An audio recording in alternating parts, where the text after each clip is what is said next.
ਸਤਿ ਸ਼੍ਰੀ ਅਕਾਲ ਦਰਸ਼ਕੋ, ਮੈਂ ਹਾਂ ਤੁਹਾਡਾ ਆਪਣਾ ਹੋਸਟ ਸਤਿੰਦਰ ਸਿੰਘ ਮੀਰਥਲ। ਤੁਸੀਂ ਦੇਖ ਰਹੇ ਹੋ ਟੀਵੀ 84 ਤੇ ਤੁਹਾਡਾ ਆਪਣਾ ਮਨਪਸੰਦ ਪ੍ਰੋਗਰਾਮ ਇੱਕ ਨਜ਼ਰ। ਜੀ ਹਾਂ, ਜਿਵੇਂ ਕਿ ਤੁਸੀਂ ਜਾਣਦੇ ਹੋ ਕਿ ਅਸੀਂ ਆਪਣੇ ਇਸ ਸ਼ੋਅ ਦੇ ਵਿੱਚ ਵੱਖ-ਵੱਖ ਸਿੱਖ ਸ਼ਖਸੀਅਤਾਂ ਨੂੰ ਤੁਹਾਡੇ ਰੂਬਰੂ ਕਰਵਾਉਂਦੇ ਹਾਂ।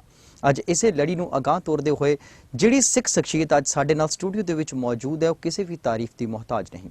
ਜੀ ਹਾਂ, ਜ਼ਿਕਰ ਕਰ ਰਹੇ ਹਾਂ ਸਿੰਘ ਸਾਹਿਬ ਗਿਆਨੀ ਰਾਮ ਸਿੰਘ ਜੀ, ਜੋ ਕਿ ਮੁਖੀ ਨੇ ਦਮਦਮੀ ਟਕਸਾਲ ਦੇ। ਅੱਜ ਸਾਡੇ ਨਾਲ ਸਟੂਡੀਓ ਦੇ ਵਿੱਚ ਮੌਜੂਦ ਨੇ। ਕਰਾਂਗੇ ਇਹਨਾਂ ਦੇ ਨਾਲ ਗੱਲਬਾਤ, ਜਾਣਾਂਗੇ ਟਕਸਾਲ ਦੀ ਕਾਰਵਾਈਆਂ ਦੇ ਬਾਰੇ ਦੇ ਵਿੱਚ। ਸਭ ਤੋਂ ਪਹਿਲਾਂ ਸਿੰਘ ਸਾਹਿਬ ਜੀ, ਆਪ ਜੀ ਦਾ ਸਾਡੇ ਸਟੂਡੀਓ ਦੇ ਵਿੱਚ ਆਉਣ ਤੇ ਅਸੀਂ ਨਿੱਘਾ ਸਵਾਗਤ ਕਰਦੇ ਹਾਂ ਜੀ। ਫਤਿਹ ਦੀ ਸਾਂਝ ਪਾਈਏ ਜੀ, ਗੁਰੂ ਫਤਿਹ ਪ੍ਰਵਾਨ ਕਰੋ ਜੀ। ਵਾਹਿਗੁਰੂ ਜੀ ਕਾ ਖਾਲਸਾ, ਵਾਹਿਗੁਰੂ ਜੀ ਕੀ ਫਤਿਹ।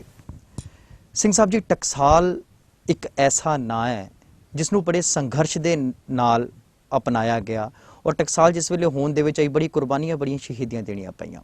ਇਹ ਸਾਰੇ ਗੱਲ ਦੇ ਉੱਪਰ ਅਸੀਂ ਵਿਚਾਰ ਵਿਮਰਸ਼ ਕਰਾਂਗੇ, ਪਰ ਉਸ ਤੋਂ ਪਹਿਲਾਂ ਅਸੀਂ ਜਾਣਨਾ ਚਾਹਾਂਗੇ ਤੁਹਾਡੇ ਬਾਰੇ ਦੇ ਵਿੱਚ ਕੁਝ, ਆਪਣੇ ਬਾਰੇ ਦੇ ਵਿੱਚ ਦੱਸੋ। ਕਿਸ ਤਰ੍ਹਾਂ ਦਾ ਬਚਪਨ ਸੀਗਾ, ਬਚਪਨ ਕਿੱਥੇ ਬੀਤਿਆ, ਫਿਰ ਕਿਸ ਤਰ੍ਹਾਂ ਇਹ ਜਿਹੜਾ ਹੈ ਇਹ ਸਿੱਖੀ ਵਾਲੇ ਰਾਹ ਦੇ ਉੱਪਰ ਤੁਰਨ ਦਾ ਸਬਬ ਬਣਿਆ? ਸਭ ਤੋਂ ਪਹਿਲਾਂ ਤਾਂ ਮੈਂ 84 ਟੀਵੀ ਚੈਨਲ ਵਾਲੇ ਸਮੂਹ ਵੀਰਾਂ ਦਾ, ਸਮੂਹ ਦੇਸ਼ ਪ੍ਰਦੇਸ਼ 'ਚ ਬੈਠੇ ਸਰੋਤੇ ਵੀਰਾਂ ਦਾ ਸਭ ਦਾ ਹਾਰਦਿਕ ਧੰਨਵਾਦ ਕਰਦਾ ਹਾਂ। ਤੁਸੀਂ ਇਹ ਪੰਥ ਦੀ ਬਹੁਤ ਵੱਡੀ ਸੇਵਾ ਕਰ ਰਹੇ ਜੇ। ਸਤਿਗੁਰੂ ਤੁਹਾਨੂੰ ਚੜ੍ਹਦੀ ਕਲਾ ਬਖਸ਼ੇ। ਜਿੱਥੋਂ ਤੱਕ ਮੇਰਾ ਸੰਬੰਧ ਹੈ, ਦਮਦਮੀ ਟਕਸਾਲ ਦੇ 13ਵੇਂ ਮੁਖੀ ਸੰਤ ਬਾਬਾ ਕਰਤਾਰ ਸਿੰਘ ਜੀ ਖਾਲਸਾ ਪਿੰਡਰਾਂ ਵਾਲੇ, ਉਹ ਮੇਰੇ ਸਗੇ ਤਾਇਆ ਜੀ ਸਨ। ਮੇਰੇ ਪਿਤਾ ਜੀ ਉਹਨਾਂ ਤੋਂ ਛੋਟੇ ਸਨ। ਸਾਡਾ ਜਿਹੜਾ ਨਗਰ ਸੀ ਉਹ ਪੂਰਾ ਕੋਨਾ ਹੈ। ਕਦੇ ਜ਼ਿਲ੍ਹਾ ਲਾਹੌਰ ਤਹਿਸੀਲ ਕਸੂਰ ਸੀ, ਫਿਰ ਜ਼ਿਲ੍ਹਾ ਅੰਮ੍ਰਿਤਸਰ ਤਹਿਸੀਲ ਪੱਟੀ ਬਣ ਗਿਆ। ਪਿਛਲੇ ਸਾਲ ਕੁਝ ਸਮੇਂ ਤੋਂ ਜ਼ਿਲ੍ਹਾ ਤਰਨਤਾਰਨ ਦੇ ਵਿੱਚ ਉਹ ਨਗਰ ਆ ਗਿਆ, ਜਿੱਥੇ ਸੰਤ ਬਾਬਾ ਕਰਤਾਰ ਸਿੰਘ ਜੀ ਦਾ ਜਨਮ ਹੋਇਆ ਸੀ 1932 ਵਿੱਚ। ਅਤੇ ਉਸ ਨਗਰ ਵਿੱਚ, ਉਸ ਪਰਿਵਾਰ ਵਿੱਚ ਮੇਰਾ 1960 ਵਿੱਚ ਜਨਮ ਹੋਇਆ ਸੀ। ਬਚਪਨ ਤੋਂ ਮੈਂ 8 ਸਾਲ ਦਾ ਸੀ ਜਦੋਂ ਮੈਨੂੰ ਸੰਤ ਬਾਬਾ ਕਰਤਾਰ ਸਿੰਘ ਜੀ ਜਥੇ ਸੰਗਤ 'ਚ ਨਾਲ ਲੈ ਆਏ ਸਨ। ਵੱਡੇ ਮਹਾਂਪੁਰਖ ਸੰਤ ਬਾਬਾ ਗੁਰਬਚਨ ਸਿੰਘ ਸਾਹਿਬ ਜੀ ਉਸ ਵੇਲੇ 1969 ਵਿੱਚ ਸਰੀਰ ਤਿਆਗ ਗਏ ਸੀ। ਜਦੋਂ ਸੰਤ ਕਰਤਾਰ ਸਿੰਘ ਹੋਰੀ ਤੁਰੇ ਨੇ ਜਥੇਬੰਦੀ ਨੂੰ ਲੈ ਕੇ, ਕੁਝ ਸਮੇਂ ਬਾਅਦ ਹੀ ਫਿਰ ਮੈਂ ਪੱਕੇ ਤੌਰ 'ਤੇ ਸੰਤ ਬਾਬਾ ਕਰਤਾਰ ਸਿੰਘ ਜੀ ਨਾਲ ਆ ਗਿਆ। ਮੇਰਾ ਬਚਪਨ ਜਿਹੜਾ ਹੈ 8 ਸਾਲ 9 ਸਾਲ ਤੋਂ ਬਾਅਦ ਸਾਰਾ ਟਕਸਾਲ 'ਚ ਬੀਤਿਆ। ਮੇਰੀ ਸਾਰੀ ਦੀ ਸਾਰੀ ਪੜ੍ਹਾਈ ਜਿੰਨੀ ਵੀ ਮੈਂ ਪੜ੍ਹ ਸਕਿਆ, ਉਹ ਸਾਰੀ ਦਮਦਮੀ ਟਕਸਾਲ 'ਚੋਂ ਮੈਨੂੰ ਵਿੱਦਿਆ ਹਾਸਲ ਕਰਨ ਦਾ ਮੌਕਾ ਪ੍ਰਾਪਤ ਹੋਇਆ। ਸੰਤ ਬਾਬਾ ਕਰਤਾਰ ਸਿੰਘ ਜੀ ਦੀ ਗੋਦ ਦਾ ਨਿੱਘ ਮਾਣਨ ਦਾ ਸੁਭਾਗ ਪ੍ਰਾਪਤ ਹੋਇਆ। ਉਹਨਾਂ ਮਹਾਂਪੁਰਸ਼ਾਂ ਨੇ ਮੈਨੂੰ ਇਹ ਵਿੱਦਿਆ ਪੜ੍ਹਾਈ, ਅਤੇ ਸਾਰਾ ਸਮਾਂ ਗੁਰੂ ਸਾਹਿਬ ਦੀ ਕਿਰਪਾ ਨਾਲ ਟਕਸਾਲ 'ਚ ਰਹਿੰਦਿਆਂ ਹੋਇਆਂ ਉਹਨਾਂ ਮਹਾਂਪੁਰਖਾਂ ਨੇ ਅਚਾਨਕ 1977 ਨੂੰ ਐਕਸੀਡੈਂਟ ਦੌਰਾਨ ਦਿਲ ਵਾਲੇ ਪਾਸੇ ਦੀਆਂ ਪਸਲੀਆਂ ਟੁੱਟ ਗਈਆਂ। ਹੋਰ ਕਾਫੀ ਸੱਟਾਂ ਸੀ। 13-14 ਦਿਨ ਹਸਪੀਟਲ ਲੁਧਿਆਣੇ ਦਾਖਲ ਰਹੇ। ਅਖੀਰ ਉਹ 16 ਅਗਸਤ 1977 ਨੂੰ ਭਾਣਾ ਵਰਤ ਆ ਗਏ ਸਨ। ਤਾਂ ਜਥੇਬੰਦੀ ਦੀ ਚੋਣ ਜਿਹੜੀ ਸੀ, ਸਾਰੇ ਸੰਗਤ ਨੇ, ਬਾਬਾ ਜੀ ਨੇ, ਸ੍ਰੀਮਾਨ ਸੰਤ ਬਾਬਾ ਜਰਨੈਲ ਸਿੰਘ ਜੀ ਖਾਲਸਾ ਪਿੰਡਰਾਂ ਵਾਲਿਆਂ ਦੀ ਕੀਤੀ, ਜਿਨ੍ਹਾਂ ਨੂੰ ਸਾਰੀ ਕੌਮ ਅੱਜ ਜਾਣਦੀ ਹੈ। ਸਿੱਖ ਕੌਮ ਦੇ ਦਿਲਾਂ ਦੀ ਉਹ ਧੜਕਣ ਬਣੇ। ਬਹੁਤ ਵੱਡੀ ਉਹਨਾਂ ਦੀ ਪੰਥ ਨੂੰ ਦੇਣ ਹੈ।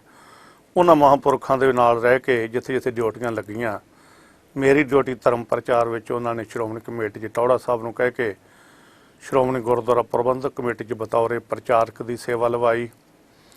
ਤਾਂ ਮੈਂ ਮੁਕਤਸਰ ਦੇ ਇਲਾਕੇ ਵਿੱਚ, ਇੱਥੇ ਸਾਡਾ ਦੌਲਤਖਾਨਾ ਅੱਜ ਕੱਲ੍ਹ ਹੈ, ਕਿਉਂਕਿ ਸਾਡਾ ਪਿੰਡ ਬਾਰਡਰ 'ਤੇ ਸੀ, ਉਸ ਕਾਰਨ ਅਸੀਂ ਭਾਈ ਅਮਰੀਕ ਸਿੰਘ ਹੋਰੀ ਸਾਰੇ ਪਰਿਵਾਰ ਨੇ ਅਸੀਂ ਸਲਾਹ ਕਰਕੇ ਪਿੰਡ ਵਾਲੀ ਜ਼ਮੀਨ ਵੇਚ ਕੇ ਮੁਕਤਸਰ ਦੇ ਲਾਗੇ ਪਰੇ ਝੀਂਡ ਵਾਲਾ ਪਿੰਡ ਹੈ, ਉੱਥੇ ਆਪਣਾ ਸਾਰਾ ਪਰਿਵਾਰ ਰਹਿੰਦਾ। ਅਤੇ ਉੱਥੇ ਹੀ ਮੇਰੀ ਧਰਮ ਪ੍ਰਚਾਰ ਦੀ ਡਿਊਟੀ ਸੀ। ਨਾਲੇ ਜੋ ਸੰਤ ਮਹਾਂਪੁਰਖਾਂ ਨੇ ਸੰਘਰਸ਼ ਚਲਾਇਆ ਸੀ, ਥਾਵਾਂ ਥਾਵਾਂ 'ਤੇ ਕਾਨਫਰੰਸਾਂ ਕਰਨੀਆਂ, ਥਾਵਾਂ ਥਾਵਾਂ 'ਤੇ ਲਾਮਬੰਦ ਕਰਨਾ, ਜਥੇ ਭੇਜਣੇ, ਉਹ ਸਾਡੀ ਡਿਊਟੀ ਸੀ। ਨਾਲ ਨਾਲ ਉਹ ਸੇਵਾ ਨਿਭਾਉਂਦੇ ਰਹੇ। ਇਸ ਤਰੀਕੇ ਨਾਲ ਸਾਰਾ ਸਮਾਂ ਇਹ ਬੀਤਦਾ ਗਿਆ ਜੀ। ਬਿਲਕੁਲ ਜੀ, ਬਿਲਕੁਲ। ਸਿੰਘ ਸਾਹਿਬ ਜੀ, ਇਹ ਵੀ ਸੁਣਨ 'ਚ ਆਇਆ ਕਿ ਆਪ ਜੀ ਐਕਟਿੰਗ ਗ੍ਰੰਥੀ ਦੇ ਰੂਪ ਦੇ ਵਿੱਚ ਵੀ ਆਪ ਜੀ ਨੇ ਸੇਵਾਵਾਂ ਜਿਹੜੀਆਂ ਨੇ ਦਿੱਤੀਆਂ ਨੇ, ਕੁਝ ਉਸ ਬਾਰੇ ਦੱਸੋ।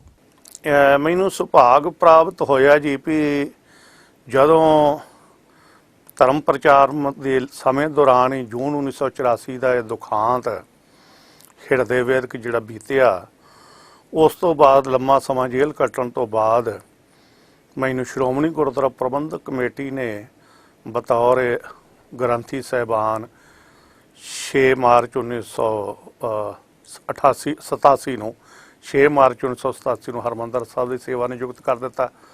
ਮੈਂ 11 ਸਾਲ ਗੁਰੂ ਰਾਮਦਾਸ ਦੀ ਸੇਵਾ ਦਾ ਮੈਨੂੰ ਸਤਿਗੁਰੂ ਨੇ ਸੁਭਾਗ ਬਖਸ਼ਿਆ। ਜਦੋਂ ਮੈਂ ਆ ਵੱਡੀ ਰਹਿ ਰਸ ਦਾ ਪਾਠ ਦਾ ਮਸਲਾ ਰਿਹਾ ਜਾਂ ਇਸ ਸਰੂਪ 'ਚ ਹੀ ਮੈਂ ਸਾਰਾ ਮੁਲਾਜ਼ਮਤ ਕੀਤੀ ਜਿੰਨਾ ਸਮਾਂ ਰਿਹਾ ਹਰਿਮੰਦਰ ਸਾਹਿਬ ਜਾਂ ਧਰਮ ਪ੍ਰਚਾਰ ਦੇ ਖੇਤਰ ਵਿੱਚ। ਇੱਕ ਸਮਾਂ ਐਸਾ ਵੀ ਆਇਆ ਸੀ ਜਦੋਂ ਸਾਡੇ 4 ਸਿੰਘ ਸਾਹਿਬਾਨ ਹੁੰਦੇ ਸੀ। ਇੱਕ ਸਿੰਘ ਸਾਹਿਬਾਨ ਕੈਨੇਡਾ ਚਲੇ ਗਏ, ਵੱਡੇ ਸਾਡੇ ਗਿਆਨੀ ਮੋਹਨ ਸਿੰਘ ਸਾਹਿਬ ਜੀ। 2 ਸਿੰਘ ਸਾਹਿਬ ਜਿਹੜੇ ਸੀ ਉਹ ਇੱਕ ਤਾਂ ਹਸਪੀਟਲ ਦਾਖਲ ਹੋ ਗਏ, ਉਹਨਾਂ ਨੂੰ ਕੋਈ ਪ੍ਰੋਬਲਮ ਹੋ ਗਈ ਹਰਨੀਆਂ ਆਦਿਕ ਦੀ। ਇੱਕ ਸਿੰਘ ਸਾਹਿਬ ਸਾਡੇ ਵੈਸੇ ਭਗੌੜੇ ਹੋ ਗਏ, ਛੱਡ ਕੇ ਭੱਜ ਗਏ। ਮੈਂ ਇਕੱਲਾ ਰਹਿ ਗਿਆ ਸੀ ਸ੍ਰੀ ਹਰਿਮੰਦਰ ਸਾਹਿਬ ਦੀ ਸੇਵਾ ਵਿੱਚ। 4.5 ਮਹੀਨੇ ਗੁਰੂ ਰਾਮਦਾਸ ਨੇ ਮੇਰੇ ਤੋਂ ਇਕੱਲੇ ਤੋਂ ਵੀ ਸੇਵਾ ਲਈ ਹੈ। ਮੈਂ ਸਮਝਦਾ ਵੀ ਇਹ ਸ਼੍ਰੋਮਣੀ ਕਮੇਟੀ ਦੇ ਰਿਕਾਰਡ 'ਚ ਪਹਿਲਾ ਸਮਾਂ ਸੀ ਤੇ ਮੈਨੂੰ ਇਹ ਸੁਭਾਗ ਪ੍ਰਾਪਤ ਹੋਇਆ ਵੀ ਇਕੱਲੇ ਨੂੰ 4.5 ਮਹੀਨੇ ਕਿਤੇ ਜਾਣਾ ਆਉਣਾ ਸਾਰਾ ਬੰਦ ਸੀ ਤੇ ਗੁਰੂ ਰਾਮਦਾਸ ਦੇ ਦਰ ਦੀ ਮੈਂ ਸੇਵਾ ਕਰਦਾ ਰਿਹਾ ਜੀ। ਬਿਲਕੁਲ ਜੀ। ਸਾਰਾ 17 ਸਾਲ ਮੈਂ ਸ਼੍ਰੋਮਣੀ ਕਮੇਟੀ ਦੀ ਮੁਲਾਜ਼ਮਤ ਕੀਤੀ ਹੈ। ਗੁਰੂ ਨੇ ਮੇਰੇ ਤੋਂ ਇਹ ਸੇਵਾ ਲਈ ਹੈ ਜੀ।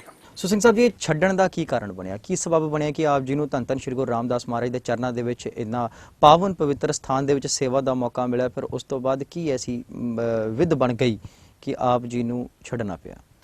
ਮੈਂ ਜਦੋਂ ਧਰਮ ਪ੍ਰਚਾਰ 'ਚ ਮੇਰੀ ਡਿਊਟੀ ਲੱਗੀ, ਮੈਂ ਇਸੇ ਬਾਣੇ ਵਿੱਚ ਸੰਜ ਮੈਨੂੰ ਕਿਸੇ ਨੇ ਨਹੀਂ ਆਖਿਆ ਵੀ ਬਾਣਾ ਤਬਦੀਲ ਕਰੋ।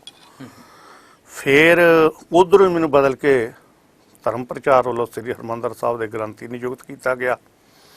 ਉਸ ਵੇਲੇ ਵੀ ਮੈਨੂੰ ਉੱਪਰਲਾ ਦਰਬਾਰੀ ਚੋਲਾ ਜਿਹੜਾ ਪਾ ਕੇ ਹਰਿਮੰਦਰ ਸਾਹਿਬ ਦੀ ਸੇਵਾ 'ਚ ਜਾਈਦਾ ਹੈ, ਉਹ ਮੈਨੂੰ ਦਿੱਤਾ ਗਿਆ ਵੀ ਆਹ ਪਾ ਲਓ ਜੀ। ਅੰਦਰ ਦੀ ਮਰਿਆਦਾ ਹੈ ਵੀ ਚੋਲਾ ਪਾ ਕੇ ਜਾਈਦਾ, ਤਣੀਆਂ ਅੱਗੇ ਬੰਨ੍ਹਣੀਆਂ ਪੈਂਦੀਆਂ ਨੇ। ਲੇਕਿਨ ਮੈਨੂੰ ਕਿਸੇ ਨੇ ਨਾ ਪਜਾਮੇ ਦਾ ਮੈਨੂੰ ਆਖਿਆ, ਨਾ ਮੈਂ ਕਦੇ ਪਾਇਆ ਹੀ ਸੀ। ਕਿਰਪਾਨ ਮੈਂ ਉੱਪਰ ਦੀ ਪਾ ਕੇ ਜਾਂਦਾ ਸਾਂ। 11 ਸਾਲ ਮੈਂ ਸੇਵਾ ਕੀਤੀ ਆ, ਪਰ ਉਸ ਸਮੇਂ 'ਚ ਕਦੇ ਐਸੀ ਗੱਲ ਨਹੀਂ ਆਈ। ਫਿਰ ਰਹਿਰਾਸ ਸਾਹਿਬ ਦਾ ਵੱਡੀ ਦਾ ਪਾਠ ਅੰਦਰ ਆਰੰਭ ਹੋ ਗਿਆ। ਉਹ ਮੈਨੂੰ ਸੁਭਾਗ ਹੋਇਆ ਵੀ ਮੈਂ ਪਹਿਲੇ ਦਿਨ ਕੀਤਾ। ਉਸ ਸਮੇਂ ਦੌਰਾਨ ਜਿਹੜਾ ਸਮਾਂ ਚੱਲਦਾ ਰਿਹਾ ਮੈਂ ਕਰਦਾ ਰਿਹਾ। ਫਿਰ ਅਚਾਨਕ ਹੀ ਉੱਤੋਂ ਸੁਨੇਹਾ ਆ ਗਿਆ ਵੀ ਤੁਸੀਂ ਨਿਰਧਾਰਤ ਪੋਸ਼ਾਕ, ਦਫ਼ਤਰ ਵੱਲੋਂ ਚਿੱਠੀਆਂ ਆ ਗਈਆਂ ਵੀ ਨਿਰਧਾਰਤ ਪੋਸ਼ਾਕ ਪਹਿਨ ਕੇ ਆਓ। ਮੈਂ ਬੇਨਤੀ ਕੀਤੀ ਵੀ 17 ਸਾਲ ਜਿਸ ਬੰਦੇ ਨੂੰ ਡਿਊਟੀ ਕਰਦੇ ਨੂੰ ਹੋ ਗਏ ਨੇ, ਉਦੋਂ ਤੁਸੀਂ ਕਿਉਂ ਨਹੀਂ ਆਖਿਆ ਵੀ ਨਿਰਧਾਰਤ ਪੋਸ਼ਾਕ ਦੀ ਮਰਿਆਦਾ? ਜਿਹੜਾ ਬੰਦਾ 17 ਸਾਲ ਤੋਂ ਕਿ ਡਿਊਟੀ ਕਰ ਰਿਹਾ ਹੈ, ਅੱਜ ਤੁਸੀਂ ਉਹਨੂੰ 17 ਸਾਲ ਬਾਅਦ ਇਹ ਆਖੋ ਵੀ ਤੂੰ ਆਹ ਪੋਸ਼ਾਕਾਂ ਪਾ ਕੇ ਆ, ਤੂੰ ਇਸ ਤਰ੍ਹਾਂ ਕਰ, ਤੂੰ ਇਸ ਤਰ੍ਹਾਂ ਕਰ, ਇਹ ਗੱਲ ਬਣਦੀ ਨਹੀਂ। ਤੁਹਾਨੂੰ ਪਹਿਲੇ ਦਿਨ ਹੀ ਕਹਿ ਦੇਣਾ ਚਾਹੀਦਾ ਅਗਲਾ ਡਿਊਟੀ ਕਰਨਾ ਚਾਹੁੰਦਾ ਕਰੇ, ਨਹੀਂ ਕਰਨਾ ਚਾਹੁੰਦਾ ਨਾ ਕਰੇ। ਪਰ ਤੁਸੀਂ ਉਹਨੂੰ 17 ਸਾਲ ਬਾਅਦ ਉਸ ਬੰਦੇ ਤੇ ਹੁਕਮ ਠੋਸੋ, ਇਹ ਗੱਲ ਸੋਭਾ ਵਾਲੀ ਨਹੀਂ। ਤੇ ਮੈਂ ਨਾ ਕਰੇ ਪਾਇਆ, ਨਾ ਮੈਂ ਕੋਈ ਪਾਉਣਾ ਆ। ਰਹਿ ਛੋਟੀ ਦਾ ਪਾਠ ਕਰੋ ਜੀ, ਆਹ ਕਰੋ ਜੀ, ਉਹ ਕਰੋ ਜੀ। ਮੈਨੂੰ ਉਹ ਮਰਿਆਦਾ ਠੀਕ ਹੈ, ਜਿੰਨਾ ਚਿਰ ਮੈਂ ਆਖਿਆ ਸਤਿਗੁਰੂ ਨੇ ਮੇਥੋਂ ਸੇਵਾ ਲੈਣੀ ਸੀ ਲੈ ਲਈ ਹੈ। ਸਾਡੇ ਦਮਦਮੀ ਟਕਸਾਲ ਦੇ ਸਤਿਕਾਰਯੋਗ ਮਹਾਂਪੁਰਖ ਬਾਬਾ ਠਾਕੁਰ ਸਿੰਘ ਸਾਹਿਬ ਜੀ, ਉਹਨਾਂ ਨੇ ਮੈਨੂੰ ਹੁਕਮ ਕੀਤਾ ਵੀ ਇਹ ਸਭ ਗੁਰੂ ਰਾਮਦਾਸ ਦੇ ਭਾਣੇ 'ਚ ਹੀ ਆ। ਮਹਾਂਪੁਰਸ਼ਾਂ ਨੇ ਤੁਹਾਨੂੰ ਕਥਾ ਪੜ੍ਹਾਈ ਆ, ਕਥਾ ਪ੍ਰਚਾਰ ਸੰਗਤਾਂ 'ਚ ਕਰੋ। ਜੇ ਨਹੀਂ ਇਹ ਸੇਵਾ ਲੈਣੀ ਚਾਹੁੰਦੇ ਤਾਂ ਠੀਕ ਹੈ। ਉਹ ਖੀਰ ਸੇਵਾ ਮੇਰੀ ਜਿਹੜੀ ਸੀ 29 ਅਪ੍ਰੈਲ ਨੂੰ, ਉਸ ਦਿਨ ਗੁਰੂ ਅਰਜਨ ਸਾਹਿਬ ਦਾ ਪੁਰਬ ਸੀ। ਸਵੇਰੇ ਮੈਂ ਡਿਊਟੀ ਕਰਕੇ ਆਇਆ ਹਾਂ, ਸ਼ਾਮ ਨੂੰ ਮੈਨੂੰ ਘਰੇ ਚਿੱਠੀ ਆ ਗਈ ਹੈ ਸੂਰਜ ਡੁੱਬੇ ਤੋਂ ਬਾਅਦ ਵੀ ਤੁਹਾਡੀ ਬਦਲੀ ਜਿਹੜੀ ਉਹ ਗੁਰਦੁਆਰਾ ਧਮਧਾਨ ਸਾਹਿਬ ਹਰਿਆਣਾ 'ਚ ਕੀਤੀ ਜਾ ਰਹੀ ਹੈ। ਜਦੋਂ ਕਿ ਸ਼੍ਰੋਮਣੀ ਕਮੇਟੀ 'ਚ ਕੋਈ ਕਾਇਦਾ ਕਾਨੂੰਨ ਐਸਾ ਨਹੀਂ ਵੀ ਹਰਿਮੰਦਰ ਸਾਹਿਬ ਦਾ ਸਿੰਘ ਸਭ ਹੋਵੇ ਤੇ ਉਹਦੀ ਬਦਲੀ ਕਿਸੇ ਹੋਰ ਗੁਰਦੁਆਰੇ ਕੀਤੀ ਜਾ ਸਕੇ। ਸਾਰੇ ਗੁਰਦੁਆਰੇ ਭਾਵੇਂ ਸਤਿਕਾਰਯੋਗ ਨੇ, ਪਰ ਹਰਿਮੰਦਰ ਸਾਹਿਬ ਦਾ ਗ੍ਰੰਥੀ ਕਿਸੇ ਹੋਰ ਗੁਰਦੁਆਰੇ ਜਾ ਕੇ ਗ੍ਰੰਥੀ ਨਹੀਂ ਲੱਗ ਸਕਦਾ ਜੀ। ਇਹ ਮਰਿਆਦਾ ਸ਼੍ਰੋਮਣੀ ਕਮੇਟੀ 'ਚ। ਪਰ ਮੇਰੀ ਬਦਲੀ ਕੀਤੀ ਗਈ। ਫਿਰ ਕਾਨੂੰਨ ਇਹ ਗੱਲ ਕਹਿੰਦਾ ਹੈ ਸ਼੍ਰੋਮਣੀ ਕਮੇਟੀ ਦਾ ਵੀ ਜੇ ਪੰਜਾਬ ਵਿੱਚ ਕਿਸੇ ਥਾਂ ਤੇ ਮੁਲਾਜ਼ਮ ਦੀ ਬਦਲੀ ਕਰਨੀ ਹੋਵੇ, ਉਹਨੂੰ 3 ਦਿਨ ਦਾ ਟਾਈਮ ਦੇਣਾ ਪੈਂਦਾ ਤਾਂ ਕਿ ਉਹ ਬੱਚਿਆਂ ਨੂੰ ਸੈੱਟ ਕਰ ਲਵੇ। 3 ਦਿਨ ਉਹਦੇ ਵਾਸਤੇ ਟਾਈਮ ਆ। ਜੇ ਕਿਸੇ ਬਾਹਰਲੀ ਸਟੇਟ 'ਚ ਕਿਸੇ ਦੀ ਬਦਲੀ ਕਰਨ ਤਾਂ ਉਹਨੂੰ 7 ਦਿਨ ਦਾ ਟਾਈਮ ਆ। ਲੇਕਿਨ ਗਿਆਨੀ ਰਾਮ ਸਿੰਘ ਵਾਗ ਨੂੰ ਸ਼ਾਮ ਨੂੰ ਸੂਰਜ ਡੁੱਬੇ ਤੋਂ ਬਾਅਦ ਚਿੱਠੀ ਮਿਲਦੀ ਹੈ ਤੇ ਸਵੇਰੇ ਅੰਮ੍ਰਿਤ ਵੇਲੇ ਜਾ ਕੇ ਡਿਊਟੀ ਤੁਸੀਂ ਧਮਧਾਨ ਗੁਰਦੁਆਰੇ ਜਾ ਕੇ ਕਰਨੀ ਆ। ਇਹ ਕੋਈ ਕਾਇਦਾ ਕਾਨੂੰਨ ਨਹੀਂ ਸੀ। ਉੱਥੋਂ ਦੇ ਮੈਨੇਜਰ ਨੂੰ ਸਕੱਤਰ ਫੋਨ ਕਰਦਾ ਵੀ ਜੇ ਗਿਆਨੀ ਰਾਮ ਸਿੰਘ ਛੁੱਟੀ ਮੰਗੇ ਤੈਨੂੰ ਛੁੱਟੀ ਨਹੀਂ ਦੇਣੀ। ਅੱਛਾ ਜੀ। ਇਹ ਫਿਰ ਡਿਊਟੀ ਹੋਈ ਕਿ ਸਜ਼ਾ ਹੋਈ ਜੀ। ਇਹ ਯਾਨੀ ਕਿਤੇ ਨਾ ਕਿਤੇ ਕੋਈ ਕੁਝ ਸਾਜ਼ਿਸ਼ ਜਿਹੜੀ ਹੈ ਉਹ ਸਿੰਘ ਸਾਹਿਬ ਗਿਆਨੀ ਰਾਮ ਸਿੰਘ ਦੇ ਖਿਲਾਫ ਘੜੀ ਜਾ ਰਹੀ ਸੀ। ਬਿਲਕੁਲ ਘੜੀ ਜਾ ਰਹੀ ਸੀ। ਮੈਂ ਉਹਨੂੰ ਆਖਿਆ ਵੀ ਮੈਂ ਤਾਂ ਗੁਰੂ ਰਾਮਦਾਸ ਦੀ ਸੇਵਾ ਧੰਨ ਭਾਗ ਸਮਝ ਕੇ ਕਰਦਾ ਆ।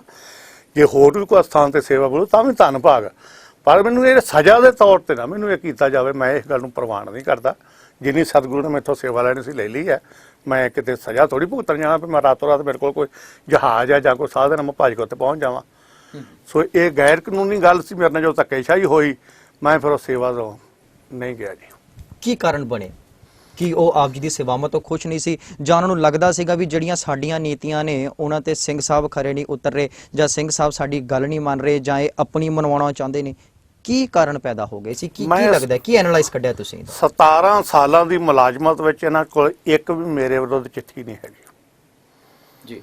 ਨਾ 6 ਸਾਲ ਧਰਮ ਪ੍ਰਚਾਰ ਦੇ ਸਮੇਂ ਦੀ, ਨਾ 11 ਸਾਲ ਦੇ ਸ੍ਰੀ ਗੁਰੂ ਰਾਮਦਾਸ ਦੇ ਦਾਸ ਦੀ ਸੇਵਾ ਦੀ। ਮੇਰੇ ਵਿਰੁੱਧ ਇੱਕ ਵੀ ਚਿੱਠੀ ਇਹਨਾਂ ਕੋਲ ਸ਼੍ਰੋਮਣੀ ਕਮੇਟੀ ਕੋਲ ਨਹੀਂ ਹੈਗੀ। ਮੇਰੀ ਕੋਈ ਗਲਤੀ ਦੱਸਣ ਜਾਂ ਮੈਨੂੰ ਕੋਈ ਕਾਰਨ ਦੱਸਣ ਵੀ ਆਹ ਗੱਲ ਆ। ਸਿਰਫ ਧੱਕੇਸ਼ਾਹੀ ਇਹ ਸੀ ਵੀ ਰਹਿ ਰਾ ਛੋਟੀ ਕਰਨੀ ਆ, ਇਹ ਵੱਡੀ ਕਰਦਾ, ਇਹ ਸਾਡੇ ਆਖੇ ਲੱਗ ਬਾਣਾ ਨਹੀਂ ਪਾਉਂਦਾ। ਜਦੋਂ ਮੈਂ ਪੁੱਛਿਆ ਗਿਆ ਉਹਨਾਂ ਜ਼ਿੰਮੇਵਾਰਾਂ ਨੂੰ 17 ਸਾਲ ਪਹਿਲੋਂ ਕਿਹੜੀ ਬਾਣਾ ਪਵਾਇਆ, ਇਹਦਾ ਕੋਈ ਜਵਾਬ ਨਹੀਂ। ਅੱਛਾ ਜੀ। ਇਹੀ ਕਾਰਨ ਸੀ ਵੀ ਮੇਰੇ ਨਾਲ ਧੱਕੇਸ਼ਾਹੀ ਕਰਕੇ ਮੈਨੂੰ ਉਹ ਖਰਾਬ ਕਰਨਾ ਚਾਹੁੰਦੇ ਸੀ, ਮੈਂ ਨਹੀਂ ਗਿਆ ਜੀ। ਠੀਕ। ਸਿੰਘ ਸਾਹਿਬ ਜੀ, ਗੱਲ ਕਰਦੇ ਹਾਂ ਟਕਸਾਲ ਦੀ। ਟਕਸਾਲ ਕਦੋਂ ਹੋਂਦ ਵਿੱਚ ਆਈ ਤੇ ਟਕਸਾਲ ਨੂੰ ਖੜੇ ਕਰਨ ਦੀ ਕੀ ਲੋੜ ਪੈ ਗਈ? ਕਿਹੜੇ ਐਸੇ ਉਸ ਵੇਲੇ ਇਹ ਸਮਾਂ ਬਣ ਗਿਆ ਕਿ ਟਕਸਾਲ ਖੜੇ ਕਰਨ ਦੀ ਲੋੜ ਪਈ? ਕੁਝ ਟਕਸਾਲ ਬਾਰੇ ਦੱਸੋ। ਗੁਰੂ ਗੋਬਿੰਦ ਸਿੰਘ ਸਾਹਿਬ ਜੀ ਨੇ ਸ੍ਰੀ ਅਨੰਦਪੁਰ ਸਾਹਿਬ ਦੀ ਧਰਤੀ ਤੇ ਸਾਖੀ ਤਾਂ ਲੰਬੀ ਹੈ, ਮੈਂ ਸੰਖੇਪ ਸ਼ਬਦਾਂ 'ਚ ਦੱਸਦਾ। ਬਿਲਕੁਲ ਜੀ।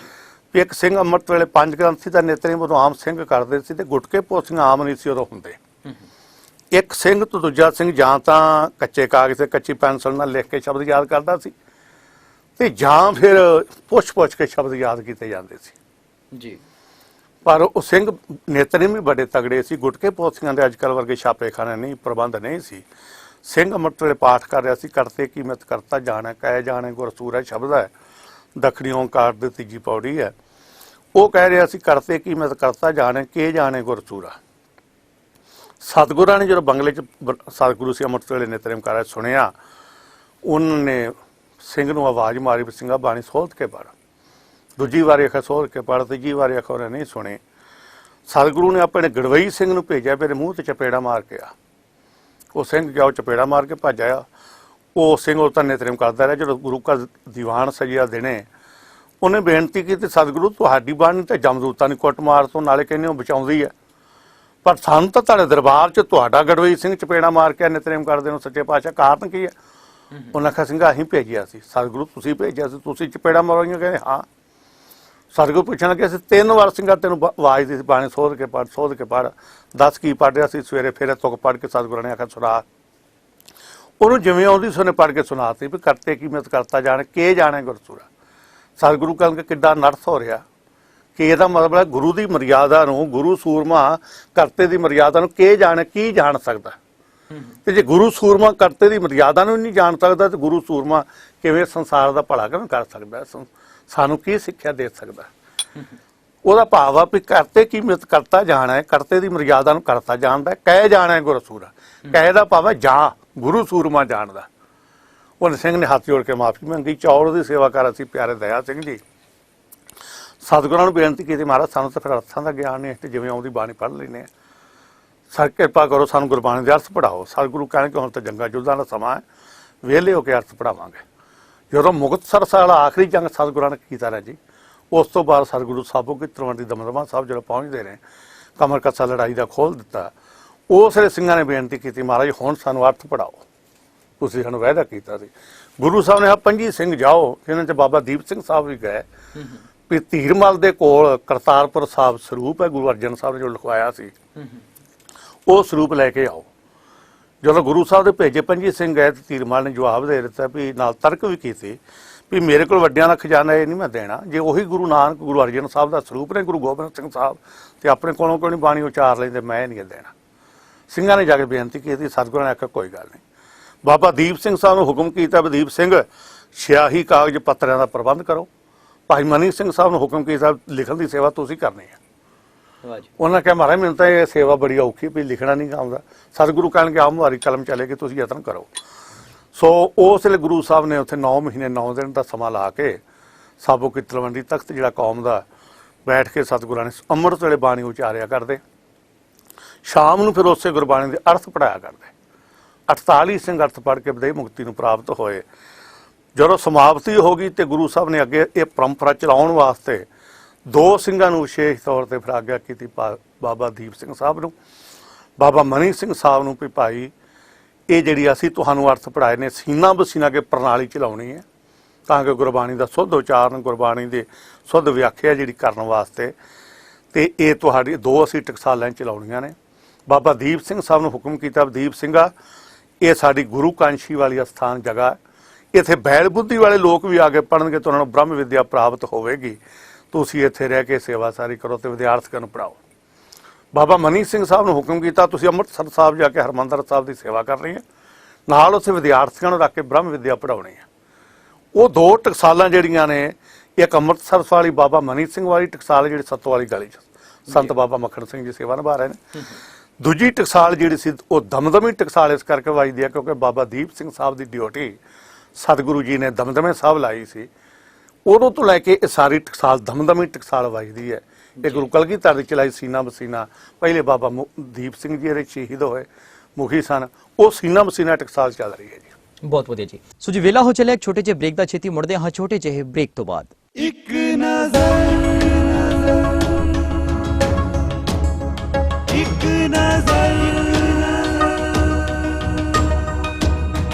ਇੱਕ ਨਜ਼ਰ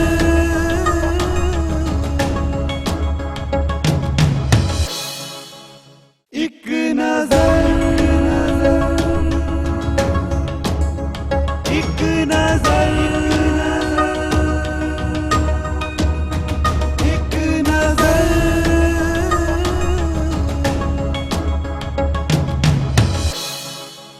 ਬ੍ਰੇਕ ਤੋਂ ਬਾਅਦ ਤੁਹਾਡਾ ਇੱਕ ਵਾਰ ਫਿਰ ਤੋਂ ਸਵਾਗਤ ਹੈ। ਤੁਸੀਂ ਦੇਖ ਰਹੇ ਹੋ ਟੀਵੀ 84 ਤੇ ਤੁਹਾਡਾ ਆਪਣਾ ਮਨਪਸੰਦ ਪ੍ਰੋਗਰਾਮ ਇੱਕ ਨਜ਼ਰ। ਸਿੰਘ ਸਾਹਿਬ ਜੀ, ਕੀ ਰਹਿਤ ਮਰਿਆਦਾਵਾਂ ਜਿਹੜੀਆਂ ਨੇ ਜਦੋਂ ਟਕਸਾਲ ਬਣਾਈ ਗਈ ਉਸ ਵੇਲੇ ਮੁੱਖ ਰੂਪ ਦੇ ਵਿੱਚ ਬਣਾਈਆਂ ਗਈਆਂ? ਵੇਖੋ ਜੀ, ਬਾਬਾ ਦੀਪ ਸਿੰਘ ਸਾਹਿਬ, ਬਾਬਾ ਮਨੀ ਸਿੰਘ ਵੇਲੇ ਜੋ ਸਤਿਗੁਰੂ ਦੇ ਕੋਲ ਰਹਿ ਕੇ ਸਿੰਘਾਂ ਨੇ ਅੰਮ੍ਰਿਤ ਸਤਿਗੁਰੂ ਦੇ ਹੱਥੋਂ ਛਕਿਆ, ਜੋ ਰਹਿਤ ਮਰਿਆਦਾ ਕਲਗੀਧਰ ਨੇ ਉਹਨਾਂ ਨੂੰ ਬਖਸ਼ੀਆਂ ਸੀ, ਉਹੀ ਸੀਨਾ ਬਸੀਨਾ ਤੁਰੀਆਂ ਉਹਦੀਆਂ ਰਹਿਤ ਮਰਿਆਦਾ ਦੇ ਉੱਪਰ ਪਹਿਰਾ ਦਿੱਤਾ। ਪਿਤਾ ਪੁਰਖੇ ਚੱਲੀ ਆਉਂਦੇ ਸੀਨਾ ਬਸੀਨਾ ਟਕਸਾਲ ਹੈ। ਅੱਜ ਵੀ ਉਹ ਜਿਹੜੀਆਂ ਮਰਿਆਦਾਵਾਂ ਨੇ, ਕੋਈ ਵੱਖਰੀਆਂ ਮਰਿਆਦਾ ਨਹੀਂ ਟਕਸਾਲ ਦੀਆਂ ਕਿਸੇ ਸੰਪਰਦਾ ਦੀਆਂ, ਜਿਹੜੀਆਂ ਉਹ ਮਰਿਆਦਾਵਾਂ ਚੱਲ ਰਹੀਆਂ ਨੇ, ਟਕਸਾਲ ਉਹ ਆਪਣੀਆਂ ਮਰਿਆਦਾਵਾਂ ਤੇ ਪਹਿਰਾ ਦੇ ਰਹੀ ਹੈ। ਬਿਲਕੁਲ ਜੀ। ਕਾਰਗੁਜ਼ਾਰੀ ਦੀ ਗੱਲ ਕਰੀਏ ਤੇ ਕਿਸ ਤਰ੍ਹਾਂ ਦੇ ਕਾਰਜ ਜਿਹੜੇ ਨੇ ਟਕਸਾਲ ਦੇ ਹਿੱਸੇ ਆਉਂਦੇ ਨੇ? ਟਕਸਾਲ ਕਿਸ ਤਰ੍ਹਾਂ ਦੇ ਕਾਰਜ ਜਿਹੜੀ ਹੈ ਪੰਥ ਦੀ ਭਲਾਈ ਤੇ ਕੌਮ ਦੀ ਭਲਾਈ ਦੇ ਲਈ ਕਰਦੀ ਹੈ? ਵੇਖੋ ਜੀ, ਟਕਸਾਲ ਦਾ ਮੇਨ ਕੰਮ ਸੀ ਬ੍ਰਹਮ ਵਿਦਿਆ ਪੜ੍ਹਾਉਣੀ, ਜਿਸ ਕਰਕੇ ਸਤਿਗੁਰੂ ਨੇ ਚਲਾਈ ਸੀ ਟਕਸਾਲ, ਵੀ ਵਿਦਿਆਰਥੀਆਂ ਨੂੰ ਨਾਲ ਰੱਖ ਕੇ ਕੋਲ ਤੇ ਇਹਨਾਂ ਨੂੰ ਗੁਰੂ ਗ੍ਰੰਥ ਸਾਹਿਬ ਦੀ ਉੱਚੀ ਸੁੱਚੀ ਜਿਹੜੀ ਵਿਦਿਆ, ਸ਼ੁੱਧ ਪਾਠ ਜਿਹੜਾ ਉਹ ਸਿਖਾਉਣਾ ਹੈ, ਗੁਰਬਾਣੀ ਦੇ ਅਰਥ ਸਿਖਾਉਣੇ ਨੇ, ਕੀਰਤਨ ਕਥਾ ਪੜ੍ਹਾਉਣੀ ਹੈ। ਇਹ ਗੁਰੂ ਸਾਹਿਬ ਨੇ ਡਿਊਟੀ ਲਾਈ ਸੀ। ਉਹ ਡਿਊਟੀ ਜਿਹੜੀ ਸੀ ਟਕਸਾਲ ਕਰਦੀ ਰਹੀ। ਜਦੋਂ ਪੰਥ ਤੇ ਬਿਪਤਾ ਪੈਂਦੀ ਰਹੀ, ਜਿਵੇਂ ਕਿ ਹੁਣ ਬਾਬਾ ਦੀਪ ਸਿੰਘ ਸਾਹਿਬ ਜੀ ਦਾ ਇਤਿਹਾਸ ਤੁਹਾਡੇ ਸਾਹਮਣੇ ਹੈ, ਉਹ ਜਿੱਥੇ ਵਿਦਿਆਰਥੀਆਂ ਨੂੰ ਪੜ੍ਹਾ ਰਿਹਾ ਸੀ ਉੱਥੇ ਬੜੇ ਨਿਤਨੇਮੀ ਸਨ। 4 ਸਰੂਪ ਉਹਨਾਂ ਨੇ, ਬਾਬਾ ਜੀ ਨੇ ਗੁਰੂ ਗ੍ਰੰਥ ਸਾਹਿਬ ਦੇ ਲਿਖੇ, 4 ਤਖਤਾਂ ਦੇ ਸੁਭਾਏਮਾਨ ਨੇ। ਜਿਹੜਾ ਸ੍ਰੀ ਹਰਿਮੰਦਰ ਸਾਹਿਬ ਪ੍ਰਕਾਸ਼ ਜੀ ਦੇ ਜਲਾਓ ਸਾਜਦੇ ਨੇ ਜੀ, ਮੈਂ 11 ਸਾਲ ਗੁਰੂ ਨੇ ਮੈਨੂੰ ਸੇਵਾ ਦਾ ਸੁਭਾਗ ਬਖਸ਼ਿਆ। ਉਸ ਸਰੂਪ ਦੀ ਜਿਲਦ ਨੂੰ ਸੋਨੇ ਨਾਲ ਮੜੀ ਹੈ ਜੀ ਉਹ ਜਿਲਦ, ਤੇ ਬਾਬਾ ਦੀਪ ਸਿੰਘ ਦੇ ਹੱਥ ਲਿਖ ਤੋਸ਼ੇਖਾਨੇ 'ਚ ਹੈ। ਜਦੋਂ ਪ੍ਰਕਾਸ਼ ਕਰਨ ਹੁੰਦਾ ਹਰਿਮੰਦਰ ਸਾਹਿਬ ਜਲਾਓ ਵਾਲੇ ਦਿਨ, ਗੁਰਪੁਰਬ ਵਾਲੇ ਦਿਨ, ਉਸ ਦਿਨ ਉਸ ਸਰੂਪ ਦਾ ਸਾਰਾ ਦਿਨ ਉੱਥੇ ਪ੍ਰਕਾਸ਼ ਹੁੰਦਾ। ਅੰਮ੍ਰਿਤ ਵੇਲੇ ਸੰਗਤ ਨੂੰ ਹੁਕਮਨਾਮਾ ਸੁਣਾਇਆ ਜਾਂਦਾ। ਸ਼ਾਮ ਨੂੰ ਸੋਦਰ ਦੇ ਪਾਠ ਤੋਂ ਬਾਅਦ ਫਿਰ ਸਮਾਪਤੀ ਹੁੰਦੀ ਹੈ। 4 ਤਖਤਾਂ ਦੇ ਬਾਬਾ ਜੀ ਨੇ ਇਹ 4 ਸਰੂਪ ਜਿਹੜੇ ਨੇ ਅੱਜ ਵੀ ਸੁਭਾਏਮਾਨ ਨੇ। ਅਰਬੀ ਭਾਸ਼ਾ 'ਚ ਇੱਕ ਬਾਬਾ ਜੀ ਨੇ ਸਰੂਪ ਲਿਖਿਆ, ਉਹ ਅਰਬ ਕੰਟਰੀ ਵਿੱਚ ਹੈ। ਇਸੇ ਤਰ੍ਹਾਂ ਬਾਬਾ ਜੀ ਨੇ ਸੋ ਦਸਮ ਦੀ ਬਾਣੀ ਦਾ ਇੱਕ ਸੁੰਦਰ ਗੁਟਕਾ ਅੱਜ ਵੀ ਦਮਦਮੇ ਸਾਹਿਬ ਪਿਆ, ਪੋਥੀ ਦੇ ਰੂਪ ਵਿੱਚ, ਜਿਵੇਂ ਅੰਮ੍ਰਿਤ ਕੀਰਤਨ ਪੋਥੀ ਹੈ ਨੇ, ਇਹ ਤੋਂ ਵੀ ਵੱਡਾ ਸੁੰਦਰ ਗੁਟਕਾ, ਉਹੀ ਲਿਖਤ ਉਹੀ ਸਿਆਈ ਕਰੇ ਦਮਦਮਾ ਸਾਹਿਬ ਜਾਓ ਤੇ ਦਰਸ਼ਨ ਕਰੋ। ਬਹੁਤੀ ਬਾਣੀ ਜਿਹੜਾ ਅੱਜ ਵੀਰ ਵਾਰ ਪਾ ਰਹੇ ਨੇ ਕੌਮ ਦੇ ਅੰਦਰ, ਉਹ ਸਾਰੀ ਦੀ ਸਾਰੀ ਬਾਣੀ ਦਸਮ ਦੀ ਉਸ ਸੁੰਦਰ ਬਾਬਾ ਜੀ ਦੇ ਗੁਟਕੇ ਵਿੱਚ ਲਾਤ ਲਿਖਦਾ।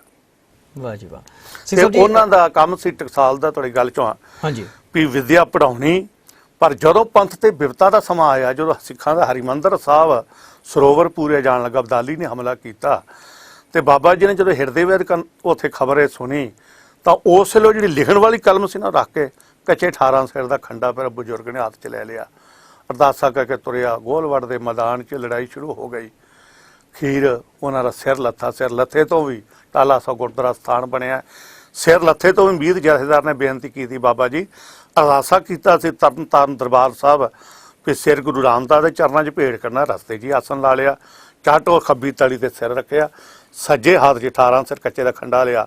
ਗਿਲਜਾਂ ਦੇ ਆਉ ਲਾਉਂਦੇ ਜਦੋਂ ਪਿੱਛੇ ਬਾਬਾ ਜੀ ਭੱਜੇ ਤਾਂ ਉਹਨਾਂ ਨੂੰ ਵੇਖ ਕੇ ਹੈਰਾਨ ਹੋ ਰਹੇ ਸੀ ਵੀ ਸਿਰ ਲੱਥੇ ਤੋਂ ਵੀ ਸਿੰਘ ਲੜ ਰਹੇ ਨੇ ਤੇ ਇਹ ਪਤਾ ਨਹੀਂ ਕਿਹੜੀ ਸ਼ਕਤੀ ਹੈ। ਉਹਨਾਂ ਨੇ ਲਾਹੌਰ ਤੱਕ ਪਿੱਛਾ ਭੌਂਕੇ ਨਹੀਂ ਵੇਖਿਆ। ਐਸੀ ਵਡਮੁੱਲੀ ਕੌਮ ਦੀ ਸੇਵਾ ਬਾਬਾ ਦੀਪ ਸਿੰਘ ਸਾਹਿਬ ਨੇ ਕੀਤੀ ਹੈ, ਜਿਹੜੀ ਅੱਜ ਵੀ ਸਾਡੇ ਸਾਹਮਣੇ ਆ। ਬਿਲਕੁਲ ਜੀ। ਸਿੰਘ ਸਾਹਿਬ ਜੀ, ਆਪ ਜੀ ਨੇ ਜ਼ਿਕਰ ਕੀਤਾ ਹੈ ਕਿ ਇੱਕ ਸਰੂਪ ਜਿਹੜਾ ਅਰਬੀ ਭਾਸ਼ਾ ਦੇ ਵਿੱਚ ਵੀ ਲਿਖਿਆ ਗਿਆ, ਜਿਹੜਾ ਅਰਬ ਕੰਟਰੀ ਦੇ ਵਿੱਚ ਪਿਆ। ਕਦੇ ਯਤਨ ਨਹੀਂ ਕੀਤਾ ਟਕਸਾਲ ਨੇ ਕਿ ਉਸ ਸਰੂਪ ਨੂੰ ਜਿਹੜਾ ਹੈ ਇੱਥੇ ਲਿਆਂਦਾ ਜਾਵੇ, ਜਾਂ ਐਸਜੀਪੀਸੀ ਵੱਲੋਂ, ਹੋਰ ਸੰਪਰਦਾਵਾਂ, ਸੰਤ ਸਮਾਜ ਵੱਲੋਂ ਨਹੀਂ, ਉਹ ਸਰੂਪ ਅੱਜ ਪਤਾ ਨਹੀਂ ਲੱਗ ਰਿਹਾ ਉਹ ਸਰੂਪ ਹੈ ਕਿੱਥੇ ਹੈ ਜੀ। ਲਿਖਿਆ ਹੈ ਬਾਬਾ ਜੀ ਨੇ, ਭੇਜਿਆ ਅਰਬ ਕੰਟਰੀ ਵਿੱਚ ਸੰਗਤ ਨੂੰ। ਅੱਛਾ ਜੀ। ਪਰ ਜਦੋਂ ਸੰਗਤਾਂ ਵਿੱਚ ਹੁਣ ਉਧਰੋਂ ਇੱਧਰ ਆ ਗਏ ਲੋਕ, ਉਹ ਸਰੂਪ ਲਾਪਤਾ ਹੋ ਗਿਆ। ਕਈ ਸਰੂਪ ਐਸੇ ਸਾਡੇ ਨੇ, ਹੁਣ ਗੁਰਤਾਗੱਦੀ ਵਾਲਾ ਸਰੂਪ ਵੀ ਸਾਡੇ ਕੋਲ ਨਹੀਂ ਹੈਗਾ ਜੀ। ਕੋਈ ਖੋਜਬੀਨ ਤੇ ਜਾਰੀ ਉਹ ਹੈ ਨਹੀਂ ਮਿਲ ਰਿਹਾ, ਲੇਕਿਨ ਅਰਬ ਦੀ ਸੰਗਤ ਨੂੰ ਬਾਬਾ ਜੀ ਨੇ ਅਰਬੀ ਭਾਸ਼ਾ 'ਚ ਲਿਖ ਕੇ ਸਰੂਪ ਭੇਜਿਆ। ਇਹ ਸਾਡੇ ਕੋਲ ਇਸ ਗੱਲ ਦੇ ਇਤਿਹਾਸ ਆ, ਵਾਹੀ ਆ। ਬਿਲਕੁਲ ਜੀ। ਸਿੰਘ ਸਾਹਿਬ ਜੀ, ਟਕਸਾਲ ਦੀ ਗੱਲ ਕਰਦੇ ਆ ਤਾਂ ਆਪ ਜੀ ਦਾ ਟਕਸਾਲ ਦੇ ਵਿੱਚ ਕਿਸ ਤਰ੍ਹਾਂ ਆਉਣਾ ਹੋਇਆ, ਕੀ ਸਬਬ ਬਣਿਆ? ਜਿਵੇਂ ਆਪ ਜੀ ਨੇ ਦੱਸਿਆ, ਇਹ ਤਾਂ ਦੱਸ ਹੀ ਚੁੱਕੇ ਹੋ ਕਿ ਜਿਹੜਾ ਪਿਛੋਕੜ ਸੀਗਾ ਆਪ ਜੀ ਦੇ ਤਾਇਆ ਜੀ ਸਨ, ਜਾਂ ਪਰਿਵਾਰਿਕ ਸੰਬੰਧ ਜਿਹੜੇ ਸਨ ਉਹ ਟਕਸਾਲ ਦੇ ਨਾਲ ਸੀ। ਬਚਪਨ 'ਚ ਆਪ ਟਕਸਾਲ ਜੀ ਆ ਗਏ। ਮੁਖੀ ਦੇ ਤੌਰ ਤੇ ਆਪ ਜੀ ਦਾ ਟਕਸਾਲ ਦੇ ਵਿੱਚ ਸੇਵਾਵਾਂ ਜਿਹੜੀਆਂ ਕਦੋਂ ਤੇ ਕਿਵੇਂ ਸ਼ੁਰੂ ਹੋਈਆਂ? ਮੈਂ ਦਮਦਮੀ ਟਕਸਾਲ ਨੂੰ ਸਮਰਪਿਤ ਹੋ ਕੇ ਹਰਮੰਦਰ ਸਾਹਿਬ ਦੀ ਸੇਵਾ 'ਚ ਰਿਹਾ ਜੀ। ਕਿਤੇ ਵੀ ਜਾਣਾ ਆਉਣਾ ਹੁੰਦਾ ਸੀ, ਬਾਬਾ ਜੀ ਨੂੰ ਪੁੱਛ ਕੇ ਜਾਂਦਾ, ਉਹਨਾਂ ਦੇ ਹੁਕਮ 'ਚ ਰਿਹਾ ਜੀ। ਜਦੋਂ ਉਹਨਾਂ ਦੇ ਹੁਕਮ 'ਚ ਮੈਂ ਸੇਵਾ ਛੱਡ ਦਿੱਤੀ, ਫਿਰ ਮੈਨੂੰ ਜਿੱਥੇ ਉਹਨਾਂ ਨੇ ਲੋੜ ਮਹਿਸੂਸ ਕਰਦੇ ਸੀ, ਮੈਨੂੰ ਸੱਦ ਲੈਂਦੇ ਸੀ ਕਥਾ ਪ੍ਰਚਾਰ ਵਾਸਤੇ। ਮੈਂ ਸੰਬੰਧਿਤ ਸਾਂ, ਉਹਨਾਂ ਦੇ ਹੁਕਮ 'ਚ ਰਿਹਾ। ਅਖੀਰ ਜਦੋਂ ਮਹਾਂਪੁਰਸ਼ਾਂ ਦੇ ਅਮਰੀਕਾ ਗਏ ਨੇ ਜੀ, ਮੈਂ ਉਹਨਾਂ ਦਿਨਾਂ 'ਚ ਕੈਨੇਡਾ ਬਾਅਦ 'ਚ ਗਿਆ। ਕੈਨੇਡਾ ਤੋਂ ਬਾਅਦ ਮੈਂ ਅਮਰੀਕਾ ਆ ਗਿਆ। ਜਦੋਂ ਮੈਂ ਉਹਨਾਂ ਦੇ ਕੋਲ ਪਹੁੰਚਾ, ਉਹ ਮੇਰੇ ਆਉਣ ਤੋਂ ਪਹਿਲਾਂ 3 ਦਿਨ ਪਹਿਲਾਂ ਸਿੰਘਾਂ ਨੇ ਉਹਨਾਂ ਦੇ ਸਰੀਰ ਨੂੰ ਢਿੱਲਿਆਂ ਵੇਖ ਕੇ ਬੇਨਤੀ ਕੀਤੀ, ਮਹਾਂਪੁਰਸ਼ੋ ਤੁਹਾਡਾ ਸਰੀਰ ਬਹੁਤ ਢਿੱਲਾ ਹੈ ਤੇ ਅਸੀਂ ਤਾਂ ਕਹਿੰਦੇ ਵੀ ਜੁਗ ਜੁਗ ਜੀਓ, ਪਰ ਸਰੀਰ ਤਾਂ ਸਰੀਰ ਹੀ ਹੈ ਨਾ ਜੀ। ਤੇ ਜਿਵੇਂ ਪਹਿਲੇ ਮਹਾਂਪੁਰਖ ਆਪਦੇ ਜਿਉਂਦੇ ਜੀ ਫੈਸਲਾ ਕਰ ਦਿੰਦੇ ਰਹੇ ਨੇ ਟਕਸਾਲ ਦਾ, ਤੇ ਆਪ ਜੀ ਵੀ ਸਾਨੂੰ ਕਿਸੇ ਸਿੰਘ ਬਾਰੇ ਦੱਸ ਦਿਓ ਤਾਂ ਕਿ ਕਿਸੇ ਗੱਲ ਦਾ ਕੱਲ੍ਹ ਨੂੰ ਕੋਈ ਭਰਮ ਭੁਲੇਖਾ ਨਾ ਪਵੇ। ਮਹਾਂਪੁਰਸ਼ਾਂ ਨੇ ਕਿਹਾ ਕੋਈ ਗੱਲ ਨਹੀਂ, ਮੈਂ ਫੈਸਲਾ ਕਰੂੰਗਾ। ਤੀਜੇ ਦਿਨ ਜਦੋਂ ਮੈਂ ਉੱਥੇ ਪਹੁੰਚਿਆ ਤਾਂ ਮੈਨੂੰ ਅੰਮ੍ਰਿਤ ਵੇਲੇ ਸੱਦ ਕੇ ਕੋਲ ਉਹਨਾਂ ਨੇ ਸਿੰਘਾਂ ਨੂੰ ਸਾਰਿਆਂ ਨੂੰ ਸੱਦਿਆ ਵੀ ਆਓ ਭਾਈ, ਤੁਸੀਂ ਮੈਨੂੰ ਕਹਿੰਦੇ ਸਿੰਘ ਬਾਰੇ ਕੋਈ ਫੈਸਲਾ ਕਰਨਾ ਹੈ। ਜੋ ਸਤਿਗੁਰਾਂ ਨੇ ਅੰਮ੍ਰਿਤ ਵੇਲੇ ਮੈਥੋਂ ਫੈਸਲਾ ਕਰਵਾਇਆ, ਮਹਾਂਪੁਰਸ਼ਾਂ ਨੇ ਕਰਵਾਇਆ, ਉਹਦੇ ਮੁਤਾਬਕ ਮੈਂ ਅੱਜ ਗਿਆਨੀ ਰਾਮ ਸਿੰਘ ਨੂੰ ਸਮੁੱਚੀਆਂ ਟਕਸਾਲ ਦੀਆਂ ਸੇਵਾਵਾਂ ਜਿਹੜੀਆਂ ਨੇ ਉਹ ਅੱਜ ਤੋਂ ਸੌਂਪਦਾ। ਬਿਲਕੁਲ ਜੀ। ਸਿੰਘ ਸਾਹਿਬ ਜੀ, ਇੱਕ ਮੈਂ ਇੱਥੇ ਜਾਤੀ ਸਵਾਲ ਕਰਨਾ ਚਾਹਾਂਗਾ ਆਪ ਜੀ ਨੂੰ। ਉਸ ਸਮੇਂ ਦੀ ਅਗਰ ਗੱਲ ਕਰੀਏ ਤਾਂ ਕੈਲੀਫੋਰਨੀਆ ਦੇ ਵਿੱਚ ਸ਼੍ਰੀ ਗੁਰੂ ਨਾਨਕ ਪ੍ਰਕਾਸ਼ ਗੁਰਦੁਆਰਾ ਸੀਗਾ, ਜਿੱਥੇ ਇਹ ਜਿਹੜੀ ਤੁਹਾਨੂੰ ਦਸਤਾਰ ਦੇਣ ਦੀ ਗੱਲ ਜਿਹੜੀ ਹੋਈ, ਟ੍ਰੈਸੀ ਦੇ ਵਿੱਚ ਕੈਲੀਫੋਰਨੀਆ ਦੇ ਵਿੱਚ ਗੁਰਦੁਆਰਾ ਹੈ। ਉਸ ਸਮੇਂ ਦੇ ਵਿੱਚ ਅਖਬਾਰਾਂ ਦੇ ਵਿੱਚ ਕਿਤੇ ਨਾ ਕਿਤੇ ਸੁਰਖੀਆਂ ਆਈਆਂ ਸੀਗੀਆਂ ਕਿ ਜਿਹੜਾ ਆਪ ਜੀ ਨੂੰ ਹੈ ਡੇਰਿਆਂ ਦਾ ਮੁਖੀ ਸੌਂਪਿਆ ਗਿਆ, ਨਾ ਕਿ ਟਕਸਾਲ ਦਾ। ਇਸ ਗੱਲ ਦੇ ਵਿੱਚ ਕੀ ਸੱਚਾਈ ਹੈ? ਬੇਨਤੀ ਇਸ ਤਰ੍ਹਾਂ ਵੀ ਮਹਾਂਪੁਰਸ਼ਾਂ ਨੇ 17 ਜੂਨ 2003 ਨੂੰ ਮੈਨੂੰ ਦਮਦਮੀ ਟਕਸਾਲ ਦੀਆਂ ਸਮੁੱਚੀਆਂ ਸੇਵਾਵਾਂ, ਮੇਰੇ ਕੋਲ ਲੈਟਰ ਆ, ਜਿਹੜੇ ਮੇਰੇ ਕੋਲ ਤਸਵੀਰਾਂ ਨੇ, ਮੇਰੇ ਕੋਲ ਸਿੰਘ ਮੌਜੂਦ ਨੇ ਜਿਨ੍ਹਾਂ ਦੀ ਹਾਜ਼ਰੀ 14 ਸਿੰਘ ਉੱਥੇ ਹਾਜ਼ਰ ਸੀ, ਜਿਨ੍ਹਾਂ ਦੇ ਉਸ ਲੈਟਰ ਪੈਡ ਵਿੱਚ ਜਿਹੜਾ ਟਕਸਾਲ ਦਾ ਉਹ 'ਚ ਬਾਬਾ ਜੀ ਦਾ ਸਾਰੇ ਸਿੰਘਾਂ ਨਾਂ ਲਿਖਵਾਏ ਨੇ। ਫਿਰ ਲਿਖਿਆ ਵੀ ਜਿੰਨੇ ਟਕਸਾਲ ਦੇ ਗੁਰਦੁਆਰੇ ਨੇ ਜਾਂ ਸਮੁੱਚੀਆਂ ਦਮਦਮੀ ਟਕਸਾਲ ਦੀਆਂ ਸੇਵਾਵਾਂ ਨੇ, ਉਹ ਅੱਜ ਤੋਂ ਗਿਆਨੀ ਰਾਮ ਸਿੰਘ ਦੇ ਜੁੰਮੇ ਨੇ। ਵੱਡਿਆਂ ਮਹਾਂਪੁਰਖਾਂ ਦਾ ਧਰਮ ਪ੍ਰਚਾਰ ਕਰਨਾ, ਕਥਾ ਕੀਰਤਨ ਕਰਨਾ, ਵਿਦਿਆਰਥੀਆਂ ਨੂੰ ਪੜ੍ਹਾਉਣਾ, ਅੰਮ੍ਰਿਤ ਛਕਾਉਣਾ, ਇਹ ਗਿਆਨੀ ਰਾਮ ਸਿੰਘ ਦੇ ਜੁੰਮੇ ਮੈਂ ਅੱਜ ਤੋਂ ਇਹ ਸਾਰੀ ਸੇਵਾ ਲਾਉਣਾ ਹੈ। ਬਿਲਕੁਲ ਠੀਕ ਹੈ। ਲੇਕਿਨ ਤੀਜੇ ਦਿਨ ਵਿਰੋਧੀ ਭਰਾਵਾਂ ਨੇ ਬਾਬਾ ਜੀ ਨੂੰ ਉੱਥੇ ਚੁੱਕਿਆ, ਚੁੱਕ ਕੇ ਲਿਜਾ ਕੇ ਚਿੱਠੀਆਂ ਬਣਾਈਆਂ, ਜਾਲੀ ਸਾਈਨ ਕੀਤੇ ਉਹਦੇ ਉੱਤੇ, ਜੇ ਇਸ ਗੱਲ ਦੇ ਮੈਂ ਸਬੂਤ ਦੇ ਸਕਦਾ। ਅਮਰੀਕਾ 'ਚ ਸਭ ਕੁਝ ਵਾਪਰਿਆ ਤੇ ਅਮਰੀਕਾ ਦੀ ਸੰਗਤ ਨੂੰ ਵੀ ਇਸ ਗੱਲ ਦਾ ਕੋਈ ਭੁਲੇਖਾ ਨਹੀਂ ਹੈ ਵੀ ਇੱਥੇ ਕੀ ਬੀਤਿਆ ਤੇ ਕੀ ਹੋਇਆ ਜੀ। ਮੇਰੇ ਕੋਲ ਬੰਦੇ ਮੌਜੂਦ ਨੇ ਜਿਹੜੇ ਸਾਬਤ ਕਰਨਗੇ ਵੀ ਆਪ ਹੀ ਸਾਈਨ ਕੀਤੇ, ਔਰ ਤੁਹਾਨੂੰ ਮੈਂ ਚਿੱਠੀਆਂ ਵਿਖਾ ਸਕਦਾ ਜਿਹੜੀ 17 ਤਰੀਕ ਦੀ, ਔਰ ਫੋਟੋ ਵਿਖਾਊਂਗਾ ਬਾਬਾ ਠਾਕਰ ਸਿੰਘ ਜੀ ਥੱਲੇ ਸਾਈਨ ਕਰ ਰਹੇ ਨੇ ਉਹ ਲੈਟਰ ਪੈਡ ਤੇ ਜੀ। ਬਿਲਕੁਲ। ਲੇਕਿਨ ਤੀਜੇ ਦਿਨ ਜਿਹੜੀ ਚਿੱਠੀ ਆ ਉਹਦਾ ਮੈਨੂੰ ਕੋਈ ਵਿਖਾ ਦਿਓ ਪ੍ਰੂਫ ਸਬੂਤ। ਮੈਂ ਬਾਬਾ ਜੀ ਨੂੰ ਆਪ ਪੁੱਛਿਆ ਸੀ ਕਿ ਬਾਬਾ ਜੀ ਜਿਹੜੀ 19 ਤਰੀਕ ਨੂੰ ਚਿੱਠੀ ਲਿਖੀ ਹੈ ਪਰਿਵਾਰ ਦੇ ਵਿਰੁੱਧ, ਫਿਰ ਦੱਸੋ ਇਹ ਆਪ ਜੀ ਨੇ ਲਿਖੀ ਆ? ਉਹਨੇ ਆਖਿਆ ਮੈਨੂੰ ਤਾਂ ਇਹ ਚਿੱਠੀ ਦਾ ਪਤਾ ਹੀ ਕੋਈ ਨਹੀਂ ਭਾਈ ਰਾਮ ਸਿੰਘ ਜੀ, ਮੈਨੂੰ ਨਹੀਂ ਇਸ ਗੱਲ ਦਾ ਪਤਾ, ਇਹ ਜੋ ਕਰਦੇ ਕਰੀ ਜਾਂ ਤੁਸੀਂ ਪ੍ਰਚਾਰ ਕਰੋ, ਤੁਹਾਡੀ ਡਿਊਟੀ ਹੈ। ਬਿਲਕੁਲ ਜੀ। ਉਸ ਵੇਲੇ ਇੱਕ ਅਖਬਾਰ ਦੇ ਵਿੱਚ ਇੱਕ ਬਿਆਨ ਵੀ ਆਇਆ ਸੀਗਾ ਕਿ ਬਾਬਾ ਜੀ ਨੇ ਇਹਨਾਂ ਨੂੰ ਪਗੜੀ ਦਿੱਤੀ ਹੈ ਪਰ ਉਸ ਤੋਂ ਬਾਅਦ ਪਗੜੀ ਵਾਪਸ ਲੈ ਲਈ। ਕੀ ਇਹ ਗੱਲ ਸੱਚ ਹੈ? ਤੁਸੀਂ ਇੱਕ ਬਾਬਾ ਠਾਕਰ ਸਿੰਘ ਕੀ ਸਮਝਦੇ, ਜਿਹੜੇ 24 ਘੰਟੇ ਨਿਤਨੇਮ ਕਰਨ ਵਾਲੀ ਸ਼ਖਸੀਅਤ ਆ, ਉਹ ਗੁਰੂ ਗ੍ਰੰਥ ਸਾਹਿਬ ਦੇ 5 ਪਿਆਰਿਆਂ ਨੂੰ ਕੜਾਹ ਪ੍ਰਸ਼ਾਦ ਦੇ ਕਰਵਾ ਕੇ ਆਨੰਦ ਸਾਹਿਬ ਦਾ ਪਾਠ ਕਰਕੇ ਅਰਦਾਸ ਕਰਵਾ ਦੇਵੇ ਵੀ ਮੈਂ ਆ ਸਾਰੀ ਸੇਵਾ ਟਕਸਾਲ ਦੀ ਅੱਜ ਗਿਆਨੀ ਰਾਮ ਸਿੰਘ ਦੇ ਜੁਮੇ ਲਾ ਦਿੱਤੀ ਆ, ਲਿਖਤ ਕਰਕੇ ਵੀ ਦੇਵੇ, ਸਾਈਨ ਕਰਕੇ ਵੀ ਦੇਵੇ, ਕਿ ਉਹ ਮਹਾਂਪੁਰਸ਼ ਮੁਕਰ ਸਕਦਾ ਕਿ ਅਸੀਂ ਗੁਰੂ ਗ੍ਰੰਥ ਸਾਹਿਬ ਦੇ 10 ਰੁਪਏ ਵੀ ਮੱਥਾ ਟੇਕ ਕੇ ਘਰੇ ਚੁੱਕ ਕੇ ਜੇਬ 'ਚ ਪਾਏ ਨੇ? ਜਿਹੜੀ ਗੁਰੂ ਗ੍ਰੰਥ ਸਾਹਿਬ ਅੱਗੇ ਆਪਾਂ ਅਰਦਾਸ ਬੇਨਤੀ ਕਰਦੇ ਉਹ ਵਾਪਸ ਹੋ ਜਾਂਦੀ ਹੈ? ਨਹੀਂ ਜੀ। ਕਿ 5 ਪਿਆਰਿਆਂ ਦੀ ਏਡੀ ਛੋਟੀ ਸ਼ਖਸੀਅਤ, ਅਸੀਂ ਉਸ ਮਹਾਂਪੁਰਖ ਨੂੰ ਬ੍ਰਹਮ ਗਿਆਨੀ ਕਰਕੇ ਮੰਨਦੇ ਆ ਤੇ ਬ੍ਰਹਮ ਗਿਆਨੀ ਫਿਰ ਅਰਦਾਸ ਕਰਕੇ ਮੁੱਕਰ ਜਾਂਦਾ? ਇਹ ਗੱਲਾਂ ਜਿਹੜੀਆਂ ਕੁਝ ਜੀਆਂ ਵੀਰਾਂ ਦੀਆਂ ਹਰਕਤਾਂ ਸੀ, ਉਸ ਮਹਾਂਪੁਰਸ਼ ਨੂੰ ਜਿਹਨੂੰ ਅਸੀਂ ਬ੍ਰਹਮ ਗਿਆਨੀ ਕਰਕੇ ਪੂਜਦੇ ਰਹੇ, ਸਤਿਕਾਰ ਮਾਨਤ ਕਰਦੇ ਰਹੇ, 24 ਘੰਟੇ ਨਿਤਨੇਮ 'ਚ ਜਿਸ ਮਹਾਂਪੁਰਖ ਨੇ ਆਪਣਾ ਜੀਵਨ ਗੁਜ਼ਾਰਿਆ, ਉਹਨੂੰ ਇਹ ਗੱਲ ਕਹੀਏ ਵੀ ਉਹਨੇ ਸਭ ਕੁਝ ਦੇ ਦਿੱਤਾ ਸੀ ਜੀ, ਅਰਦਾਸ ਕਰਵਾਤੀ ਸੀ ਜੀ, ਫਿਰ ਉਹ ਮੁੱਕਰ ਗਿਆ ਜੀ, ਇਹਦਾ ਮਤਲਬ ਝੂਠ ਬੋਲਦਾ ਸੀ ਉਹ? ਇਹ ਗੱਲਾਂ ਉਸ ਮਹਾਂਪੁਰਖ ਦੇ ਜੀਵਨ ਨੂੰ ਛਟਿਆਉਣ ਵਾਸਤੇ ਇੱਕ ਸਰਕਾਰੀ ਚਾਲਾਂ ਸੀ ਔਰ ਹਰਕਤਾਂ ਕੁਝੀਆਂ ਸੀ। ਇਹ ਦੱਸੋ ਵੀ ਤੁਸੀਂ ਆਪਾਂ ਆਪਣੇ ਨਾਤੇ ਸਿੱਖ ਹੋਣ ਦੇ ਨਾਤੇ ਸੋਚੀਏ ਵੀ ਇਹ ਹੋ ਸਕਦਾ? ਬਿਲਕੁਲ ਜੀ। ਸਿੰਘ ਸਾਹਿਬ ਜੀ, ਅਗਰ ਗੱਲ ਕਰੀਏ ਵੀ ਚਲੋ ਉਸ ਸਮੇਂ ਜੋ ਵੀ ਵਿਧ ਬਣੀ ਗੁਰੂ ਮਹਾਰਾਜ ਜੀ ਦੇ ਅਨੁਸਾਰ, ਇਸ ਵੇਲੇ ਅਗਰ ਡੇਰਿਆਂ ਦੀ ਗੱਲ ਕਰੀਏ ਤਾਂ ਆਪ ਜੀ ਪਾਸ ਜੋ ਡੇਰੇ ਨੇ ਉਹ ਬਹੁਤ ਘੱਟ ਗਿਣਤੀ ਦੇ ਵਿੱਚ ਨੇ, ਜਾਂ ਨਦਾਰੇ ਦੀਨੇ ਕਹਿ ਲਈਏ। ਇਹ ਕੀ ਕਾਰਨ ਹੈਗੀ? ਦਮਦਮੀ ਟਕਸਾਲ ਦੇ ਮੁਖੀ ਹੋ ਪਰ ਡੇਰਿਆਂ ਦੀ ਅਗਰ ਗੱਲ ਕਰੀਏ ਤਾਂ ਕਿਤੇ ਵੀ ਨਹੀਂ। ਅਗਰ ਦੂਸਰੇ ਪਾਸੇ ਦੇਖੀਏ ਤਾਂ ਹਰਨਾਮ ਸਿੰਘ ਧੋਮਾ ਜੀ ਦਾ ਗੱਲ ਆਉਂਦਾ, ਉਹ ਵੀ ਆਪਣੇ ਆਪ ਦੇ ਵਿੱਚ ਮੁਖੀ ਖਵਾਉਂਦੇ ਨੇ। ਇਹ ਇਸ ਤਰ੍ਹਾਂ ਦੀ ਵਿਵਸਥਾ ਕੀ ਹੈ? ਵੇਖੋ ਜੀ, ਦਮਦਮੀ ਟਕਸਾਲ ਬੜੀ ਲੰਮੇ ਸਮੇਂ ਤੋਂ ਸੰਸਥਾ ਕੌਮ ਦੀ ਸੇਵਾ ਕਰ ਰਹੀ ਹੈ। ਸੰਗਤਾਂ ਦਿੱਤੇ ਹੋਏ ਡੇਰੇ, ਅਸਥਾਨ, ਜ਼ਮੀਨਾਂ, ਬੜਾ ਕੁਝ ਟਕਸਾਲ ਕੋਲ। ਬਿਲਕੁਲ। ਪਰ ਜਦੋਂ ਤਾਂ ਰੌਲਾ ਪੈ ਗਿਆ ਨਾ, ਮੇਰੇ ਭਰਾਵਾਂ ਨੇ ਸਰਕਾਰ ਦੇ ਮਗਰ ਲਾ ਕੇ ਰੌਲਾ ਪਾਇਆ, ਪਾਬੰਦੀ ਲਾਤੀ ਵਿਗਿਆਨੀ ਰਾਮ ਸਿੰਘ ਮਈ ਤੇ ਨਹੀਂ ਵੜਨ ਦੇਣਾ ਜਾਂ ਕੁਛ ਆ, ਤਾਂ ਉਸ ਸਮੇਂ ਜੋ ਕੁਝ ਉੱਥੇ ਪ੍ਰਾਪਰਟੀ ਸੀ ਅਸੀਂ ਸਭ ਕੁਝ ਛੱਡ ਦਿੱਤੀ, ਅਸੀਂ ਕਿਸੇ ਵਾਦ ਵਿੱਚ ਨਹੀਂ ਪਏ। ਜਦੋਂ ਕਿ ਬਾਬਾ ਜੀ ਦੇ ਲਿਖਤਾਂ ਮੇਰੇ ਕੋਲ, ਤਸਵੀਰਾਂ ਮੇਰੇ ਕੋਲ, ਮੂਵੀਆਂ ਸੀ, 2 ਕੈਮਰੇ ਮੈਨ ਸੀ ਉੱਥੇ ਬੰਦੇ ਜਿਨ੍ਹਾਂ ਨੇ ਮੂਵੀਆਂ ਮੌਕੇ ਦੀਆਂ ਬਣਾਈਆਂ, ਪਰ ਸਾਡੇ ਮਨ 'ਚ ਪਾਪ ਨਹੀਂ ਸੀ। 3 ਦਿਨ ਕੈਮਰੇ ਉੱਥੇ ਸਾਡੇ ਕੋਲ ਹੀ ਮੰਜਿਆਂ ਤੇ ਪਏ ਰਹੇ ਨੇ, ਅਸੀਂ ਉਹ ਚੁੱਕ ਕੇ ਵੱਖਰੇ ਨਹੀਂ ਕੀਤੇ, ਉਹ ਚੋਂ ਸੀੜੀਆਂ ਨਹੀਂ ਕੱਢ ਸਕੇ, ਮੂਵੀਆਂ ਨਹੀਂ ਕੱਢ ਸਕੇ। ਪਰ ਜੇ ਉਹੀ ਵੀਰਾਂ ਕੋਲ ਨਿਹੰਗ ਸਿੰਘ ਜਿਹੜਾ ਨਾਂ ਰਹਿੰਦਾ ਸੀ ਬਾਬਲੇ 24 ਘੰਟੇ, ਜਦੋਂ ਨੂੰ ਇੱਥੋਂ ਪੰਜਾਬੋਂ ਫੋਨ ਗਏ ਖੜਕੇ, ਕੋਈ ਸਰਕਾਰਾਂ ਦੇ ਗਏ, ਸਰਕਾਰੀ ਵੀਰਾਂ ਦੇ ਗਏ, ਉਹਨਾਂ ਨੇ ਉਸਲੇ ਚੁੱਕ ਕੇ ਦੋਵੇਂ ਮੂਵੀਆਂ ਵਿੱਚ ਜੇਬ 'ਚ ਪਾਈਆਂ। ਬਾਬਾ ਜੀ ਨੂੰ ਚੁੱਕ ਕੇ ਅਗਵਾ ਕਰਕੇ ਕਿਸੇ ਦੇ ਘਰ ਜਾ ਬਿਠਾਇਆ ਜੀ। ਤੇ ਜਦੋਂ ਫਿਰ ਮੈਂ ਇੱਥੇ ਆਇਆ ਨੂੰ ਵੀ ਆਖਿਆ ਸੀ, ਮੈਂ ਕਿਹਾ ਅੱਜ ਲੋਕ ਕਹਿਣਗੇ ਵੀ ਇਹ ਬਜ਼ੁਰਗ ਗੁਜ਼ਰ ਗਏ ਨੇ ਮਹਾਂਪੁਰਸ਼ ਤੇ ਇਹ ਛਿੱਤਰੀ ਖੀਰ ਵੰਡ ਰਹੇ ਨੇ, ਲੜ ਰਹੇ ਨੇ। ਮੈਨੂੰ ਮਹਾਂਪੁਰਸ਼ਾਂ ਨੇ ਪ੍ਰਚਾਰ ਦੀ ਡਿਊਟੀ ਲਾਈ ਹੈ, ਮੈਂ ਪ੍ਰਚਾਰ ਕਰਨਾ ਆ। ਮੈਨੂੰ ਕਿਸੇ ਚੀਜ਼ ਦੀ ਤੁਹਾਡੀ ਲੋੜ ਨਹੀਂ, ਕਥਾ ਪ੍ਰਚਾਰ ਕਰੂੰਗਾ, ਰੋਟੀ ਸੰਗਤ ਨੂੰ ਦੇਣੀ, ਮੈਂ ਤੋਂ ਬਣੂ ਗੁਰਦੁਆਰਾ ਮੈਂ ਬਣਾ ਲਊਂਗਾ, ਨਾ ਬਣੂ ਨਾ ਬਣਾਊਂਗਾ। ਮੈਨੂੰ ਇਸ ਗੱਲ ਦੀ ਨਹੀਂ ਵੀ ਡੇਰੇ ਕਿਤੇ ਕੋਲ ਜ਼ਿਆਦਾ ਤੇ ਕਿਤੇ ਕੋਲ ਜ਼ਮੀਨ ਆ। ਜਦੋਂ ਪਿਛਲਾ ਸਾਰਾ ਕੁਝ ਛੱਡ ਹੀ ਦਿੱਤਾ, ਨਵੇਂ ਸਿਰੋਂ ਸੰਗਤ ਨੇ ਜ਼ਮੀਨ ਦਿੱਤੀ, ਮੈਂ ਸ਼ਹੀਦੀ ਅਸਥਾਨ ਉਹਨਾਂ ਦਾ ਬਣਾ ਰਿਹਾ। ਜਿਹੜੇ ਅਸਥਾਨ ਮੇਰੇ ਕੋਲ ਮੇਰੀ ਸੇਵਾ ਹੈਗੀ ਮੈਂ ਉਹ ਕਰ ਰਿਹਾ, ਨਿਭਾ ਰਿਹਾ ਜੀ। ਬਿਲਕੁਲ ਜੀ। ਯਾਨੀ ਕਿ ਕਿਤੇ ਨਾ ਕਿਤੇ ਆਪ ਜੀ ਵਾਦ ਵਿਵਾਦ 'ਚ ਨਹੀਂ ਪੈਣਾ ਚਾਹੁੰਦੇ ਸੀ, ਆਪ ਜੀ ਨਿਕਲ ਗਏ, ਆਪ ਜੀ ਨੇ ਸਿਰਫ ਧਰਮ ਪ੍ਰਚਾਰ ਦੇ ਲਈ ਆਪਣਾ ਜੀਵਨ ਜਿਹੜਾ ਸਮਰਪਿਤ ਕੀਤਾ। ਮੈਂ ਵਾਰ-ਵਾਰ 'ਚ ਨਹੀਂ ਪਿਆ, ਮੈਂ ਸਭ ਕੁਝ ਨੂੰ ਆਖਿਆ, ਮੈਂ ਤੁਹਾਨੂੰ ਚਮਚਾ ਵੀ ਨਹੀਂ ਮੰਗਦਾ। ਪਰ ਫਿਰ ਵੀ ਉਹ ਵੀਰ ਚਲ ਹੁਣ ਤੱਕ ਵੀ ਵੈਰ ਕਰਦੇ ਨੇ, ਉਹਨਾਂ ਨੂੰ ਮੁਬਾਰਕ, ਪਰ ਮੈਂ ਨਹੀਂ ਕਰਨਾ। ਮੇਰੀ ਡਿਊਟੀ ਧਰਮ ਪ੍ਰਚਾਰ ਦੀ ਹੈ, ਮੈਂ ਕਦੇ ਕਿਸੇ ਕੌਮ ਦੇ ਵਾਦ ਵਿੱਚ ਕਦੇ ਪੈਂਦਾ ਹੀ ਨਹੀਂ। ਬਿਲਕੁਲ ਜੀ। ਸੋ ਵੇਲਾ ਸਾਨੂੰ ਇਜਾਜ਼ਤ ਨਹੀਂ ਦੇ ਰਿਹਾ ਕਿ ਅਸੀਂ ਆਪਣੀ ਇਸ ਗੱਲਬਾਤ ਦੇ ਸਿਲਸਿਲੇ ਨੂੰ ਹੋਰ ਅਗਾਂਹ ਨੂੰ ਤੋਰੀਏ। ਸੋ ਨੈਕਸਟ ਐਪੀਸੋਡ ਦੇ ਵਿੱਚ ਸਾਡੇ ਨਾਲ ਦੁਬਾਰਾ ਤੋਂ ਸਿੰਘ ਸਾਹਿਬ ਯਾਨੀ ਰਾਮ ਸਿੰਘ ਜੀ ਬਣੇ ਰਹਿਣਗੇ। ਅਸੀਂ ਅਗਲੇ ਐਪੀਸੋਡ ਦੇ ਵਿੱਚ ਇਹਨਾਂ ਨਾਲ ਕਰਾਂਗੇ ਟਕਸਾਲ ਦੀਆਂ ਹੋਰ ਗਤੀਵਿਧੀਆਂ ਦੇ ਉੱਪਰ ਗੱਲ। ਸੋ ਫਿਲਹਾਲ ਦੇ ਲਈ ਇਜਾਜ਼ਤ ਦਿਓ ਜੀ, ਫਤਿਹ ਦੀ ਸਾਂਝ ਪਾਈਏ ਜੀ। ਵਾਹਿਗੁਰੂ ਜੀ ਕਾ ਖਾਲਸਾ, ਵਾਹਿਗੁਰੂ ਜੀ ਕੀ ਫਤਿਹ। ਇੱਕ ਨਜ਼ਰ, ਇੱਕ ਨਜ਼ਰ, ਇੱਕ ਨਜ਼ਰ,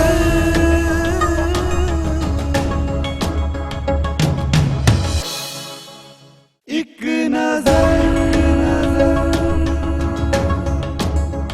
ਇੱਕ ਨਜ਼ਰ,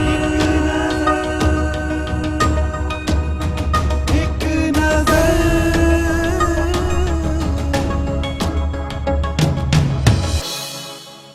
ਸਤਿ ਸ਼੍ਰੀ ਅਕਾਲ ਦਰਸ਼ਕੋ, ਮੈਂ ਹਾਂ ਤੁਹਾਡਾ ਆਪਣਾ ਹੋਸਟ ਸਤਿੰਦਰ ਸਿੰਘ ਮੀਰਥਲ। ਤੁਸੀਂ ਦੇਖ ਰਹੇ ਹੋ ਟੀਵੀ 84 ਤੇ ਤੁਹਾਡਾ ਆਪਣਾ ਮਨਪਸੰਦ ਪ੍ਰੋਗਰਾਮ ਇੱਕ ਨਜ਼ਰ। ਜਿਵੇਂ ਕਿ ਤੁਸੀਂ ਜਾਣਦੇ ਹੋ ਕਿ ਪਿਛਲੇ ਐਪੀਸੋਡ ਦੇ ਵਿੱਚ ਸਾਡੇ ਨਾਲ ਮੌਜੂਦ ਸਨ ਸਿੰਘ ਸਾਹਿਬ ਗਿਆਨੀ ਰਾਮ ਸਿੰਘ ਜੀ। ਅੱਜ ਵੀ ਉਹ ਸਾਡੇ ਨਾਲ ਸਟੂਡੀਓ ਦੇ ਵਿੱਚ ਮੌਜੂਦ ਨੇ। ਕਰਾਂਗੇ ਉਹਨਾਂ ਦੇ ਨਾਲ ਟਕਸਾਲ ਦੀ ਗਤੀਵਿਧੀਆਂ ਦੇ ਉੱਪਰ ਗੱਲਾਂ। ਸੋ ਸਭ ਤੋਂ ਪਹਿਲਾਂ ਸਿੰਘ ਸਾਹਿਬ ਜੀ, ਤੁਹਾਡਾ ਸਾਡੇ ਸਟੂਡੀਓ ਤੇ ਆਉਣ ਤੇ ਨਿੱਘਾ ਸਵਾਗਤ ਹੈ ਜੀ। ਫਤਿਹ ਦੀ ਸਾਂਝ ਪਾਈਏ ਜੀ। ਵਾਹਿਗੁਰੂ ਜੀ ਕਾ ਖਾਲਸਾ, ਵਾਹਿਗੁਰੂ ਜੀ ਕੀ ਫਤਿਹ। ਇੱਕ ਹੋਰ ਮਸਲਾ ਨਾ ਕਹਿ ਕੇ ਇੱਕ ਵਾਕਿਆ ਕਹਿ ਲਈ, ਉਹਦੇ ਵਿੱਚ ਆਪ ਜੀ ਦਾ ਨਾਮ ਆਉਂਦਾ ਹੈ ਕਿ ਅੰਮ੍ਰਿਤਸਰ ਸ਼ਹਿਰ ਦੇ ਵਿੱਚ ਬੀ ਬਲਾਕ ਦਾ ਜਿਹੜਾ ਡੇਰਾ ਸੀ ਉਸ ਦੇ ਉੱਪਰ ਆਪ ਜੀ ਨੇ ਕਬਜ਼ਾ ਕਰ ਲਿਆ ਸੀਗਾ। ਬਾਅਦ ਵਿੱਚ ਉਹ ਕਬਜ਼ਾ ਜਿਹੜਾ ਹੈ ਉਹ ਛੁਡਾ ਲਿਆ ਗਿਆ। ਇਹ ਸਾਰਾ ਵਾਕਿਆ ਕੀ ਸੀਗਾ? ਵੇਖੋ ਜੀ, ਨਾ ਮੈਂ ਕਬਜ਼ਾ ਕਰਦਾ ਨਾ ਮੇਰਾ ਕਬਜ਼ਿਆਂ ਤੇ ਵਿਸ਼ਵਾਸ ਆ। ਮੇਰੇ ਤਾਇਆ ਜੀ ਸੀ ਸੰਤ ਕਰਤਾਰ ਸੁਰਾਂ ਤੋਂ ਵੀ ਵੱਡੇ ਸੀ, ਬਾਪੂ ਹਰਨਾਮ ਸਿੰਘ ਜੀ, ਅਸੀਂ ਉਹਨਾਂ ਨੂੰ ਬਾਪੂ ਜੀ ਕਹਿੰਦੇ ਸਾਂ। ਜਿੱਦਣ 13 ਸਿੰਘ ਸ਼ਹੀਦ ਹੋਏ ਨੇ ਵਿਸਾਖੀ 1978 ਦੇ ਕਾਂਡ ਵਿੱਚ ਜੀ, ਉਸ ਵੇਲੇ ਉਹ ਮ੍ਰਿਤਕ ਸ਼ਹੀਦ ਹੋਣ ਵਾਲੇ ਸਿੰਘਾਂ ਵਿੱਚ ਉਹਨਾਂ ਦੀ ਸਰੀਰ ਨੂੰ ਲਿਜਾਇਆ ਗਿਆ ਸੀ ਜੀ। ਜਦੋਂ ਭਾਈ ਅਮਰੀਕ ਸਿੰਘ ਸਾਹਿਬ ਜੀ ਜਾ ਕੇ ਵੇਖਿਆ ਉਹਨਾਂ 13 ਸਿੰਘਾਂ ਨੂੰ, ਜਦ 14ਵੇਂ ਨਾਲ ਸਾਡੇ ਬਾਪੂ ਜੀ ਹਰਨਾਮ ਸਿੰਘ ਹੋਰੀ, ਤੇ ਉਹਨਾਂ ਨੇ ਵੇਖਿਆ ਬਾਪੂ ਜੀ ਦੇ ਸਾਹ ਤਾਂ ਚੱਲ ਰਹੇ ਨੇ। ਉਹਨਾਂ ਨੂੰ ਛੇਤੀ ਉਹਨਾਂ ਨੇ ਦਾਖਲ ਕਰਾ ਹਸਪੀਟਲ, ਤਾਂ ਉਹ ਕੁਝ ਦਿਨਾਂ ਬਾਅਦ ਉਹ ਠੀਕ ਹੋ ਗਏ, ਤੰਦਰੁਸਤ ਹੋ ਗਏ। ਉਹ ਸਾਰਾ ਅਸਥਾਨ ਉਹਨਾਂ ਨੇ ਅੱਗੇ ਲਾ ਕੇ ਬਣਵਾਇਆ ਸੀ ਜੀ। ਜਿਹੜਾ ਉੱਥੇ ਗ੍ਰੰਥੀ ਸਿੰਘ ਸੀ ਉਹ ਉਹਨਾਂ ਕੋਲ ਵਾਰ-ਵਾਰ ਆ ਕੇ ਕਹਿੰਦਾ ਸੀ, ਬਾਪੂ ਜੀ ਵੀ ਉੱਥੇ ਮਹਿਤੇ ਵਾਲੇ ਮੈਨੂੰ ਕੋ ਆ ਕੇ ਪੁੱਛਦਾ ਨਹੀਂਗਾ, ਨਾ ਮੈਨੂੰ ਕੋ ਪੈਸਾ ਧੇਲਾ ਦਿੰਦੇ ਆ, ਨਾ ਕੋਈ ਲੰਗਰ ਦੀ ਰਸਤ ਭੇਜਦੇ ਆ, ਤੁਸੀਂ ਇਹਨੂੰ ਸੰਭਾਲੋ ਆ ਕੇ। ਉਹ ਬਾਪੂ ਹਰਨਾਮ ਸਿੰਘ ਹੋਰੀ ਗੁੱਤੇ ਗਏ ਸੀ, ਮੈਂ ਵੇਖਣ ਜ਼ਰੂਰ ਗਿਆ, ਪਰ ਮੈਂ ਤਾਂ ਉਸਨੇ ਮੇਰੇ ਤਗਨੇਸ਼ਪੁਰ ਭਾਰਤਾ ਸਾਰਾ ਸਾਡਾ ਜਥਾ, ਸਾਡੀ ਵੱਡੀ ਬੱਸ ਮਾਲਪੁਰ ਲਾਗੇ ਵੱਡੇ ਮਹਾਂਪੁਰਖਾਂ ਤੋਂ ਲੈ ਕੇ ਉੱਥੇ ਹਰ ਸਾਲ ਪ੍ਰੋਗਰਾਮ ਹੁੰਦੇ ਨੇ। ਹੁਣ ਵੀ ਜੂਨ 'ਚ ਅਸੀਂ ਜਾਣਾ ਜੀ। ਤੇ ਉੱਥੇ ਸਾਡੇ ਦੀਵਾਨ ਚੱਲ ਰਹੇ ਸੀ ਤੇ ਅਸੀਂ ਤਾਂ ਕਥਾ ਪ੍ਰਚਾਰ ਵਾਸਤੇ ਮੈਂ ਤਾਂ ਗਣੇਸ਼ਪੁਰ ਭਾਰਤੇ ਕਥਾ ਕਰਦਾ ਸੀ, ਜਿਹੜਾ ਸਾਰਾ ਕੁਝ ਹੋ ਰਿਹਾ ਸੀ ਜੀ ਜੀ ਜੀ। ਪਰ ਮੈਂ ਜਦੋਂ ਮੈਨੂੰ ਇਹ ਕਿਹਾ ਗਿਆ ਬਾਬਾ ਸਰਬਸੋ ਜੋਰ ਸਿੰਘ ਬੇਦੀ ਜੀ ਦਾ ਮੈਨੂੰ ਫੋਨ ਆਇਆ ਵੀ ਤੁਸੀਂ ਉਹਨਾਂ ਸਿੰਘਾਂ ਨੂੰ ਵਾਪਸ ਬੁਲਾਓ, ਮੈਂ ਉਸ ਵੇਲੇ ਵੀ ਗਣੇਸ਼ਪੁਰ ਭਾਰਤੇ ਸਾਂ। ਮੈਂ ਟੈਲੀਫੋਨ ਕੀਤਾ ਵੀ ਮੈਂ ਇੱਥੋਂ ਚੱਲ ਪਿਆ, ਬਾਪੂ ਜੀ ਤੁਸੀਂ ਮੇਰੀ ਬੇਨਤੀ ਮੰਨੋ, ਅਸੀਂ ਭਰਾ ਮਾਰੂ ਜੰਗ 'ਚ ਨਹੀਂ ਪੈਣਾ। ਤੁਹਾਡਾ ਕਿਸੇ ਬੰਦੇ ਦਾ ਨੁਕਸਾਨ ਕਰ ਤਾਂ ਵੀ ਸਾਡੇ ਤੇ ਪੈਣਾ, ਘਰ ਦਾ ਜੀ ਨੁਕਸਾਨ ਕਰਾਵਾਂਗੇ। ਜੇ ਉਹਨਾਂ ਚੋਂ ਕਿਸੇ ਬੰਦਾ ਨੁਕਸਾਨ ਹੋ ਤਾਂ ਵੀ ਸਾਡੇ ਤੇ ਪੈਣਾ, ਕਿਉਂਕਿ ਸਰਕਾਰ ਸਾਡੇ ਨਾਲ ਨਹੀਂ, ਦਮਦਮੀ ਟਕਸਾਲ ਸਰਕਾਰ ਨਾਲ ਨਹੀਂ ਗੀ। ਬਹੁਤ ਵਧੀਆ ਜੀ। ਤੇ ਅਸੀਂ ਲੜਾਈ 'ਚ ਨਹੀਂ ਪੈਣਾ ਬਾਪੂ ਜੀ, ਮੇਰੀ ਬੇਨਤੀ ਮੰਨੋ, ਮੈਂ ਚੱਲ ਪਿਆ ਇੱਥੋਂ। ਮੇਰੇ ਆਉਣ ਤੋਂ ਪਹਿਲਾਂ ਤੁਸੀਂ ਮੇਰੇ ਘਰ ਜਿਹੜੀ ਰਹਿائش ਆ ਇੱਥੇ ਨਾ ਸਿੰਘਾਂ ਨੂੰ ਲੈ ਕੇ ਆ ਜਾਓ, ਅਸੀਂ ਲੜਾਈ 'ਚ ਨਹੀਂ ਪੈਣਾ। ਮੇਰੇ ਆਉਣ ਤੱਕ ਉਹ ਸਾਰੇ ਬੰਦੇ ਵਾਪਸ ਆ ਗਏ ਸੀ, ਕੋਈ ਅਸੀਂ ਲੜਾਈ 'ਚ ਨਹੀਂ ਪਏ, ਕੋਈ ਉੱਥੇ ਕੋਈ ਗੋਲੀ ਨਹੀਂ ਚੱਲੀ, ਕੋਈ ਡਾਕ ਨਹੀਂ ਕਰਕੇ। ਬਹੁਤ ਵਧੀਆ ਹਾਂਜੀ। ਸੋ ਸਿੰਘ ਸਾਹਿਬ ਜੀ, ਅਗਰ ਦੇਖਿਆ ਜਾਏ ਤੇ ਟਕਸਾਲ, ਜਿਵੇਂ ਆਪ ਜੀ ਨੇ ਦੱਸਿਆ, ਬਾਬਾ ਦੀਪ ਸਿੰਘ ਜੀ ਸ਼ਹੀਦ, ਉਹਨਾਂ ਦੇ ਕੜੀ ਮਿਹਨਤ, ਉਹਨਾਂ ਦੀ ਸ਼ਹੀਦੀ ਤੋਂ ਖੜੀ ਹੋਈ, ਉਹਨਾਂ ਦੇ ਜਿਸਮ ਦੇ ਇੱਕ ਇੱਕ ਲਹੂ ਦੇ ਨਾਲ ਸਿੰਚੀ ਹੋਈ ਇੱਕ ਟਕਸਾਲ ਹੈ। ਪਰ ਹੁਣ ਜਾ ਕੇ ਇਸ ਤਰ੍ਹਾਂ ਦੀਆਂ ਵੰਡੀਆਂ, ਇਸ ਤਰ੍ਹਾਂ ਦੇ ਵਾਦ ਵਿਵਾਦ ਜਿਹੜੇ ਨੇ, ਕਿਤੇ ਨਾ ਕਿਤੇ ਸੰਗਤਾਂ ਦੇ ਲਈ ਇਹ ਗੁੰਮਰਾਹ ਹੋਣ ਵਾਲੀ ਗੱਲ ਨਹੀਂ ਸਾਬਿਤ ਹੁੰਦੀ? ਵੇਖੋ ਜੀ, ਜਿੱਥੋਂ ਤੱਕ ਤਾਂ ਫੁੱਟ ਦੀ ਜਾਂ ਗੁੰਮਰਾਹ ਦੀ ਗੱਲ ਹੈ ਨਾ ਜੀ, ਗੁਰੂ ਕਾਲ ਵੇਲੇ ਵੀ ਇਹ ਕੰਮ ਚੱਲਦਾ ਰਿਹਾ ਜੀ। ਗੁਰੂ ਕਾਲ ਵੇਲੇ ਪਹਿਲੇ ਪਾਤਸ਼ਾਹ ਤੋਂ ਲੈ ਕੇ ਵੇਖ ਲਓ, ਇਹ ਕੰਮ ਰੌਲੇ ਚੱਲਦੇ ਰਹੇ ਨੇ, ਕੋਈ ਨਵੀਂ ਗੱਲ ਨਹੀਂ ਹੋਈ। ਸੰਪਰਦਾਵਾਂ ਵਿੱਚ ਵੀ ਤਕਰੀਬਨ ਸਰਕਾਰ ਨੇ ਇੰਨੀਆਂ ਏਜੰਸੀਆਂ ਨੇ ਘੁਸਪੈਠ ਕਰ ਦਿੱਤੀ ਹੈ ਵੀ ਇਹ ਸਹੀ ਟਿਕਾਣੇ ਦੀ ਗੱਲ ਕਰ ਨਾ ਸਕਣ। ਦਮਦਮੀ ਟਕਸਾਲ ਇੱਕ ਐਸੀ ਜਥੇਬੰਦੀ ਸੀ ਜਿਹੜੀ ਜਦੋਂ ਸੰਤ ਜਰਨੈਲ ਸਿੰਘ ਇੱਕ ਗੱਲ ਕਰਦੇ ਸੀ ਤੇ ਦਿੱਲੀ ਕੰਬ ਉੱਠਦੀ ਸੀ ਜੀ।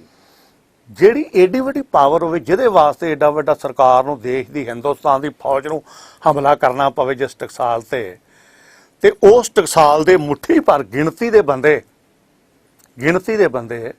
4 ਦਿਨ ਭੁੱਖੇ ਰਹਿ ਕੇ, ਛੋਲੇ ਚੱਬ ਕੇ ਹਿੰਦੁਸਤਾਨ ਦੀ ਏਡੀ ਵੱਡੀ ਫੌਜ ਦਾ ਟਾਕਰਾ ਕਰਦੇ ਹੋਣ, ਉਸ ਜਥੇਬੰਦੀ ਨੂੰ ਖੇਰੂ ਕਰਨ ਵਾਸਤੇ ਜੇ ਏਜੰਸੀਆਂ ਜ਼ੋਰ ਨਾਲ ਲਾਉਣਗੀਆਂ ਤੇ ਹੋਰ ਏਜੰਸੀਆਂ ਨੇ ਕਾਹਦੇ ਲਈ ਕਰੋੜਾਂ ਰੁਪਏ ਖਰਚਦੀਆਂ ਨੇ। ਸਾਰਾ ਜ਼ੋਰ ਲੱਗਾ ਵੀ ਇਹ ਦਮਦਮੀ ਟਕਸਾਲ ਨੂੰ ਕਿਵੇਂ ਖੇਰੂ ਕਰਨਾ, ਕਿਵੇਂ ਚੰਗੇ ਬੰਦਿਆਂ ਨੂੰ ਰੋਕਣਾ, ਕਿਵੇਂ ਆਪਣੇ ਬੰਦਿਆਂ ਨੂੰ ਅੱਗੇ ਲਿਆਉਣਾ। ਉਹਨਾਂ ਨੇ ਸਾਰਾ ਕੁਝ ਕੀਤਾ, ਉਹਦਾ ਨਤੀਜਾ ਅਸੀਂ ਵੀ ਸੜਕਾਂ ਤੇ ਰਹਿ ਕੇ ਭੋਗ ਰਹੇ ਹਾਂ। ਅੱਜ ਕੌਮ ਦੇ ਸਾਹਮਣੇ ਆ ਵੀ ਕੀ ਕੁਝ ਹੋ ਰਿਹਾ। ਦਮਦਮੀ ਟਕਸਾਲ ਨਿਰੋਲ ਸਿੱਖਾਂ ਦੀ ਜਥੇਬੰਦੀ, ਧਾਰਮਿਕ ਜਥੇਬੰਦੀ ਹੈ, ਏਜੰਸੀਆਂ ਦੀ ਜਥੇਬੰਦੀ ਨਹੀਂ, ਸਰਕਾਰਾਂ ਦੀ ਕਠਪੁਤਲੀ ਜਥੇਬੰਦੀ ਨਹੀਂ। ਅੱਜ ਵੀ ਜਦੋਂ ਤੋਂ ਮਹਾਂਪੁਰਖਾਂ ਨੇ ਸੇਵਾ ਦਿੱਤੀ, ਕੋਈ ਮੈਨੂੰ ਕਹਿ ਰਿਹਾ ਮੈਂ ਕਿਸੇ ਦੀਆਂ ਪੌੜੀਆਂ ਚੜ੍ਹਦੇ ਮੈਨੂੰ ਕਿਸੇ ਨੇ ਵੇਖਿਆ, ਭਾਵੇਂ ਮੈਂ ਰੜੇ ਬੈਠਾ ਰਿਹਾ, ਭਾਵੇਂ ਅੱਜ ਅਸਥਾਨ ਬਣੇ ਨੇ, ਸਤਿਗੁਰੂ ਸੇਵਾ ਲੈ ਰਹੇ ਨੇ, ਬੜੇ ਵੀਰਾਂ ਦੇ ਮਨਾਂ ਚੋਂ ਭੁਲੇਖੇ ਦੂਰ ਹੋ ਗਏ ਨੇ, ਸੱਚਾਈ ਦੀ ਜਿੱਤ ਹੋ ਰਹੀ ਆ। ਕੂੜ ਨੂੰ ਖੁੱਟੇ ਨਾਨਕ ਓਟ ਸੱਚ ਰਹੀ, ਤੇ ਅਸੀਂ ਵਿਸ਼ਵਾਸ ਕਰਕੇ ਤੁਰੇ ਆ।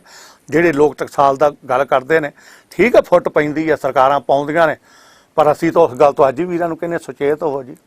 ਜਦੋਂ ਟਕਸਾਲ ਦੇ ਵਿੱਚ ਫੁੱਟ ਪਾਉਣ ਦੀਆਂ ਗੱਲਾਂ ਹੋਈਆਂ ਸੀ, ਮੈਂ ਉਹਨਾਂ ਵੀਰਾਂ ਨੂੰ ਇਹ ਗੱਲ ਕਹੀ ਸੀ ਵੀ ਵੇਖੋ ਤੁਸੀਂ ਕਹਿੰਦੇ ਹੋ ਪੱਗ ਦੇਤੀ ਵਾਪਸ ਹੋ ਗਈ, ਐਂ ਹੋ ਗਿਆ ਐਂ ਹੋ ਗਿਆ। ਝੂਠ ਨਾ ਬੋਲੋ।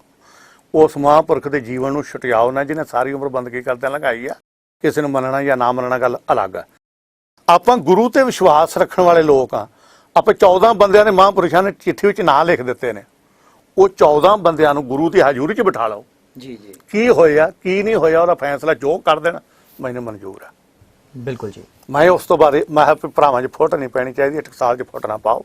ਜਿੱਥੇ ਮੇਰੀ ਡਿਊਟੀ ਲਾਓਗੇ ਮੈਂ ਸੇਵਾ ਕਰੂੰਗਾ। ਬਿਲਕੁਲ ਜੀ ਬਿਲਕੁਲ। ਉਸ ਤੋਂ ਬਾਅਦ ਮੈਂ ਕਿਹਾ ਚਲੋ 14 ਦੀ ਵੀ ਗੱਲ ਛੱਡ ਦਿਓ। 6 ਬੰਦੇ ਨੇ, 5 ਪਿਆਰਿਆਂ ਨੇ ਅਰਦਾਸ ਕੀਤੀ ਹੈ। 6ਵੇਂ ਸਿੰਘ ਨੇ ਭਾਈ ਸਰਵਣ ਸਿੰਘ ਕਾਲਵਾਂ ਦਾ ਰਾਗੀ ਸਿੰਘ ਸਾਡਾ ਅਮਰੀਕਾ ਰਹਿੰਦਾ, ਉਹ ਗੁਰੂ ਸਾਹਿਬ ਦਾ ਹੁਕਮਨਾਮਾ ਲੈ ਰਿਹਾ ਚੌਰ ਕਰਨ ਤੋਂ ਬਾਅਦ। 6 ਬੰਦੇ ਜਿਹੜੇ ਗੁਰੂ ਦੀ ਹਾਜ਼ਰੀ 'ਚ ਨੇ ਅਰਦਾਸ ਕਰਨ ਵਾਲੇ, 5 ਪਿਆਰੇ ਜਾਂ ਚੌਰ ਬਰਦਾਰ, ਉਹ 6 ਜੋ ਕਹਿ ਦੇਣ ਫੈਸਲਾ ਕਰ ਦੇਣ ਰਾਮ ਸਿੰਘ ਨੂੰ ਉਹ ਮਨਜ਼ੂਰ ਹੋਊਗਾ ਤੇ ਫੁੱਟ ਨਾ ਪਾਓ। ਇੱਥੇ ਵੀ ਗੱਲ ਮੁੱਕੀ ਨਹੀਂ ਜੀ। ਇੱਥੇ ਆ ਕੇ ਵੀ ਫਿਰ ਭਾਈ ਧਰਮ ਸਿੰਘ ਜਿਉਂਦਾ ਜਾਗਦਾ, ਅੱਜ ਵੀ ਬਾਬਾ ਜੀ ਦੇ ਬਾਹਰੋਂ ਸੀਨੀਅਰ ਬੰਦਾ ਸੀ, ਪੁਰਾਣਾ ਸੀ ਜੀ, ਉੱਥੇ ਵੀ ਆਗੂ ਸੀ। ਮਾਲਪੁਰ ਉਹਨਾਂ ਨੇ ਗੁਰਦੁਆਰਾ ਬਣਾਇਆ।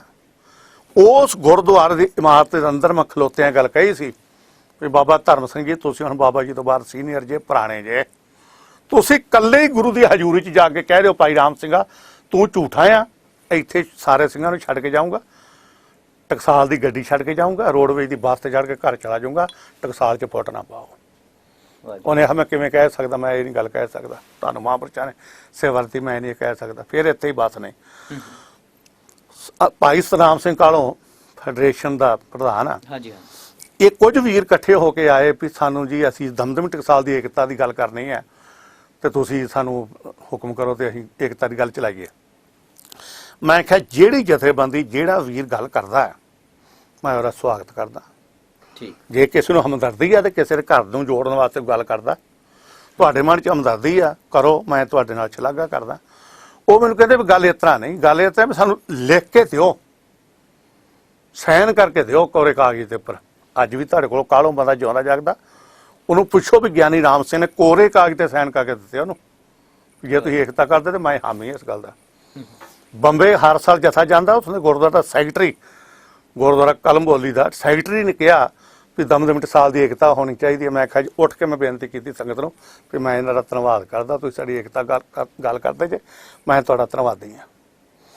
ਫਿਰ ਇੱਥੇ ਹੀ ਬਸ ਨਹੀਂ, ਮਜਤੇ ਤੋਂ ਸਾਡੇ ਪੁਰਾਣੇ ਕੋਚ ਸਿੰਘ ਘੋੜੇਵਾਲ ਦਾ ਬਾਬਾ ਦਰਸ਼ਨ ਸਿੰਘ ਮੇਰੇ ਕੋਲ ਆਏ, ਸੰਗਰਾਮੀ ਗੁਰਦੁਆਰੇ ਜਿੱਥੇ ਦਮਦਮੀ ਟਕਸਾਲ ਦਾ ਅੱਜ ਹੈੱਡਕੁਆਟਰ ਆ, ਸ਼ਹੀਦਾਂ ਦੀ ਯਾਦ ਬਣਾ ਰਹੇ ਆ। ਉਹ ਮੇਰੇ ਕੋਲ ਆਏ, ਮੈਂ ਇਹਨਾਂ ਨੂੰ ਜਲ ਪਾਣੀ ਛਕਾਇਆ, ਪੁੱਛਿਆ ਵੀ ਕੀ ਹੁਕਮ ਆ, ਕਿਵੇਂ ਦਰਸ਼ਨ ਦਿੱਤੇ ਜੀ ਆਇਆਂ ਨੂੰ। ਉਹਨਾਂ ਨੇ ਕਿਹਾ ਅਸੀਂ ਟਕਸਾਲ ਦੀ ਏਕਤਾ ਵਾਸਤੇ ਆਏ ਆ। ਮੈਂ ਕਿਹਾ ਜੀ ਤੁਸੀਂ ਮਹਿਤੇ ਨੂੰ ਚੱਲ ਕੇ ਆਏ ਜੇ, ਬਾਬੇ ਹਰਨਾਮ ਸਿੰਘ ਭਾਈ ਹਰਨਾਮ ਸਿੰਘ ਨਾਲ ਗੱਲ ਕਰਕੇ ਆਏ ਜੇ? ਉਹਨਾਂ ਆਖਿਆ ਨਹੀਂ। ਮੈਂ ਕਿਹਾ ਜਿਸ ਘਰੋਂ ਤੁਸੀਂ ਚੱਲੇ ਜੇ ਉੱਥੇ ਤਾਂ ਤੁਸੀਂ ਗੱਲ ਨਹੀਂ ਕਰਕੇ ਆਏ, ਮੇਰੇ ਕੋਲ ਤੁਸੀਂ ਆਏ ਜੇ। ਪਰ ਮੈਂ ਫਿਰ ਵੀ ਜੀ ਆਇਆਂ ਨੂੰ ਕਹਿਣਾ, ਦੱਸੋ। ਮੈਂ ਕੁਛ ਉਹਨਾਂ ਨੇ ਮੈਨੂੰ ਗੱਲਾਂ ਪੁੱਛੀਆਂ, ਮੈਂ ਉਹਨਾਂ ਨੂੰ ਸਵਾਲ ਪੁੱਛੇ, ਉਹ ਕਹਿੰਦੇ ਜੀ ਅਸੀਂ ਇਹਨਾਂ ਦਾ ਜਵਾਬ ਲੈ ਕੇ ਆਵਾਂਗੇ। ਅੱਜ 3 ਸਾਲ ਹੋ ਗਏ ਉਹ ਵੀਰ ਮੇਰੇ ਕੋਲ ਮੁੜ ਕੇ ਨਹੀਂ ਆਏ। ਦੱਸੋ ਫਿਰ ਮੇਰਾ ਕੀ ਗੁਨਾਹ ਹੈ ਜੇ ਉਹ ਨਹੀਂ? ਮੈਂ ਸਭ ਕੁਝ ਛੱਡਿਆ ਵੀ ਆ, ਮੇਰੇ ਨਾਲ ਅੱਜ ਵੀ ਜਿਆਤੀਆਂ ਹੋਈਆਂ। ਮੇਰੇ ਸਿੰਘ ਉੱਥੇ ਜੂਨ ਦੇ ਕੱਲੂ ਘਰ ਜਿੱਥੇ ਸ਼ਹੀਦੀ ਦਿਹਾੜਾ ਉਹ ਵੀ ਮਨਾਉਂਦੇ, 6 ਜੂਨ ਨੂੰ 7 ਨੂੰ ਮਨਾਉਣੇ ਆ।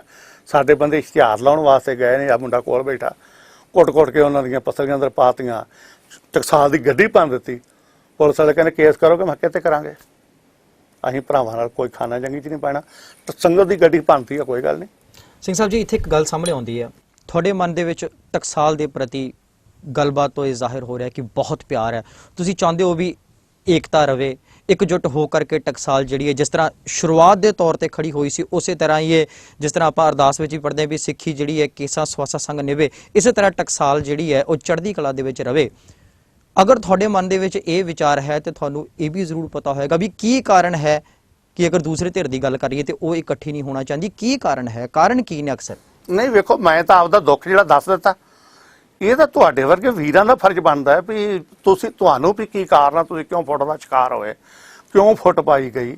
ਜਿਨ੍ਹਾਂ ਨੇ ਪਾਈ ਹੈ ਫੋਟੋ, ਮੈਂ ਉਹਨਾਂ ਦਾ ਤੁਹਾਨੂੰ ਇਕੱਲੇ ਤੌਰ ਤੇ ਵੱਖਰੇ ਤੌਰ ਤੇ ਦੱਸ ਵੀ ਦਿਉਂ, ਤਾਂ ਉਹਨਾਂ ਨੂੰ ਬੁਲਾ ਕੇ ਪੁੱਛ ਲਓ ਚੈਨਲ ਤੇ।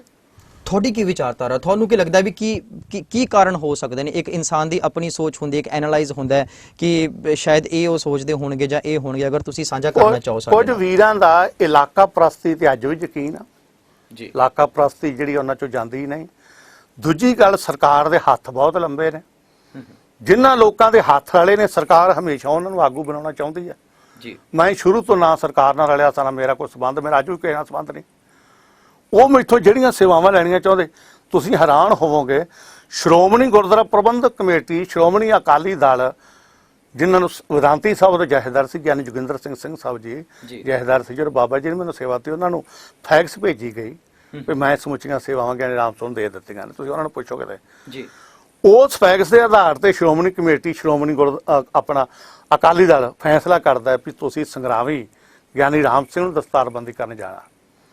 ਬੀਬੀ ਜਗੀਰ ਕੌਰ ਮੌਕੇ ਦੇ ਪ੍ਰਧਾਨ ਸੀ, 5 ਤਖਤਾਂ ਦੇ ਜਥੇਦਾਰ ਆਏ ਨੇ, ਸਾਰੀ ਕਮੇਟੀ ਉੱਥੇ ਗਈ ਆ, ਪ੍ਰਧਾਨ ਗਿਆ ਹੈ, ਮੈਨੂੰ ਸਿਰੋਪਾ ਦਿੱਤੇ ਨੇ, ਲੇਕਿਨ ਮੈਂ ਉਹਨਾਂ ਦੇ ਨਹੀਂ ਪੂਰਾ ਉਤਰ ਸਕਿਆ। ਜਿਹੜੀ ਗੱਲ ਉਹ ਚਾਹੁੰਦੇ ਸੀ, ਸਿਆਸੀ ਬੰਦੇ ਟਕਸਾਲ ਨੂੰ ਵਰਤਣਾ ਚਾਹੁੰਦੇ ਸੀ, ਮੈਂ ਨਹੀਂ ਵਰਤਿਆ ਗਿਆ, ਮੇਰੇ ਤੋਂ ਪਿੱਛੇ ਹਟ ਗਿਆ ਜੀ ਉਹ। ਲੇਕਿਨ ਉਹਨੂੰ ਪੁੱਛੋ, ਸ਼੍ਰੋਮਣੀ ਕਮੇਟੀ ਦੇ ਰਿਕਾਰਡ 'ਚ ਗਿਆਨੀ ਰਾਮ ਸਿੰਘ ਪ੍ਰਤੀ ਲਿਖਿਆ ਗਿਆ, 5 ਸਿੰਘ ਸਭਾ ਦੇ ਪ੍ਰਧਾਨ ਸ਼੍ਰੋਮਣੀ ਕਮੇਟੀ ਦੇ ਸਾਈਨ ਰਜਿਸਟਰ ਤੇ ਮੇਰੇ ਕੋਲ ਨੇ ਵੀ ਅਸੀਂ ਅੱਜ ਦਮਦਮੀ ਬਾਬਾ ਠਾਕਰ ਸਿੰਘ ਦੇ ਕੀਤੇ ਫੈਸਲੇ ਤੇ ਫੁੱਲ ਚੜਾਉਂਦੇ ਆ। ਅੱਜ 5 ਤਖਤਾਂ ਦੇ ਜਥੇਦਾਰ ਤੇ ਸ਼੍ਰੋਮਣੀ ਗੁਰਦੁਆਰਾ ਪ੍ਰਬੰਧਕ ਕਮੇਟੀ ਗਿਆਨੀ ਰਾਮ ਸਿੰਘ ਨੂੰ ਦਮਦਮੀ ਸਾਲ ਦਾ 15ਵਾਂ ਮੁਖੀ ਮੰਨਦੇ ਹੋਏ ਇੱਥੇ ਆਏ ਸਿਰੋਪਾ ਦੇ ਕੇ ਦੇਣ ਵਾਸਤੇ ਪਹੁੰਚੇ ਆ। ਮੇਰੇ ਕੋਲ ਲਿਖਤਾਂ ਨੇ। ਵਾਹ ਜੀ ਵਾਹ। ਲੇਕਿਨ ਕਮੀ ਹੈ ਗਿਆਨੀ ਰਾਮ ਸਿੰਘ 'ਚ ਵੀ ਉਹ ਕਿਸੇ ਦੀ ਕਠਪੁਤਲੀ ਨਹੀਂ ਬਣਿਆ। ਜੇ ਮੈਂ ਕਠਪੁਤਲੀ ਬਣਨਾ ਹੁੰਦਾ ਤੇ ਮੈਂ ਇਹਨਾਂ ਸਾਰੇ ਚੋਂ ਸੀਨੀਅਰ ਸਾਂ, ਮੈਂ ਹਰਿਮੰਦਰ ਸਾਹਿਬ ਦੀ ਸੇਵਾ ਕੋ ਛੱਡਦਾ ਜੀ, ਅੱਜ ਮੈਂ ਜਥੇਦਾਰ ਬਣ ਕੇ ਬੈਠਾ ਹੁੰਦਾ। ਸਿਰਫ ਇਹ ਵੀ ਜੋ ਕਰਨਾ ਚਾਹੀਦਾ ਸਾਨੂੰ, ਉਹ ਸਾਨੂੰ ਉਹਦੇ ਵਾਸਤੇ ਜੋ ਟਕਸਾਲ ਦੇ ਰੂਲ ਨੇ, ਨਿਯਮ ਨੇ, ਕਿਸੇ ਦੀ ਕਠਪੁਤਲੀ ਨਾ ਬਣੋ। ਇਹ ਸਰਕਾਰਾਂ ਦੀ ਚਲਾਈ ਨਹੀਂ, ਕਲਗੀਧਰ ਦੀ ਚਲਾਈ ਟਕਸਾਲ ਆ, ਉਹਦੇ ਤੇ ਪਹਿਰਾ ਦਿਓ। ਕਿਸੇ ਮਨੁੱਖ ਦੀ ਵਡਿਆਈ ਨਾ ਕਰੋ, ਗੁਰੂ ਦੀ ਵਡਿਆਈ ਕਰਨੀ ਸਾਡਾ ਫਰਜ਼ ਹੈ। ਕਿਸੇ ਤੋਂ ਜਾਣਾ ਫਕਰ ਆਦਮੀ ਆ, ਕਥਾ ਪ੍ਰਚਾਰ ਕਰੋ, ਰੋਟੀ ਸੰਗਤ ਹੀ ਜਾਂਦੀ ਹੈ। ਬਿਲਕੁਲ ਠੀਕ ਜੀ। ਸੋ ਜੀ ਵੇਲਾ ਹੋ ਚੱਲਿਆ ਇੱਕ ਛੋਟੇ ਜਿਹੇ ਬ੍ਰੇਕ ਦਾ, ਛੇਤੀ ਮੁੜਦੇ ਹਾਂ ਛੋਟੇ ਜਿਹੇ ਬ੍ਰੇਕ ਤੋਂ ਬਾਅਦ। ਇੱਕ ਨਜ਼ਰ, ਇੱਕ ਨਜ਼ਰ, ਇੱਕ ਨਜ਼ਰ,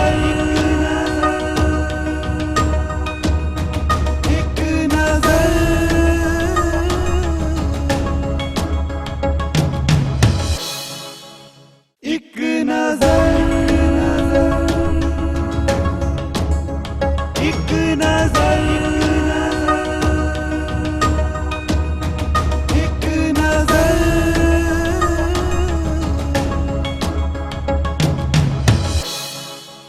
ਬ੍ਰੇਕ ਤੋਂ ਬਾਅਦ ਤੁਹਾਡਾ ਇੱਕ ਵਾਰ ਫਿਰ ਤੋਂ ਸਵਾਗਤ ਹੈ। ਤੁਸੀਂ ਦੇਖ ਰਹੇ ਹੋ ਟੀਵੀ 84 ਤੇ ਤੁਹਾਡਾ ਆਪਣਾ ਮਨਪਸੰਦ ਪ੍ਰੋਗਰਾਮ ਇੱਕ ਨਜ਼ਰ। ਸੋ ਫਿਲਹਾਲ ਸਾਡੀ ਤਾਂ ਇਹੀ ਅਰਦਾਸ ਹੈ ਗੁਰੂ ਮਹਾਰਾਜ ਦੇ ਚਰਨਾਂ ਦੇ ਵਿੱਚ ਕਿ ਟਕਸਾਲ ਜਿਹੜੀ ਹੈ ਇਕਜੁੱਟਤਾ ਦੇ ਨਾਲ ਪੰਥ ਦੀ ਸੇਵਾ ਕਰੇ।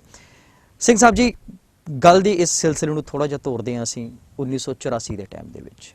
ਜੂਨ ਮਹੀਨਾ ਆਉਣ ਵਾਲਾ ਹੈ। ਜਦੋਂ ਜੂਨ ਮਹੀਨਾ ਆਉਂਦਾ ਹੈ, ਉਸ ਵੇਲੇ ਸਿੱਖਾਂ ਦਾ ਉਹ ਇੱਕ ਵਿਲੱਖਣਤਾ ਭਰਿਆ ਇਤਿਹਾਸ ਜਿਹੜਾ ਹੈ ਸਾਡੇ ਸਾਰਿਆਂ ਦੇ ਹਿਰਦੇ ਦੇ ਵਿੱਚ ਇੱਕ ਚੀਜ਼ ਭਰ ਕੇ ਜਾਂਦਾ ਹੈ। ਕਦੇ ਨਾ ਭੁੱਲਣ ਵਾਲੀ ਉਹ ਘਟਨਾ ਸਾਡੇ ਪਾਵਨ ਪਵਿੱਤਰ ਅਸਥਾਨ ਧੰਨ ਧੰਨ ਸ਼੍ਰੀ ਹਰਿਮੰਦਰ ਸਾਹਿਬ ਦੇ ਵਿਖੇ ਭਾਰਤੀ ਫੌਜਾਂ ਦਾ ਤੇ ਭਾਰਤੀ ਸਰਕਾਰ ਦੁਆਰਾ ਕੀਤਾ ਗਿਆ ਅਟੈਕ, ਜਿਹਦੇ ਵਿੱਚ ਕਈ ਬੇਗੁਨਾਹ ਸਿੰਘ ਸ਼ਹੀਦ ਹੋਏ, ਮਾਸੂਮ ਬੱਚੇ ਸ਼ਹੀਦ ਹੋਏ, ਬੀਬੀਆਂ ਭੈਣਾਂ ਮਾਤਾਵਾਂ ਸ਼ਹੀਦ ਹੋਈਆਂ। ਇਸ 1984 ਦੇ ਘਟਨਾਕ੍ਰਮ ਬਾਰੇ ਥੋੜੀ ਜਿਹੀ ਸਾਡੇ ਨਾਲ ਵਿਚਾਰਧਾਰਾ ਸਾਂਝੀ ਕਰੋ। ਵੇਖੋ ਜੀ, ਇੱਕ ਗਿਣੀ ਮਿਥੀ ਸਾਜ਼ਿਸ਼ ਸੀ। ਜੇ ਆਪਾਂ ਕਹਿ ਲਈਏ ਵੀ ਹਰਿਮੰਦਰ ਸਾਹਿਬ ਸੰਤ ਜਰਨੈਲ ਸਿੰਘ ਜੀ ਬੈਠੇ ਸੀ, ਸ੍ਰੀ ਅਕਾਲ ਤਖਤ ਸਾਹਿਬ ਤੇ ਸੰਤ ਜਰਨੈਲ ਸਿੰਘ ਜੀ ਬੈਠੇ ਸੀ, ਤਾਂ ਹਮਲਾ ਕੀਤਾ ਗਿਆ। ਪਰ ਮੈਂ ਉਹਨਾਂ ਨੂੰ ਪੁੱਛਣਾ ਚਾਹੁੰਦਾ ਵੀ 37 ਗੁਰਦੁਆਰੇ ਜਿਹੜੇ ਵੱਖ-ਵੱਖ ਪੰਜਾਬ ਦੇ ਸੀ, ਕੀ ਸੰਤ ਜਰਨੈਲ ਸਿੰਘ ਉੱਥੇ ਵੀ ਬੈਠਾ ਸੀ? ਕੀ ਉਹਨਾਂ ਗੁਰਦੁਆਰਿਆਂ 'ਚ ਹੋ ਰਿਹਾ ਸੀ? ਇੱਕ ਜਾਣ ਬੁੱਝ ਕੇ ਸਿੱਖਾਂ ਨੂੰ ਕਤਲੋਗਾਰਤ ਕਰਨ ਵਾਸਤੇ ਇਹ ਗਿਣੀ ਮਿਥੀ ਸਾਜ਼ਿਸ਼ ਸੀ ਵੀ ਇਹ ਘਰ ਘਾਟ ਮੰਗਦੇ ਆ, ਖਾਲਿਸਤਾਨ ਦੀਆਂ ਗੱਲਾਂ ਕਰਦੇ ਆ, ਜਦੋਂ ਕਿ ਆਖੀਆਂ ਨਹੀਂ ਸੀ ਗਈਆਂ। ਕਿਹਾ ਇਹ ਗਿਆ ਸੀ ਸੰਤ ਜਰਨੈਲ ਸਿੰਘ ਜੀ ਵੱਲੋਂ, ਅਸੀਂ ਖਾਲਿਸਤਾਨ ਮੰਗਦੇ ਨਹੀਂ, ਪਰ ਜੇ 47 ਵਾਲੀ ਅਸੀਂ ਗਲਤੀ ਦੁਹਰਾਉਣੀ ਨਹੀਂ ਚਾਹੁੰਦੇ। ਠੀਕ, ਉਦੋਂ ਬਣਦਾ ਸਾਡਾ ਰਹਿ ਗਿਆ, ਸਾਨੂੰ ਹਿੱਸਾ ਲੈਣਾ ਚਾਹੀਦਾ ਸੀ ਭਰਾਵਾਂ ਨੂੰ। ਅੱਜ ਸਾਨੂੰ ਸਰਕਾਰ ਥਾਲੀ 'ਚ ਪਰੋਸ ਕੇ ਦੇਵੇ ਤੇ ਅਸੀਂ ਲੈਣ ਤੋਂ ਗੁਰੇਜ਼ ਨਹੀਂ ਕਰਾਂਗੇ। ਬਿਲਕੁਲ ਠੀਕ। ਇਹ ਗੱਲ ਮਨਜੀਤ ਸਾਹਿਬ ਤੋਂ ਆਪਾਂ ਸਪੀਚ ਸੁਣਦੇ ਰਹੇ ਹਾਂ। ਦੂਜਾ ਉਹਨਾਂ ਨੇ ਆਖਿਆ ਸੀ ਵੀ ਜੇ ਹਰਿਮੰਦਰ ਸਾਹਿਬ ਤੇ ਅਟੈਕ ਕੀਤਾ ਗਿਆ ਤੇ ਖਾਲਿਸਤਾਨ ਦੀ ਨੀਂਹ ਰੱਖੀ ਜਾਵੇਗੀ। ਇਹ ਉਹਨਾਂ ਨੇ ਬਚਨ ਕਿਹਾ ਸੀ। ਤੁਸੀਂ ਰਿਕਾਰਡ ਅੱਜ ਵੀ ਉਹਨਾਂ ਦੀਆਂ ਮੂਵੀਆਂ ਬਣੀਆਂ ਨੇ, ਕੱਢ ਕੇ ਵੇਖ ਲਓ। ਉਹਨਾਂ ਨੇ ਕਿਹਾ ਸੀ ਜੇ ਹਿੰਦੁਸਤਾਨ ਦੀ ਫੌਜ ਸ੍ਰੀ ਹਰਿਮੰਦਰ ਸਾਹਿਬ ਤੇ ਹਮਲਾ ਕਰਦੀ ਹੈ ਤੇ ਸਮਝ ਲਓ ਵੀ ਉਸ ਦਿਨ ਖਾਲਿਸਤਾਨ ਦੀ ਨੀਂਹ ਰੱਖੀ ਜਾਵੇਗੀ। ਇਹ ਉਹਨਾਂ ਦੇ ਬਚਨ ਸੀ। ਇੱਕ ਗਿਣੀ ਮਿਥੀ ਸਾਜ਼ ਸਿੱਖਾਂ ਨੂੰ ਸਬਕ ਸਿਖਾਉਣ ਵਾਸਤੇ ਧੰਨ ਗੁਰੂ ਅਰਜਨ ਸਾਹਿਬ ਸ਼ਹੀਦਾਂ ਦੇ ਸਰਤਾਜ ਸਤਿਗੁਰੂ ਦਾ ਦਿਹਾੜਾ ਆ।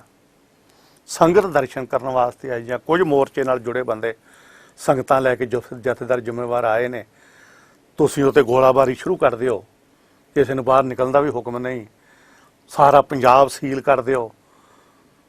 ਬੱਚਾ ਨਹੀਂ ਵੇਖਿਆ, ਵੱਡਾ ਨਹੀਂ ਵੇਖਿਆ, ਛੋਟਾ ਨਹੀਂ ਵੇਖਿਆ, ਕੋਈ ਬਜ਼ੁਰਗ ਨਹੀਂ ਵੇਖਿਆ। ਜਿਵੇਂ ਕਿਸੇ ਦੂਸਰੇ ਦੇਸ਼ 'ਤੇ ਹਮਲਾ ਕਰੀਦਾ, ਸਾਡੇ ਦੇਸ਼ ਦੀ ਫੌਜ ਸਾਡੇ 'ਤੇ ਹਮਲਾ, ਗੁਰਦੁਆਰੇ 'ਤੇ ਹਮਲਾ, ਜਿੱਥੇ ਸਿੱਖ ਹਰਿਮੰਦਰ ਸਾਹਿਬ 'ਚ ਖਲੋ ਕੇ ਸਰਬੱਤ ਦੇ ਭਲੇ ਦੀਆਂ ਅਰਦਾਸਾਂ ਕਰਦਾ ਰੋਜ਼, ਸਰਬੱਤ ਦੇ ਭਲੇ ਦੇ ਮੰਗਣ ਵਾਸਤੇ, ਦੇਸ਼ ਦੇ ਭਲੇ ਵਾਸਤੇ, ਉੱਥੇ ਇਹ ਕੁਝ ਵਾਪਰ ਰਿਹਾ। ਤੇ ਇੱਕ ਸਾਜ਼ਿਸ਼ ਨਹੀਂ ਤੇ ਹੋਰ ਹੈ ਕੀ ਹੈ? ਕਿਸੇ ਨੇ ਨਹੀਂ ਵੇਖਿਆ ਵੱਡਾ ਛੋਟਾ, ਜਿਹੜਾ ਅੱਗੇ ਆਇਆ ਉਹਨੂੰ ਭੁੰਨ ਦਿਓ, ਮਾਰ ਦਿਓ। ਫਿਰ ਉਹ ਫੌਜ ਲਾਈ। ਤੇ ਹਿੰਦੂ ਵੀਰ, ਜਿੱਥੇ ਅਸੀਂ ਅੱਜ ਵੀ ਏਕਤਾ ਦੀਆਂ ਗੱਲਾਂ ਬੜੀਆਂ ਹੁੰਦੀਆਂ, ਅਸੀਂ ਏਕਤਾ ਤੋਂ ਬਾਹਰ ਨਹੀਂ, ਪਰ ਅਸੀਂ ਕੇਵਲ ਪੁੱਛਣਾ ਚਾਹੁੰਦੇ ਹਾਂ ਵੀ ਉਹ ਛੋਲੇ ਪੂੜੀਆਂ ਲਿਆ ਕੇ ਫੌਜ ਨੂੰ, ਆਰਮੀ ਨੂੰ ਦੇ ਰਿਹਾ ਸੀ। ਠੰਡੇ ਪਾਣੀ ਦੀਆਂ ਛਬੀਲਾਂ ਉਹਨਾਂ ਨੇ ਉਸ ਦਿਨ ਲਾਈਆਂ ਸੀ, ਤੇ ਜਿਹੜੇ ਫੜੇ ਵੀਰ ਸਨ ਵੱਤਵਾਦੀ ਤੇ ਵੱਖਵਾਦੀ ਕਹਿ ਕੇ ਟੁੱਡੇ ਮਾਰਦੇ ਸੀ। ਇਹ ਕਿਹੜੇ ਦੇਸ਼ ਦੀ ਏਕਤਾ ਹੈ? ਇਹ ਕਿਹੜੀ ਅਖੰਡਤਾ ਜੀ, ਦੱਸੋ ਸਾਨੂੰ। ਔਰ ਇੰਨਾ ਅਤਿਆਚਾਰ ਹੋਇਆ। ਮੈਂ ਇੱਥੇ ਨਹੀਂ, ਸਬਾਰ ਜੁਰਮ ਹਰਿਮੰਦਰ ਸਾਹਿਬ ਦੀ ਸੇਵਾ ਤੇ ਆਇਆ, ਕਿਉਂਕਿ ਮੇਰੀ ਗ੍ਰਿਫਤਾਰੀ ਮੁਕਤਸਰ ਸਾਹਿਬ ਤੋਂ ਹੋਈ ਸੀ। ਪਰ ਮੈਨੂੰ ਇੱਥੇ ਭਾਈ ਗੁਰਮੇਜ ਸਿੰਘ ਜੀ ਸੂਰਮੇ ਰਾਗੀ ਸਿੰਘ ਦਰਬਾਰ ਸਾਹਿਬ ਬਹੁਤ ਲੰਮਾ ਸਮਾਂ ਕੀਰਤਨ ਕਰਦੇ ਰਹੇ, ਮੇਰੇ ਗੁਆਂਢੀ ਰਹੇ ਨੇ, ਬੜੀ ਮਾਰ ਦੀ ਉਹਨਾਂ ਦੀ ਕਿਰਪਾ, ਕੀਰਤਨ ਦੇ ਧਨੀ ਸਨ। ਅੱਛਾ, ਉਹਨਾਂ ਨੇ ਮੈਨੂੰ ਦੱਸਿਆ, ਹੋਰ ਪਤਵੰਤਿਆਂ ਨੇ ਦੱਸਿਆ ਵੀ 47 ਕਮਰੇ ਗੁਰੂ ਰਾਮਦਾਸ ਸਰਾਂ ਦੇ ਉੱਤੋਂ ਵਿਚਾਲਿਓਂ ਸਰਾਂ ਖਾਲੀ ਹੈ, ਟੂਟੀਆਂ ਲੱਗੀਆਂ ਨੇ। ਉੱਥੇ ਸਾਰੇ ਪਬਲਿਕ ਨੂੰ ਕਮਰੇ 'ਚੋਂ ਕੱਢ ਕੇ, ਬੱਚੇ, ਬੀਬੀਆਂ, ਬਜ਼ੁਰਗ, ਜਿਨ੍ਹਾਂ ਲੋਕਾਂ ਦਾ ਇਸ ਗੱਲ ਨਾਲ ਕੋਈ ਸੰਬੰਧ ਨਹੀਂ, ਕੋਈ ਯਾਤਰਾ ਕਰਨ ਆਏ ਨੇ, ਕੋਈ ਦਰਸ਼ਨ ਕਰਨ ਆਏ ਨੇ, ਗੁਰਪੁਰਬ ਮਨਾਉਣ ਆਈ ਹੈ ਸੰਗਤ, ਉਹਨਾਂ ਨੂੰ ਕੱਢ ਕੇ ਉੱਥੇ ਬਿਠਾ ਕੇ ਉੱਤੋਂ ਗੋਲੇ ਸੁੱਟ ਕੇ ਚੀਥੜੇ ਕਰਕੇ ਉਡਾ ਦਿੱਤਾ ਗਿਆ। ਫਿਰ ਉਹਨਾਂ ਨੂੰ ਤੜਫਦਿਆਂ ਨੂੰ ਫੜ ਲੱਤਾਂ ਪੈਰਾਂ ਤੋਂ ਨਾ ਵੱਡਿਆਂ ਟੁੱਕਿਆਂ ਵਿਚਾਰਿਆਂ ਨੂੰ ਅੰਦਰਾਂ ਕਮਰਿਆਂ 'ਚ ਬੰਦ ਕਰਕੇ ਉੱਥੋਂ ਕਮਰੇ ਸੀਲ ਕਰ ਦਿੱਤੇ ਨੇ। ਤੜਫ ਕੇ ਪਾਣੀ ਤੋਂ ਬਗੈਰ ਉਹਨਾਂ ਨੇ ਕਿਵੇਂ ਜਾਨਾਂ ਨਿਕਲੀਆਂ, ਗੁਰੂ ਮਹਾਰਾਜ ਜਾਣੇ। ਉਹ 47 ਕਮਰੇ ਸੀਲ ਕੀਤੇ ਗਏ। ਜਦੋਂ ਹਰਿਮੰਦਰ ਸਾਹਿਬ ਦਾ, ਤੁਹਾਨੂੰ ਯਾਦ ਹੋਣਾ, ਸ਼੍ਰੋਮਣੀ ਕਮੇਟੀ ਨੂੰ ਸਰਾਂ ਵਾਲਾ ਬੰਨਾ ਪਹਿਲਾਂ ਦੇ ਦਿੱਤਾ ਗਿਆ ਸੀ ਆਰਮੀ ਨੇ। ਜਦੋਂ ਸੰਗਤ ਨੇ ਪਰਿਕਰਮਾ ਦੀ ਧੁਆਈ, ਸੰਗਤ ਨੇ ਜਦੋਂ ਇਹ ਧੋਣ ਵਾਸਤੇ ਸਰਾਵਾਂ ਨੇ ਸਫਾਈ ਵਾਸਤੇ ਆਈਆਂ, ਉਹਨਾਂ ਨੂੰ ਜਿੰਦਰੇ ਤੋੜ ਕੇ ਸੀਲ ਕੀਤੇ, ਜਿਹੜੇ ਜਿੰਦਰੇ ਫੌਜ ਦੇ ਸੀ, ਜਦੋਂ ਭੰਨੇ ਤੋੜੇ, ਤੇ ਵਿੱਚ ਉਹਨਾਂ ਨੇ ਹੱਡੀਆਂ ਤੇ ਪਿੰਜਰ ਤੇ ਕਈਆਂ ਦੇ ਵਾਲ ਕੰਧਾਂ ਨਾਲ ਜੁੜੇ ਭਿੱਜੇ ਖੂਨ ਤੇ ਉਹਦੇ ਸਮੇਂ ਦੇ ਸਾਰੇ ਤੇ ਹਾਹਾਕਾਰ ਮਚ ਗਈ ਸੰਗਤ ਵਿੱਚ। ਫਿਰ ਆਰਮੀ ਨੇ ਦੁਬਾਰਾ ਸਾਰੀ ਸਰਾਂ ਤੇ ਕਬਜ਼ਾ ਕਰ ਲਿਆ। ਸ਼ਾਇਦ ਤੁਹਾਨੂੰ ਇਸ ਗੱਲ ਦਾ ਗਿਆਨ ਹੋਵੇ, ਦੁਬਾਰਾ ਸਾਰੀ ਸਰਾਂ ਤੇ ਕਬਜ਼ਾ ਕੀਤਾ ਜੀ। ਫਿਰ ਆਪ ਸਫਾਈ ਕਰਕੇ ਸ਼੍ਰੋਮਣੀ ਗੁਰਦੁਆਰਾ ਪ੍ਰਬੰਧਕ ਕਮੇਟੀ ਨੂੰ ਸਰਾਂ ਜਿਹੜੀ ਹਵਾਲੇ ਕੀਤੀ। ਤੁਸੀਂ ਅਤਿਆਚਾਰ ਵੇਖੋ ਵੀ ਕਿੰਨਾ ਕੁ ਹੋਊਗਾ। ਪਰਿਕਰਮਾ ਦੇ ਵਿੱਚ ਬੈਠਾ, ਮੈਨੂੰ ਇੱਕ ਸਿੰਘ ਨੇ ਅੱਖੀਂ ਵੇਖਿਆ ਹਾਲ ਦੱਸਿਆ, ਇੱਕ ਬੀਬੀ ਆ, ਉਹਨੂੰ ਗੋਲੀ ਮਾਰੀ ਤੇ ਵਿਚਾਰੀ ਪਈ ਹੈ ਜ਼ਮੀਨ ਤੇ ਪਰਿਕਰਮਾ ਦੇ ਵਿੱਚ। ਉਹਦਾ ਛੋਟਾ ਜਿਹਾ ਮਾਸੂਮ ਬੱਚਾ, ਦੁੱਧ ਦੰਦੀਆਂ ਵਾਲਾ, ਉਹ ਵਿਲਕਦਾ ਫਿਰਦਾ, ਮਾਂ ਦੀ ਛਾਤੀ ਤੇ ਲੇਟਦਾ, ਘਰੇ ਵਿਚਾਰੇ ਇੱਧਰ ਉੱਧਰ। ਇੱਕ ਆਰਮੀ ਦਾ ਫੌਜੀ ਨੂੰ ਆਵਾਜ਼ ਮਾਰਦਾ, ਉਹਨੂੰ ਕੋਲ ਬੱਚੇ ਨੂੰ ਫੜ ਲੈਂਦਾ, ਉਹਨੂੰ ਪੁੱਛ ਪੈ ਕੇ ਕਹਿੰਦਾ, ਮਾਂ ਕੋਲ ਜਾਣਾ? ਕਹਿੰਦਾ ਜਾਣਾ। ਬੱਚੇ ਨੇ ਸਿਰ ਲਾਇਆ, ਉਹ ਬੱਚਾ ਉਹਦੀ ਮਾਂ ਵੱਲ ਭੱਜ ਕੇ ਜਾਂਦਾ, ਮਗਰ ਉਹ ਗੋਲੀ ਮਾਰੀ ਜਾਂਦੀ ਹੈ। ਇੱਕ ਦੁੱਧ ਦੰਦੀਆਂ ਵਾਲਾ ਬੱਚੇ ਨੂੰ ਉਹਦਾ ਲਿਹਾਜ਼ ਵੀ ਨਹੀਂ ਕਰ ਰਹੀ ਆਰਮੀ। ਦੱਸੋ ਕਿੱਥੇ ਹਮਲਾ ਹੋ ਰਿਹਾ ਸੀ? ਉਹ ਕਿਹੜਾ ਕਹਿਰ ਆ ਜਿਹੜੀਆਂ ਸਾਡੀਆਂ ਧੀਆਂ ਭੈਣਾਂ ਤੇ ਨਹੀਂ ਹੋਇਆ, ਬਲਾਤਕਾਰ ਹੋਏ, ਸਾਡੇ ਨਾਲ ਅਤਿਆਚਾਰ ਹੋਇਆ, ਕਹਿਰ ਦੀ ਹਨੇਰੀ ਝੁੱਲੀ। ਸਾਨੂੰ ਸਬਕ ਸਿਖਾਇਆ ਜਾ ਰਿਹਾ ਸੀ ਵੀ ਸਿੱਖਾਂ ਨੇ ਉਦੋਂ ਜਿਹੜੀਆਂ ਗਲਤੀਆਂ ਕੀਤੀਆਂ ਸੀ ਨਾ ਸਾਡੇ ਆਗੂਆਂ ਨੇ, ਉਹ ਸਾਡੇ ਸਾਹਮਣੇ ਸਾਨੂੰ ਭੋਗਣੀਆਂ ਪੈ ਰਹੀਆਂ ਸੀ। ਇਹੀ ਗੱਲ ਬਾਕੀ ਪਟਿਆਲੇ ਦੂਖ ਨਿਵਾਰਨ ਸਾਹਿਬ ਗੁਰਦੁਆਰੇ ਹੋਇਆ, ਮੁਕਤਸਰ ਸਾਹਿਬ ਹੋਇਆ, 37 ਗੁਰਦੁਆਰਿਆਂ ਤੇ ਹੋਇਆ। ਸਾਨੂੰ ਉੱਥੋਂ ਫੜਿਆ ਗਿਆ, ਉੱਥੇ ਵੀ ਅੰਨਾ ਧੁੱਧ ਫੈਰਿੰਗ, ਜਦੋਂ ਕਿ ਕੋਈ ਉੱਥੇ ਲੜਾਈ ਵਾਲੀ ਗੱਲ ਕੋਈ ਨਹੀਂ ਸੀ, ਕੋਈ ਉੱਥੇ ਗੱਲ ਨਹੀਂ ਸੀ, ਕੋਈ ਫੈਰ ਕਰਨ ਵਾਲੀ ਕੋਈ ਗੱਲ ਨਹੀਂ ਸੀ। ਔਰ ਗੁਰੂ ਗ੍ਰੰਥ ਸਾਹਿਬ ਦੇ ਜਿੱਥੇ ਸੁਖਾਸਣ ਸੀ, ਮਾਰ ਤੇ ਗੰਨਾਂ ਦੇ ਗੋਲੇ, ਸਭ ਧੂਆਂ ਕਰ ਦਿੱਤਾ ਜੀ। ਸਣੇ ਜੁੱਤੀਆਂ ਫੌਜ ਫਿਰਦੀ ਹੈ ਗੁਰਦੁਆਰਿਆਂ 'ਚ, ਸਾਰਾ ਦੁਪਹਿਰ ਬੰਦੇ ਉਹ ਬੱਚੇ ਉੱਥੇ ਵੀ ਲੰਮੇ ਪਾ ਛੱਡੇ, ਬਜ਼ੁਰਗ ਵੀ ਕਹਿੰਦਾ ਲਿਹਾਜ਼ ਨਹੀਂ ਕੀਤਾ, ਬਾਹਾਂ ਪਿੱਛੇ ਕਈ ਦਿਨ ਬੰਨ੍ਹ ਛੱਡੀਆਂ, ਕੋਈ ਰੋਟੀ ਪਾਣੀ ਨਹੀਂ, ਕੋਈ ਪਾਣੀ ਨਹੀਂ। ਹਰੇਕ ਤਰ੍ਹਾਂ ਦਾ ਅਤਿਆਚਾਰ ਜਿਹੜਾ ਸਿੱਖਾਂ ਤੇ ਹੋਇਆ ਆ। ਅੱਜ ਸਾਨੂੰ ਕਿਹਾ ਜਾ ਰਿਹਾ ਭੁੱਲ ਜਾਓ ਜੀ, ਭੁੱਲ ਜਾਓ ਜੀ। ਇਹ ਕੌਮਾਂ ਦਾ ਇਤਿਹਾਸ ਆ, ਕੌਮ ਨਾਲ ਇੰਨਾ ਜਲੀਲ ਕੀਤਾ ਗਿਆ। ਸਾਡਾ ਮੱਕਾ ਮਦੀਨਾ, ਸ੍ਰੀ ਹਰਿਮੰਦਰ ਸਾਹਿਬ, ਸ੍ਰੀ ਅਕਾਲ ਤਖਤ ਸਾਹਿਬ, ਤੇ ਅੱਜ ਸਾਨੂੰ ਸਬਕ ਸਿਖਾਇਆ ਜਾਂਦਾ ਭੁੱਲ ਜਾਓ ਜੀ, ਭੁੱਲ ਜਾਓ ਜੀ। ਉਹ ਗਿਣੀ ਮਿਥੀ ਸਾਜ਼ਿਸ਼ ਨਾਲ ਇੱਕ ਹਮਲਾ ਸੀ, ਕੋਈ ਇਹੋ ਜਿਹੀ ਗੱਲ ਨਹੀਂ। ਫਿਰ ਜਦੋਂ 31 ਅਕਤੂਬਰ ਨੂੰ ਇੰਦਰਾ ਗਾਂਧੀ ਦਾ ਕਤਲ ਹੋਇਆ, 3 ਮਿੰਟਾਂ 'ਚ ਦਿੱਲੀ 'ਚ ਸਾਰਾ ਕੁਝ ਸੰਭਾਲਿਆ ਜਾ ਸਕਦਾ। ਬਿਲਕੁਲ ਠੀਕ। 3 ਦਿਨ ਅੰਨਾ ਧੁੰਦ ਉੱਥੇ ਨਾਚ ਹੁੰਦਾ ਰਿਹਾ ਮੌਤ ਦਾ। ਕਿੱਥੇ ਗਈ ਸੀ CRP, ਕਿੱਥੇ ਗਈ ਸੀ ਫੌਜ? ਕਿਸੇ ਨੇ ਰੋਕਿਆ ਕਿਸੇ ਨੂੰ? ਸਿੱਖਾਂ ਦੇ ਬੱਚੇ ਸਕੂਲੋਂ ਦੇ ਟਾਇਰ ਸਕੂਟਰਾਂ ਦੇ ਪਾ ਗਲਾਂ 'ਚ ਮਿੱਟੀ ਦਾ ਤੇਲ ਪਾ ਕੇ ਸਿਗੜੇ ਨਾਲ ਡਾਂਸ ਕਰ ਰਹੇ ਨੇ। ਕਿੰਨੀਆਂ ਬੇਪਤੀਆਂ ਹੋਈਆਂ, ਕੱਲੇ ਦਿੱਲੀ 'ਚ ਨਹੀਂ, ਕਾਨਪੁਰ, ਬੋਕਾਰੋ, ਬਾਕੀ ਥਾਵਾਂ ਤੇ ਕੀ ਕੋਈ ਸਿੱਖਾਂ ਨਾਲ ਬੀਤਿਆ। ਪਰ ਇੱਕ ਸਿੱਖ ਨੂੰ ਵੀ ਕੋਈ ਸਜ਼ਾ ਨਹੀਂ, ਇੱਕ ਤੇ ਕੋਈ ਦੋਸ਼ੀ ਨਹੀਂ ਕਟਹਿਰੇ 'ਚ ਖੜਾ ਕੀਤਾ ਜਾ ਰਿਹਾ। ਅੱਜ ਵੀ ਮਾਵਾਂ 32 ਵਰ੍ਹੇ ਹੋ ਗਏ ਨੇ ਵਿਲਕ ਰਹੀਆਂ ਨੇ ਵਿਚਾਰੀਆਂ, ਕੋਈ ਸੁਣਵਾਈ ਹੈ, ਕੋਈ ਇਨਸਾਫ ਹੈ ਸਿੱਖਾਂ ਨੂੰ? ਭੁੱਲ ਜਾਓ ਜੀ, ਭੁੱਲ ਜਾਓ 84 ਨੂੰ, ਭੁੱਲ ਜਾਓ ਜੀ, ਇੱਧਰੋਂ ਹਰਮੰਦਰ ਸਾਹਿਬ ਦੇ ਅਟੈਕ ਨੂੰ ਭੁੱਲ ਜਾਓ, ਉਧਰ ਦਿੱਲੀ ਦੰਗਿਆਂ ਨੂੰ ਭੁੱਲ ਜਾਓ ਜੀ। ਕਹਿੰਦੇ ਦੰਗੇ ਕਿਉਂ ਨੇ? ਦੰਗੇ ਤਾਂ ਦੇ ਬਰਾਬਰ ਦਿਆਂ ਦੇ। ਦਿੱਲੀ ਦੰਗੇ ਆਪਾਂ ਕਿਵੇਂ ਕਹਿ ਸਕਦੇ? ਤਾਂ ਕਤਲ ਉਗਾੜਤਾ ਸਿੱਖਾਂ ਦੀ। ਦੰਗੇ ਤਾਂ ਦੇ ਪਸਾਬਰ, ਦੋ ਕੌਮਾਂ ਬਰਾਬਰ ਲੜ ਪਈਆਂ, ਦੰਗਾ ਫਸਾਦ ਹੋ ਗਿਆ। ਜੇ ਕਿਸੇ ਮਾਸੂਮ ਤੇ ਬੱਚਿਆਂ ਦੇ ਵਾਰ ਕੀਤੇ, ਧੀਆਂ ਭੈਣਾਂ ਦੇ ਘਰ ਬਰਬਾਦ ਕੀਤੇ, ਤੇਲ ਪਾ ਸਿੱਖ ਸਾੜੇ ਗਏ, ਗਲੀਆਂ 'ਚ ਰੋਲ ਕੇ। ਜਿਹਦਾ ਟਰੱਕ ਵੇਖਿਆ ਪੰਜਾਬ ਦਾ ਨੰਬਰ, ਉਹਦਾ ਟਰੱਕ ਫੂਕ ਦਿੱਤਾ, ਉਹਨੂੰ ਫੜ ਕੇ ਕੱਢ ਕੇ ਮਾਰਤਾ। ਜਿਹੜਾ ਕੋ ਪੱਗ ਵਾਲਾ ਕੇਸਾਂ ਵਾਲਾ ਵੇਖਿਆ, ਉਹਨੂੰ ਮਾਰਤਾ। ਇਹ ਕਿਸ ਦੇਸ਼ ਦੀਆਂ ਗੱਲਾਂ ਹੋ ਰਹੀਆਂ ਨੇ? ਬਿਲਕੁਲ ਜੀ, ਬਿਲਕੁਲ। ਕੌਮ ਇਸ ਗੱਲ ਨੂੰ ਭਾਵੇਂ ਕੋਈ ਲੱਖ ਯਤਨ ਕਰੇ, ਸਿਆਸੀ ਬੰਦਾ, ਕੌਮ ਇਸ ਦੁਖਾਂਤ ਨੂੰ ਕਰੇ ਭੁੱਲ ਨਹੀਂ ਸਕਦੀ, ਕਰੇ ਭੁਲਾਇਆ ਨਹੀਂ ਜਾ ਸਕਦਾ। ਤੇ ਕੌਮਾਂ ਇਹੋ ਜਿਹੇ ਇਤਿਹਾਸ ਨੂੰ ਭੁੱਲ ਜਾਣ ਤੇ ਕੌਮਾਂ ਦੀ ਮੌਤ ਗਿਣੀ ਜਾਂਦੀ ਹੈ। ਜਿਹੜੀ ਕੌਮ ਆਪਦੇ ਇਤਿਹਾਸ ਨੂੰ ਭੁੱਲ ਜਾਂਦੀ, ਉਹ ਕੌਮਾਂ ਤਾਂ ਅੱਜ ਵੀ ਮਰੀਆਂ ਤੇ ਕੱਲ ਵੀ ਮਰੀਆਂ। ਬਿਲਕੁਲ ਠੀਕ ਹੈ ਜੀ। ਸਿੰਘ ਸਾਹਿਬ ਜੀ, ਗੱਲ ਕਰਦੇ ਹਾਂ ਆਜ਼ਾਦੀ ਦੀ। 1947 ਤੋਂ ਬਾਅਦ ਮੁਲਕ ਆਜ਼ਾਦ ਹੁੰਦਾ ਹੈ। ਉਸੇ ਆਜ਼ਾਦੀ ਦੇ ਵਿੱਚ ਸਿੱਖਾਂ ਨੇ ਬਹੁਤ ਵੱਡੀ ਸ਼ਹਾਦਤ ਦਿੱਤੀ ਹੈ ਆਜ਼ਾਦੀ ਦੇ ਲਈ। ਉਹਨਾਂ ਹੀ ਸਿੱਖਾਂ ਨੂੰ ਆਪਣੇ ਹੀ ਆਜ਼ਾਦ ਮੁਲਕ ਦੇ ਵਿੱਚ ਉਸੇ ਆਜ਼ਾਦ ਮੁਲਕ ਦੀ ਫੌਜ, ਉਸੇ ਆਜ਼ਾਦ ਮੁਲਕ ਦੀ ਸਰਕਾਰ ਜਿਹੜੀ ਹੈ ਉਹ ਗੋਲੀਆਂ ਦੇ ਨਾਲ ਤੇ ਗੋਲਿਆਂ ਦੇ ਨਾਲ ਉਡਾ ਦਿੰਦੀ ਹੈ। ਇਹਦੇ ਪਿੱਛੇ ਕੀ ਕਾਰਨ ਹੈ? ਕੌਣ ਲੋਕ ਨੇ ਇਸ ਸਾਜ਼ਿਸ਼ ਦੇ ਪਿੱਛੇ? ਵੇਖੋ ਜੀ, ਸਾਡੇ ਆਗੂਆਂ ਨੂੰ ਉਸ ਵੇਲੇ ਕੋਈ ਸਿਆਣੇ ਬੰਦਿਆਂ ਨੇ ਗੱਲ ਕਹੀ ਸੀ 47 ਦੀ ਵੰਡ ਤੋਂ ਪਹਿਲਾਂ, ਇਸ ਕੌਮ ਨੂੰ ਤੁਸੀਂ ਗੁਲਾਮ ਵੇਖਿਆ, ਰਾਜ ਕਰਦਿਆਂ ਨਹੀਂ ਵੇਖਿਆ। ਬੰਦੇ ਬਣੋ ਤੇ ਜਿੰਨਾ ਤੁਹਾਡਾ ਹਿੱਸਾ ਬਣਦਾ ਨਾ ਉਹਨਾਂ ਲੈ ਲਓ, ਆਪਣਾ ਰਾਜ ਲਓ। ਤੁਸੀਂ ਰਾਜ ਭੋਗੇ ਨੇ, ਅਸੀਂ ਰਾਜ ਕੀਤਾ ਕੌਮ ਨੇ। ਬਿਲਕੁਲ ਠੀਕ ਹੈ। ਤੇ ਤੁਸੀਂ ਆਪਣਾ ਰਾਜ ਭਾਗ ਲਓ, ਜਿੰਨਾ ਹੋਰਾਂ ਨੇ ਆਪਣਾ ਲੈ ਲਿਆ, ਭਾਵੇਂ ਨਾ ਜਿੰਨਾ ਸਾਨੂੰ ਆਉਂਦਾ ਸਾਨੂੰ ਦੇ ਦਿਓ। ਸਿੱਖਾਂ ਨੂੰ ਕਹਿੰਦੇ ਸੀ, ਉਹ ਗੋਰੇ ਵੀ ਏਡੇ ਮਾੜੇ ਨਹੀਂ ਸੀ, ਉਹ ਵੀ ਸਾਨੂੰ ਦੇਣਾ ਚਾਹੁੰਦੇ ਸੀ। ਪਰ ਸਾਡਾ ਵਕਾਊ ਮਾਲ ਦੁਆਈ ਰੱਬ ਦੀ। ਅੱਜ ਵੀ ਉਹਨਾਂ ਵਕਾਊ ਮਾਲ ਜਿਹੜਾ ਨਾ ਸਾਡਾ, ਇੱਕ ਕਿਸੇ ਮੌਤ ਹੋ ਗਈ ਸੀ ਤਾਂ ਉੱਥੇ ਕਾਂਗਰਸੀ ਬੋਲ ਰਿਹਾ ਸੀ ਵੀਰ, ਤੇ ਸਾਡਾ ਕਾਲੀ ਨੇਤਾ ਉਹਨੂੰ ਕਹਿੰਦਾ ਵੀ ਤੁਸੀਂ ਸਾਡੇ ਬੰਦਿਆਂ ਨੂੰ ਖਰੀਦ ਲੈਂਦੇ ਜੇ। ਕੋਟਕਪੂਰੇ ਭੋਗ ਪਿਆ ਸੀ ਕਿਸੇ ਦਾ, ਅੱਛਾ ਜੀ। ਉੱਥੇ ਸਾਡੇ ਕਾਲੀ ਨੇਤਾ ਜੀ ਵੀ ਗਏ ਸੀ। ਉਹਨਾਂ ਆਖਿਆ ਵੀ ਤੁਸੀਂ ਸਾਡੇ ਬੰਦਿਆਂ ਨੂੰ ਖਰੀਦ ਲੈਂਦੇ ਜੇ, ਵੀ ਇਹ ਨਾ ਕੰਮ ਕਰਿਆ ਕਰੋ। ਉਹਨੇ ਆਖਿਆ ਜਦੋਂ ਤੁਸੀਂ ਸਿੱਖਾਂ ਨੇ ਤਾਂ ਮੰਡੀ ਬਣਾਈ ਹੈ, ਜਿਹੜਾ ਮਾਲ ਮੰਡੀ 'ਚ ਆ ਜਾਓ ਤਾਂ ਵਿਕਣ ਵਾਸਤੇ ਹੀ ਆਉਂਦਾ।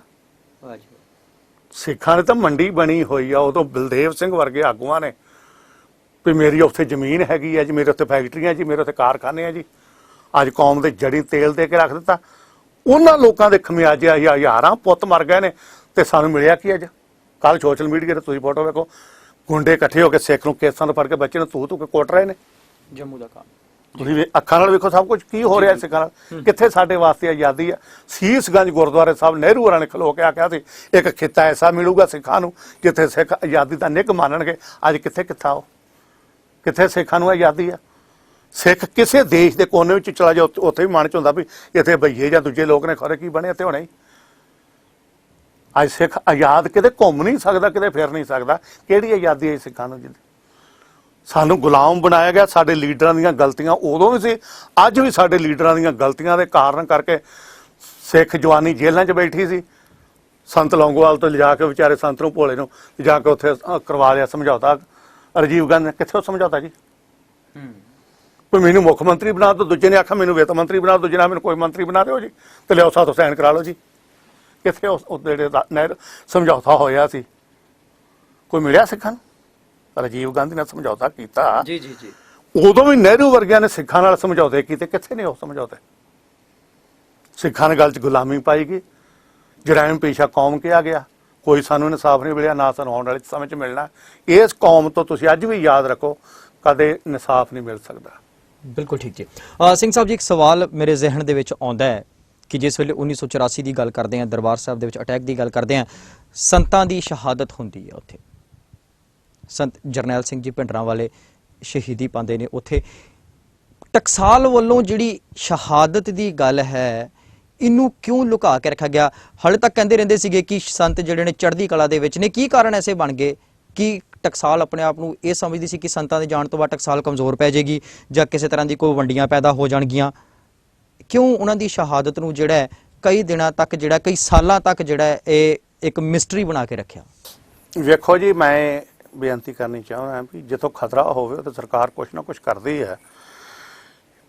ਕੁਛ ਤਾਂ ਪਹਿਲੀ ਗੱਲ ਇਹ ਸੀ ਵੀ ਸੰਤ ਜਰਨੈਲ ਸਿੰਘ ਹੋਰਾਂ ਨੂੰ ਜੇ ਸ਼ਹੀਦ ਕਰ ਦਿੱਤਾ ਸੀ ਨਾ ਜੀ ਉਹਨਾਂ ਦੀ ਫੋਟੋ ਤਸਵੀਰ ਸਾਰਾ ਕੁਝ ਕੌਮ ਦੇ ਸਾਹਮਣੇ ਕਰ ਦੇਣਾ ਚਾਹੀਦਾ ਸੀ ਵੀ ਆਹ ਕੁਝ ਹੋ ਗਿਆ। ਠੀਕ ਉਹ ਨਹੀਂ ਕੀਤਾ ਗਿਆ। ਸਰਕਾਰ ਵੱਲੋਂ ਹੀ ਅਫਵਾਹਾਂ ਉਡਾਈਆਂ ਗਈਆਂ ਜਦੋਂ ਕਿ ਚੱਪੇ ਚੱਪੇ ਤੇ ਸੀਆਰਪੀ ਫਿਰਦੀ ਫੌਜ ਫਿਰਦੀ ਸੀ, ਸਾਰਾ ਪੰਜਾਬ ਸੀਲ ਬੰਦ ਸੀ। ਉਸ ਵੇਲੇ ਕਿਹਾ ਜਾ ਰਿਹਾ ਸੰਤ ਜੀ ਪਾਕਿਸਤਾਨ ਨਿਕਲ ਗਏ ਜੀ, ਸੰਤ ਉਸ ਬਾਰਡਰ ਤੋਂ ਚਲੇ ਗਏ ਜੀ, ਉਸ ਬਾਰਡਰ ਤੋਂ ਚਲੇ ਗਏ ਜੀ, ਇੱਧਰ ਚਲੇ ਗਏ ਜੀ, ਉੱਤੇ ਮਿਲੇ ਜੀ। ਕਈਆਂ ਲੋਕਾਂ ਨੇ ਕਸਮਾਂ ਖਾ ਕੇ ਕਿਹਾ ਅਸੀਂ ਨਨਕਾਣਾ ਸਭਨਾਂ ਤੋਂ ਪ੍ਰਸ਼ਾਦ ਲਿਆ ਜੀ, ਅਸੀਂ ਉਹਨਾਂ ਨੂੰ ਮਿਲ ਕੇ ਆਏ ਜੀ, ਅਸੀਂ ਫਰੀਦਕੋਟ ਜੇਲ੍ਹ ਵਿੱਚ ਹਾਂ। ਇੱਕ ਸਿੰਘ ਉੱਥੇ ਆਇਆ, ਉਹ ਕਹਿੰਦਾ ਜੀ ਮੈਂ ਗੁਰੂ ਨਾਨਕ ਸਾਹਿਬ ਗੁਰਪੁਰਬ ਜੋ ਕੱਤੇ 'ਚ ਪਹਿਲੇ ਪੁਰਬ ਆਇਆ ਨਾ ਜੂਨ ਤੋਂ ਬਾਅਦ, ਅਸੀਂ ਦੁਪਹਿਰ ਦੇ ਸਿਆਲ ਦੇ ਦਿਨ ਸੀ, ਨਵੰਬਰ ਦਾ ਮਹੀਨਾ, ਤੇ ਸਾਹਮਣੇ ਗੁਰਦੁਆਰਾ ਸਾਹਿਬ ਦਰੀ ਵਿਛਾ ਕੇ ਬੈਠੇ ਸੀ ਜ਼ਿੰਮੇਵਾਰ ਬੰਦੇ ਸਾਰੇ। ਉਹ ਨੌਜਵਾਨ ਆ 302 ਦਾ ਉੱਤੇ ਕੇਸ ਪਾਇਆ ਜੀ। ਉਹ ਕਸਮ ਖਾ ਕੇ ਕਹਿ ਰਿਹਾ ਸੀ ਵੀ ਮੈਂ ਗੁਰੂ ਗ੍ਰੰਥ ਸਾਹਿਬ ਨੂੰ ਸਿਰ ਤੇ ਚੁੱਕ ਕੇ ਕਹਿਣ ਨੂੰ ਤਿਆਰ ਹਾਂ, ਮੈਂ ਸੰਤ ਜਰਨੈਲ ਸਿੰਘ ਨੂੰ ਮਿਲ ਕੇ ਆਇਆ, ਮੈਂ ਉਹਦੇ ਹੱਥੋਂ ਪ੍ਰਸ਼ਾਦ ਲੈ ਕੇ ਆਇਆ। ਅੱਛਾ ਜੀ। ਜਦੋਂ ਇੰਨੀਆਂ ਅਫਵਾਹਾਂ ਉੱਡ ਰਹੀਆਂ ਹੋਣ, ਗੁਰੂ ਗ੍ਰੰਥ ਸਾਹਿਬ ਦੀਆਂ ਕਸਮਾਂ ਖਾਧੀਆਂ ਜਾ ਰਹੀਆਂ ਹੋਣ, ਉੱਥੇ ਫਿਰ ਕੌਮ ਕੀ ਕੀਤਾ ਜਾਵੇ ਜੀ। ਉਹ ਇੱਕ ਭੁਲੇਖਾ ਖੜਾ ਕਰਤਾ ਵੀ ਸੰਤ ਜੀ ਚਲੇ ਗਏ ਨੇ, ਸੰਤ ਜੀ ਨਿਕਲ ਗਏ ਨੇ। ਅੱਜ ਵੀ ਸਾਡੇ ਵੀਰ ਕੁਝ ਮੰਨਦੇ ਨੇ ਗੱਲ ਵੀ ਸੰਤ ਹੈਗੇ ਨੇ, ਆਉਣਗੇ। ਅਸੀਂ ਉਹਨਾਂ ਨੂੰ ਮੁਬਾਰਕ ਕਹਿੰਦੇ ਹਾਂ ਕਿਉਂਕਿ ਸਾਡੇ ਕੋਲ ਕੋਈ ਸਬੂਤ ਨਹੀਂ ਹੈਗਾ ਵੀ ਸੰਤਾਂ ਦੀ ਸ਼ਹੀਦੀ ਦਾ ਜਾਂ ਹੋਣ ਦਾ ਜਾਂ ਨਾ ਹੋਣ ਦਾ। ਮੈਂ ਕਦੇ ਕਿਸੇ ਵਾਦ-ਵਾਰ 'ਚ ਨਹੀਂ ਪਿਆ। ਮੈਂ ਤਾਂ ਅੱਜ ਵੀ ਕਹਿੰਦਾ ਵੀ ਸੰਤ ਮਹਾਰਾਜ ਆਉਣ ਤੇ ਆਪਦੀ ਜ਼ਿੰਮੇਵਾਰੀ ਸੰਭਾਲਣ। ਪਰ ਜਿਹੜਾ ਮੈਂ ਇਸ ਗੱਲ ਤੇ ਕਦੇ ਅੜਿਆ ਨਹੀਂ, ਨਾ ਮੇਰੇ ਕੋਲ ਗੱਲ ਦਾ, ਨਾ ਉਹਨਾਂ ਦੀ ਸ਼ਹੀਦੀ ਦਾ ਸਬੂਤ ਆ, ਨਾ ਮੈਂ ਕਿਸੇ ਵਾਦ-ਵਾਰ 'ਚ ਪ੍ਰਚਾਰ ਦੇ ਤੌਰ ਤੇ ਵੀ ਪ੍ਰਚਾਰ ਕਰਦੇ, ਮੈਂ ਕਦੇ ਉਹਨਾਂ ਨੂੰ ਇਹ ਕਿਸੇ ਵਾਦ-ਵਾਰ 'ਚ ਪਿਆ। ਪਰ ਸਿੰਘ ਸਾਹਿਬ ਜੀ, ਸਿੰਘ ਸਾਹਿਬ ਗਿਆਨੀ ਰਾਮ ਸਿੰਘ ਜੀ ਚੜ੍ਹਦੀ ਕਲਾ ਦੇ ਸਿੰਘ ਨੇ, ਗੁਰੂ ਰਾਮਦਾਸ ਮਹਾਰਾਜ ਦੇ ਚਰਨਾਂ 'ਚ ਉਹਨਾਂ ਨੇ ਕਿੰਨੀ ਸੇਵਾ ਕੀਤੀ ਹੈ, ਧਰਮ ਪ੍ਰਚਾਰ ਕਰਦੇ ਨੇ, ਦਮਦਮੀ ਟਕਸਾਲ ਦੇ ਮੁਖੀ ਵੀ ਨੇ। ਅਗਰ ਆਪ ਜੀ ਤੋਂ ਪੁੱਛਿਆ ਜਾਏ, ਆਪ ਜੀ ਦਾ ਹਿਰਦਾ ਕੀ ਕਹਿੰਦਾ ਹੈ ਉਹਨਾਂ ਦੀ? ਦੇਖੋ ਜੀ, ਮੈਂ ਆਪਣੇ ਵਿਚਾਰ ਹਰ ਬੰਦੇ ਨੂੰ ਕਹਿਣ ਦਾ ਬਿਲਕੁਲ ਬਿਲਕੁਲ, ਮੈਂ ਉਸੇ ਹੱਕ ਨੂੰ ਸਾਹਮਣੇ ਰੱਖ ਕੇ ਮੇਰੀ ਵਿਚਾਰ ਵੇਖੋ, ਮੈਂ ਸ਼ੁਰੂ ਤੋਂ ਇਹ ਗੱਲ ਕਹਿੰਦਾ ਰਿਹਾ ਵੀ ਵੇਖੋ ਏਡਾ ਵੱਡਾ ਸੰਘਰਸ਼ ਸੰਤ ਜਰਨੈਲ ਸਿੰਘ ਹੋਰਾਂ ਨੇ ਚਲਾਇਆ ਹੋਵੇ, ਏਡੀ ਵੱਡੀ ਸੰਪਰਦਾ ਦੀ ਜ਼ਿੰਮੇਵਾਰੀ, ਏਡਾ ਵੱਡਾ ਸੰਘਰਸ਼। ਫਿਰ ਉਹ ਮੰਜੀ ਸਾਹਿਬ ਕਹਿੰਦੇ ਹੁਣ ਖਲੋ ਕੇ, ਆਪ ਜੀ ਨੂੰ ਯਾਦ ਹੋਵੇ ਜਦੋਂ 13 ਸਿੰਘ ਸ਼ਹੀਦ ਹੋ ਗਏ ਸੀ, ਕਈ ਵਾਰ ਬੀਬੀ ਅਮਰਜੀਤ ਕੌਰ ਨੇ ਕਹਿਣਾ ਵੀ ਸਾਡੇ ਬੰਦੇ ਮਰਵਾ ਤੇ ਆਪ ਨਹੀਂ ਗਏ। ਮਹਾਂਪੁਰਖਾਂ ਨੇ ਸਟੇਜ ਤੇ ਮੰਜੀ ਸਾਹਿਬ ਕਿਹਾ ਵੀ ਕਿੰਨਾ ਚੰਗਾ ਹੁੰਦਾ ਮੈਂ ਉਦੋਂ ਸ਼ਹੀਦ ਹੋ ਜਾਂਦਾ। 13 ਸਿੰਘ ਜਦੋਂ ਸ਼ਹੀਦ ਹੋਏ ਨੇ ਜੀ। ਅੱਜ ਏਡਾ ਵੱਡਾ ਦੁਖਾਂਤ ਵਾਪਰ ਰਿਹਾ ਹੋਵੇ, ਅੰਧਾਧੁੰਦ ਗੋਲੀ ਹਿੰਦੁਸਤਾਨ ਦੀ ਫੌਜ ਦਾ ਮੁਕਾਬਲਾ ਚੱਲ ਰਿਹਾ ਹੋਵੇ, ਤੇ ਅਸੀਂ ਆਖੇ ਸੰਤ ਜਰਨੈਲ ਸਿੰਘ ਚੁੱਪ ਕਰਕੇ ਇਹਨੂੰ ਨਿਕਲ ਗਏ ਜੀ, ਇਹ ਗੱਲ ਹੱਸ ਹੋਏ ਨਹੀਂ, ਮੰਨਣ 'ਚ ਨਹੀਂ ਆਉਂਦੀ। ਉਹ ਸ਼ਹੀਦ ਹੋਏ ਨੇ। ਮੈਂ ਪਰ ਜਿਹੜੇ ਵੀਰ ਕਹਿੰਦੇ ਨੇ ਵੀ ਹੈਗੇ ਨੇ, ਮੈਂ ਉਹਨਾਂ ਨੂੰ ਮੁਬਾਰਕਬਾਦ ਦੇਣਾ ਵੀ ਹੈਗੇ ਨੇ ਤਾਂ ਠੀਕ ਹੈ, ਤੁਹਾਡੀਆਂ ਭਾਵਨਾਵਾਂ ਨੇ, ਪਰ ਉਹ ਉੱਥੇ ਸ਼ਹੀਦ ਹੋ ਗਏ ਨੇ। ਬਿਲਕੁਲ ਜੀ ਬਿਲਕੁਲ। ਸੋ ਵੇਲਾ ਸਾਨੂੰ ਇਜਾਜ਼ਤ ਨਹੀਂ ਦੇ ਰਿਹਾ ਕਿ ਅਸੀਂ ਆਪਣੀ ਇਸ ਗੱਲਬਾਤ ਦੇ ਸਿਲਸਿਲੇ ਨੂੰ ਹੋਰ ਅਗਾਂਹ ਨੂੰ ਤੋਰੀਏ। ਸੋ ਨੈਕਸਟ ਐਪੀਸੋਡ ਦੇ ਵਿੱਚ ਸਾਡੇ ਨਾਲ ਦੁਬਾਰਾ ਤੋਂ ਸਿੰਘ ਸਾਹਿਬ ਗਿਆਨੀ ਰਾਮ ਸਿੰਘ ਜੀ ਬਣੇ ਰਹਿਣਗੇ।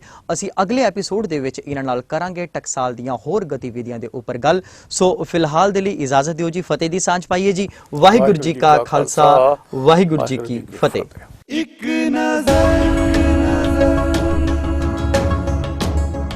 ਇੱਕ ਨਜ਼ਰ, ਇੱਕ ਨਜ਼ਰ,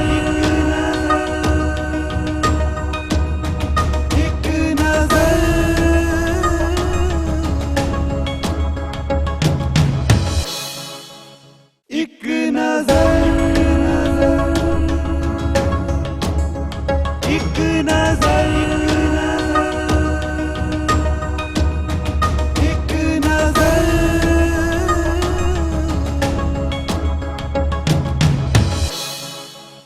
ਸਤਿ ਸ਼੍ਰੀ ਅਕਾਲ ਦਰਸ਼ਕੋ, ਮੈਂ ਹਾਂ ਤੁਹਾਡਾ ਆਪਣਾ ਹੋਸਟ ਸਤਿੰਦਰ ਸਿੰਘ ਮੀਰਥਲ। ਤੁਸੀਂ ਦੇਖ ਰਹੇ ਹੋ ਟੀਵੀ 84 ਤੇ ਤੁਹਾਡਾ ਆਪਣਾ ਮਨਪਸੰਦ ਪ੍ਰੋਗਰਾਮ ਇੱਕ ਨਜ਼ਰ। ਜਿਵੇਂ ਕਿ ਤੁਸੀਂ ਜਾਣਦੇ ਹੋ ਕਿ ਪਿਛਲੇ ਐਪੀਸੋਡ ਦੇ ਵਿੱਚ ਸਾਡੇ ਨਾਲ ਮੌਜੂਦ ਸਨ ਸਿੰਘ ਸਾਹਿਬ ਗਿਆਨੀ ਰਾਮ ਸਿੰਘ ਜੀ। ਅੱਜ ਵੀ ਉਹ ਸਾਡੇ ਨਾਲ ਸਟੂਡੀਓ ਦੇ ਵਿੱਚ ਮੌਜੂਦ ਨੇ। ਕਰਾਂਗੇ ਉਹਨਾਂ ਦੇ ਨਾਲ ਟਕਸਾਲ ਦੀ ਗਤੀਵਿਧੀਆਂ ਦੇ ਉੱਪਰ ਗੱਲਾਂ। ਸੋ ਸਭ ਤੋਂ ਪਹਿਲਾਂ ਸਿੰਘ ਸਾਹਿਬ ਜੀ, ਤੁਹਾਡਾ ਸਾਡੇ ਸਟੂਡੀਓ ਤੇ ਆਉਣ ਤੇ ਨਿੱਘਾ ਸਵਾਗਤ ਹੈ ਜੀ। ਫਤਿਹ ਦੀ ਸਾਂਝ ਪਾਈਏ ਜੀ। ਵਾਹਿਗੁਰੂ ਜੀ ਕਾ ਖਾਲਸਾ, ਵਾਹਿਗੁਰੂ ਜੀ ਕੀ ਫਤਿਹ। ਗੱਲ ਕਰਦੇ ਹਾਂ ਜੀ, ਥੋੜੇ ਚਿਰ ਪਹਿਲਾਂ ਇੱਕ ਬੜੀ ਹੀ ਹੋਰ ਮੰਦਭਾਗੀ ਘਟਨਾ ਜਿਹੜੀ ਹੈ ਸਾਡੇ ਸਿੱਖ ਇਤਿਹਾਸ ਦੇ ਨਾਲ ਵਾਪਰੀ, ਜਿਹੜੀ ਵੀ ਉਹ ਵੀ ਕਦੇ ਨਹੀਂ ਭੁਲਾਈ ਜਾ ਸਕਦੀ। ਧੰਨ ਧੰਨ ਸ਼੍ਰੀ ਗੁਰੂ ਗ੍ਰੰਥ ਸਾਹਿਬ ਮਹਾਰਾਜ ਜੀ ਦੀ ਬੇਦਬੀ, ਉਹਨਾਂ ਦੇ ਸਰੂਪਾਂ ਦੇ ਅੰਗ ਜਿਹੜੇ ਨੇ ਉਹ ਪਾੜੇ ਗਏ, ਗਲੀਆਂ ਦੇ ਵਿੱਚ ਖਿਲਾਰੇ ਗਏ। ਯਾਨੀ ਕਿ ਇੱਕ ਇੰਤਹਾ ਹੋ ਗਈ ਹੁਣ ਤੇ। ਪਹਿਲਾਂ ਤੇ ਇੱਕ ਆਮ ਮਨੁੱਖ ਨੂੰ, ਸਿੱਖ ਨੂੰ ਕੇਂਦਰ ਬਿੰਦੂ ਬਣਾਇਆ ਜਾਂਦਾ ਸੀ, ਹੁਣ ਗੁਰੂਆਂ ਦੇ ਉੱਪਰ ਉਹਨਾਂ ਨੂੰ ਢਾਹ ਲਾਉਣ ਦੇ ਲਈ ਗੁਰੂਆਂ ਦੇ ਉੱਪਰ ਅਟੈਕ ਕੀਤਾ ਜਾ ਰਿਹਾ। ਇਸ ਬਰਗਾੜੀ ਕਾਂਡ ਦੇ ਬਾਰੇ ਦੇ ਵਿੱਚ ਆਪ ਜੀ ਦਾ ਕੀ ਕਹਿਣਾ? ਕੌਮ ਦੀ ਇੱਕ ਬਦਕਿਸਮਤੀ ਹੈ ਜੀ। ਪੰਜਾਬ ਕੋਈ ਬਹੁਤੀ ਵੱਡੀ ਸਟੇਟ ਨਹੀਂ ਹੈਗੀ ਜੀ। ਏਡਾ ਵੱਡਾ ਹਿੰਦੁਸਤਾਨ ਆ, ਤੁਸੀਂ ਮੈਨੂੰ ਦੱਸੋ ਵੀ ਕਿਤੇ ਕਿਸੇ ਨੇ ਕਦੇ ਗੀਤਾ ਤੇ ਕਦੇ ਰਮਾਇਣ ਤੇ ਕਦੇ ਹੱਥ ਚੁੱਕਿਆ? ਮੁਸਲਮਾਨ ਵੀਰ ਕੰਟਰੀ 'ਚ ਰਹਿ ਰਹੇ ਨੇ, ਉਹਨਾਂ ਦੇ ਕੁਰਾਨ ਸ਼ਰੀਫ ਤੇ ਕਦੇ ਕਿਸੇ ਨੇ ਹੱਥ ਉਠਾਇਆ? ਇੱਕ ਪੰਜਾਬ ਦੀ ਧਰਤੀ, ਸਿੱਖਾਂ ਦੀ ਸਟੇਟ ਹੋਵੇ, ਸਿੱਖਾਂ ਦੀ ਸਰਕਾਰ ਹੋਵੇ, ਤੇ ਥਾਵਾਂ ਥਾਵਾਂ ਤੇ ਗੁਰੂ ਗ੍ਰੰਥ ਸਾਹਿਬ, ਸਾਡੇ ਸਤਿਗੁਰੂ ਨੇ ਵਾਲੀਏ ਦੋ ਜਹਾਨ, ਸਿੱਖਾਂ ਨੂੰ ਗੁਰੂ ਗ੍ਰੰਥ ਸਾਹਿਬ ਤੋਂ ਪਰੇ ਕੋਈ ਜਗ੍ਹਾ ਹੈ? ਬਿਲਕੁਲ ਠੀਕ। ਉਹ ਸਾਡੇ ਗੁਰੂ ਸਾਹਿਬ ਦਾ ਸਾਡੀ ਪੰਜਾਬ ਦੀ ਧਰਤੀ ਤੇ, ਸਾਡੇ ਘਰਾਂ 'ਚ, ਸਾਡੇ ਗੁਰਦੁਆਰਿਆਂ 'ਚ, ਔਰ ਸਾਡਾ ਹੀ ਭਾਈਚਾਰਾ। ਮੈਂ ਪਹਿਲੋਂ ਬੇਨਤੀ ਕੀਤੀ ਵੀ ਕੌਮਾਂ ਉਦੋਂ ਮਰਦੀਆਂ ਨੇ ਜਦੋਂ ਕੌਮਾਂ ਵਿਕਾਊ ਬਣ ਜਾਣ। ਬਿਲਕੁਲ ਠੀਕ ਹੈ ਜੀ। ਕੀ ਅਸੀਂ ਉਹ ਕੋਈ ਹੋਰ ਦੇਸ਼ ਦੇ ਲੋਕ ਸੀ ਜਿਨ੍ਹਾਂ ਨੇ ਬੇਅਦਬੀ ਕੀਤੀਆਂ ਨੇ ਥਾਵਾਂ ਥਾਵਾਂ ਤੇ? ਉਹ ਕੋਈ ਹਿੰਦੁਸਤਾਨ ਪਾਸੋਂ ਤਾਂ ਨਹੀਂ ਆਏ। ਤੁਸੀਂ ਅੱਜ ਪੜਚੋਲ ਕਰਕੇ ਵੇਖ ਲਓ, ਸਾਡੇ ਬੰਦੇ ਹੋਣਗੇ, ਸਿੱਖ ਅਖਵਾਉਣ ਵਾਲੇ ਹੋਣਗੇ।